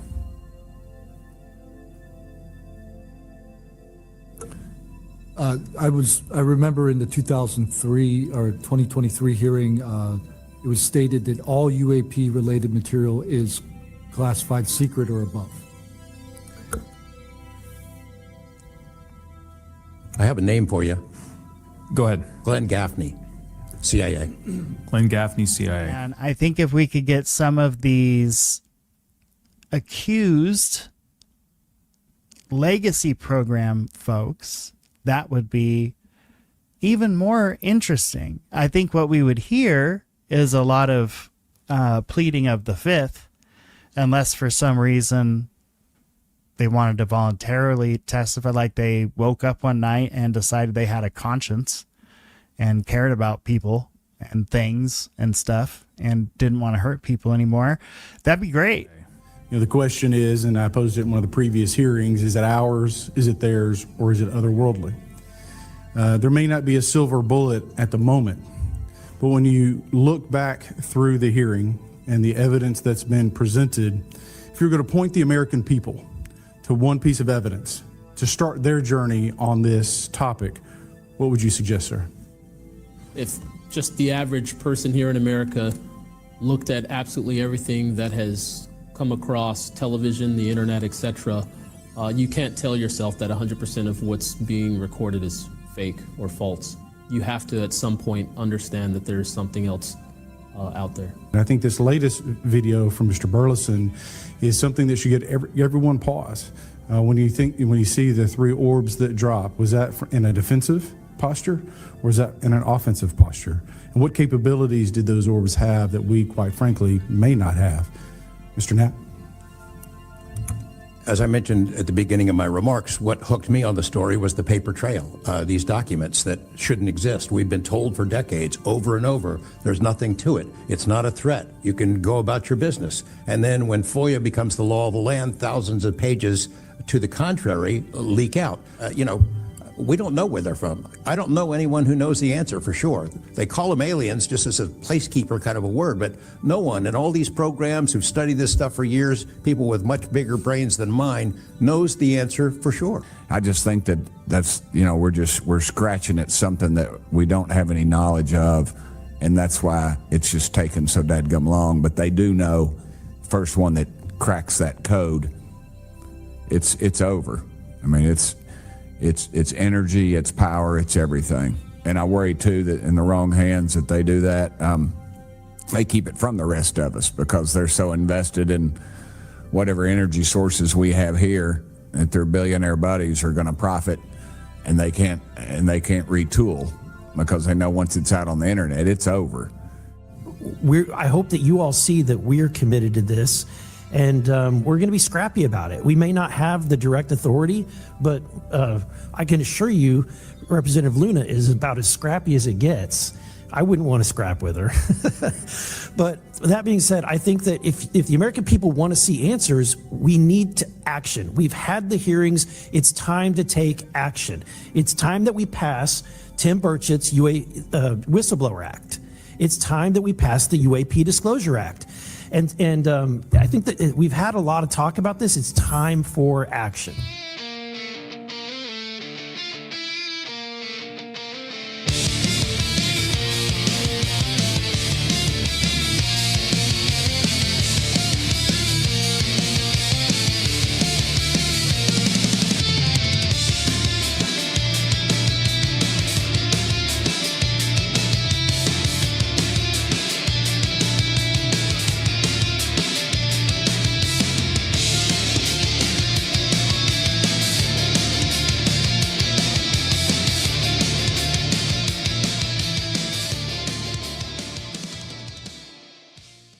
These hearings, what we're looking at is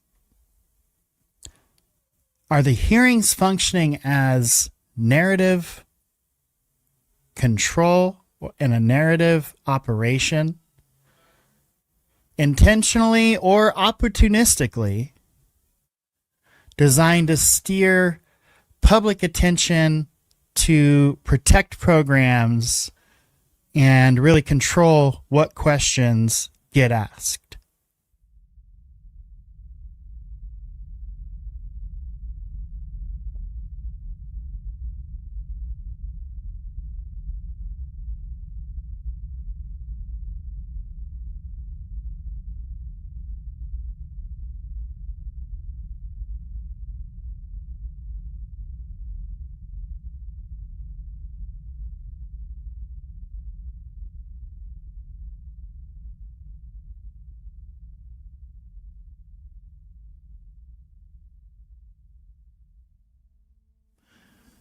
The reality is the UAPDA failed, and we have no oversight. So we now have the same oversight on UFOs as we had in 2017 when the New York Times article with Leslie Kean that really sparked just a ton of interest in this subject came out. Multiple hearings, thousands of declassified papers, probably hundreds of declassified videos and photos at this point. But we couldn't get 8 civilians with clearance to provide some kind of oversight that can demand the data that we will need to uncover what we're dealing with. So right now, this government of the people, by the people, and for the people is not working for the people. And we're not even sure if it's of the people.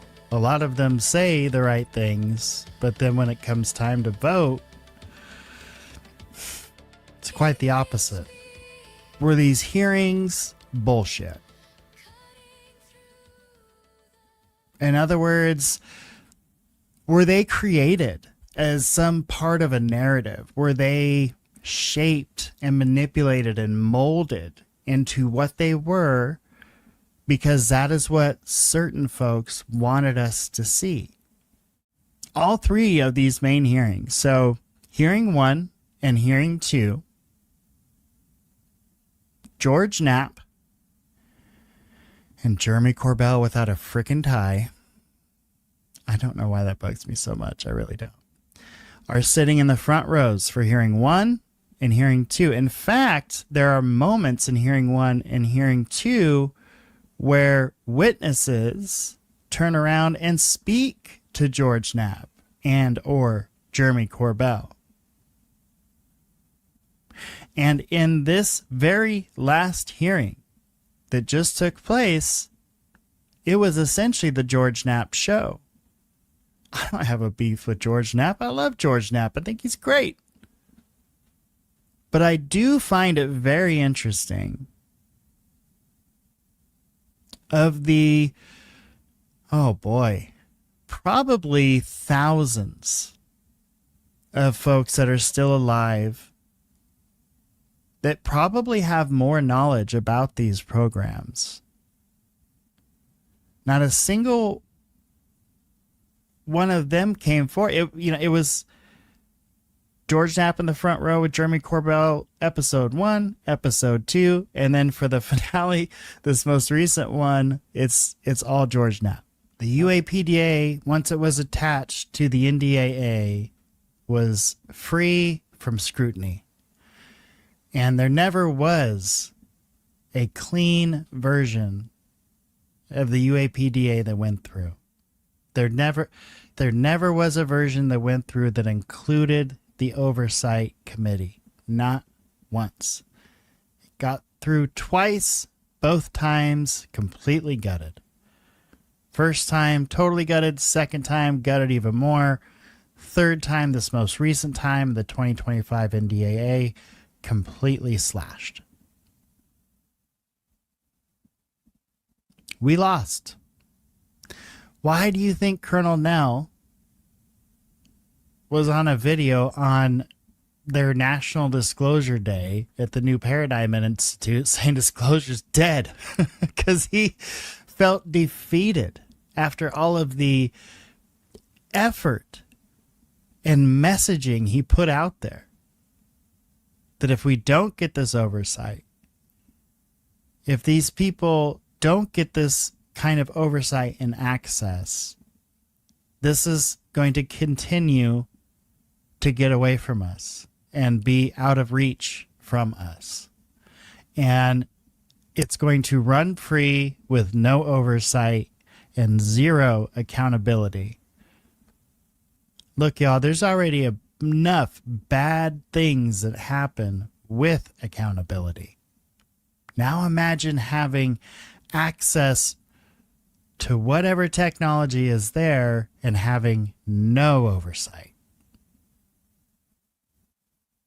It's dangerous. It's something you should care about. The only hope we have is a standalone UAP Disclosure Act. So call your representative. You want a standalone UAP Disclosure Act that includes a civilian oversight committee. Because if we don't get that, the UFO topic, truth, disclosure, is not going to advance. Before we know it, another 20 years will go by. Maybe some new technology catches another crazy looking thing. And we'll have to go through all this silliness again because we couldn't get it right this time. The very first UAP hearing only had 3 witnesses. It had David Grush, Ryan Graves, and David Fravor. But it was also probably some of the most compelling testimony. We did hear from George Knapp and James Lukatsky, even though they put it in a book. It's different when you hear it under oath that the U.S. government found a UFO, cracked one open, and accessed the inside of it.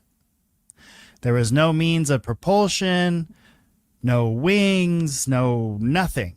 But somehow this thing was moving, flying around. What that means, don't know. But those are the facts they were willing to release. That's incredible. And we got that under oath from Dr. Jim Lukatsky. So that's important. And they are working on getting even more information out. So I'm happy for that. Like, the more we can get out, the better. Hopefully it's not all bullshit. But if it's official, it's official. That's the thing. Like, you can call the Dirds crazy. You can call the whole Bass research project crazy. But Dr. Lukatsky said it the best, I think, is that, look, this is what the CIA, the Air Force wanted. This is by request. They wanted studies on this. Where am I at with the PSYOP? I'm at, do I think these hearings were a PSYOP? No. But do I think they're getting influenced by people to try to turn it into a PSYOP? Yeah. You hear the congressman himself say in one of these hearings, They're told certain questions not to ask. That's highly irregular before a hearing on the House for some staffer to come up to you and say, hey, you probably shouldn't ask him about this. Excuse me? That's probably, I mean, who I am, that's probably the first thing I'm going to go and ask for after that happens. But I'm just saying that's highly irregular. So these are all very interesting data points all across the board. Take it for what you will, but take it nonetheless. To passing that information on privately and in a skiff. And to date, in this mid-December of 2025, not a single one of these witnesses or whistleblowers, whatever nomenclature you want to give them, has actually come forward and sat in a skiff with these lawmakers, including David Grush, who is now on the UAP task force. The UAPDA failed, and that means any real oversight failed, and that means we've made essentially zero progress in the last 3-4 years. And since 2017, we've kind of made negative process because Arrow has proceeded to get things on the record that state none of this is weird. All normal stuff. People are just misinterpreting what they're seeing in the skies. I believe what we're going to see going forward, at least for the next little while, are going to be new leaks timed around legislation or elections. We're going to hear a lot more about skiff talk, and we're going to see a lot of the same, no skiff results. We're going to hear a lot of talk about going into these skiffs and getting this data to our leadership, but it's not going to happen. The framing it as a threat is going to continue to intensify as no new information comes out about what we're dealing with. And I think we're already seeing it, this kind of slow shift from craft to drone. And we're seeing from drone to foreign actors, depending on what politician is saying it and what they're talking about. So this is being framed already, if you haven't noticed. We're going to close this segment out on this. These are some questions I would like to ask myself of the UAP task force. Number one, if this is real, why is public evidence always lagging behind claims? Why do we get dramatic testimony but no auditable documentation? Why does the narrative drift depending on political climate? Who controls the funnel of what becomes known? What would accountability look like if this story was true? And then if it's not true, who's benefiting from all of this confusion? We know in a PSYOP, confusion is a tool, not an accident. So who's benefiting from the confusion this is causing if this is all bullshit? Because the claims are either the biggest claims in human history or the most sophisticated narrative operation ever run on the public. things we've seen in common in these hearings: an emphasis on national security language, repeated use of "I can't discuss that publicly," or "we'll have to discuss that in a skiff," or "it depends on if I can even get the clearance to say that," or "you can get the clearance to even hear that." These are our elected officials. High impact claims paired with low public verifiability. We have UFOs. We have non-biologics. Where are they? We don't know. If we do know, we'll have to share that with you in a skiff.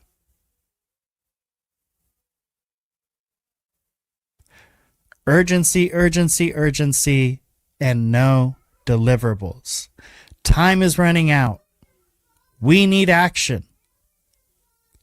But nothing happens. Nothing gets through. And in fact, even in the early days in 2023, when the UAP Disclosure Act got through by being attached to the NDAA, it was completely gutted. There was no oversight panel. There was nothing. It was just a bill that basically said, hey, turn in old UFO videos to the archives. That's essentially all they had to do.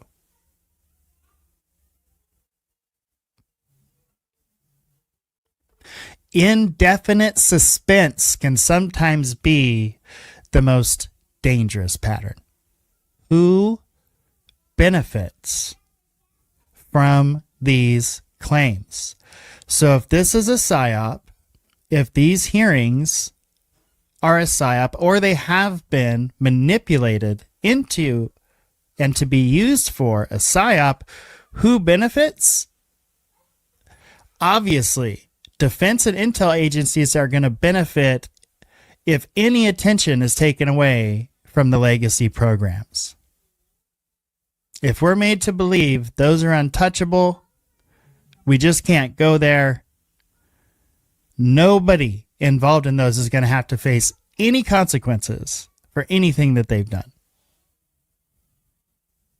Contractors are going to benefit if the scrutiny stays vague and there's no audit-driven reinforcement.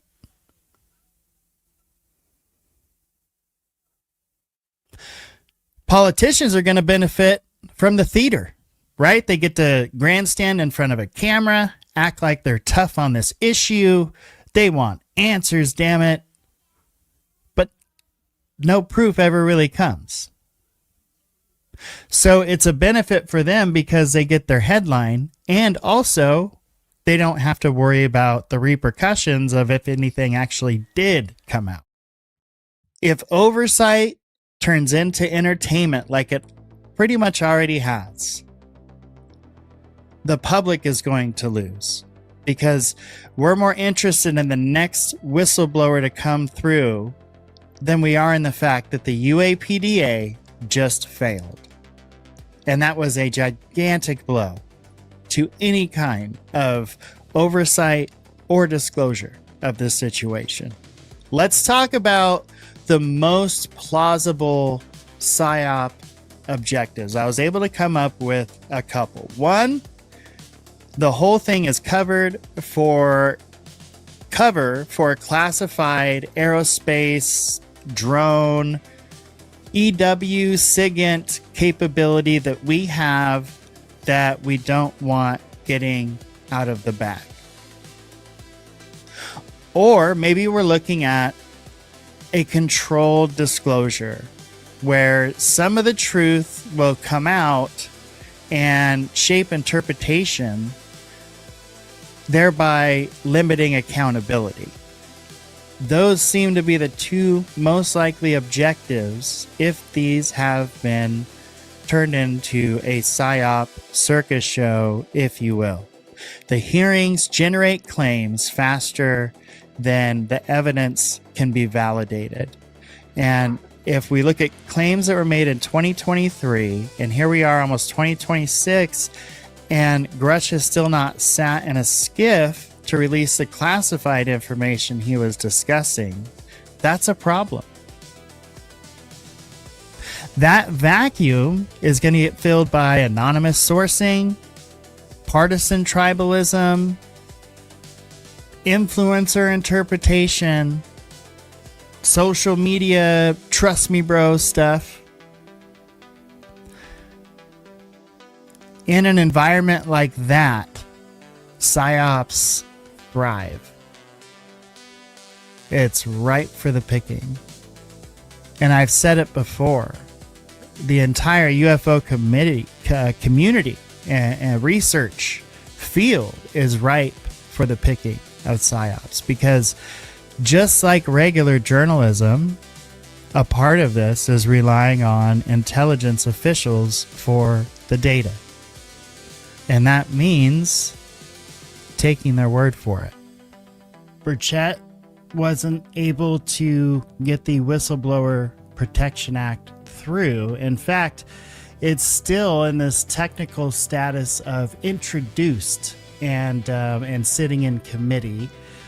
There's no vote that's scheduled to be had on that. So for all the rhetoric of protect the whistleblowers, they can't even get it advanced for a vote. I mean, it's getting ugly.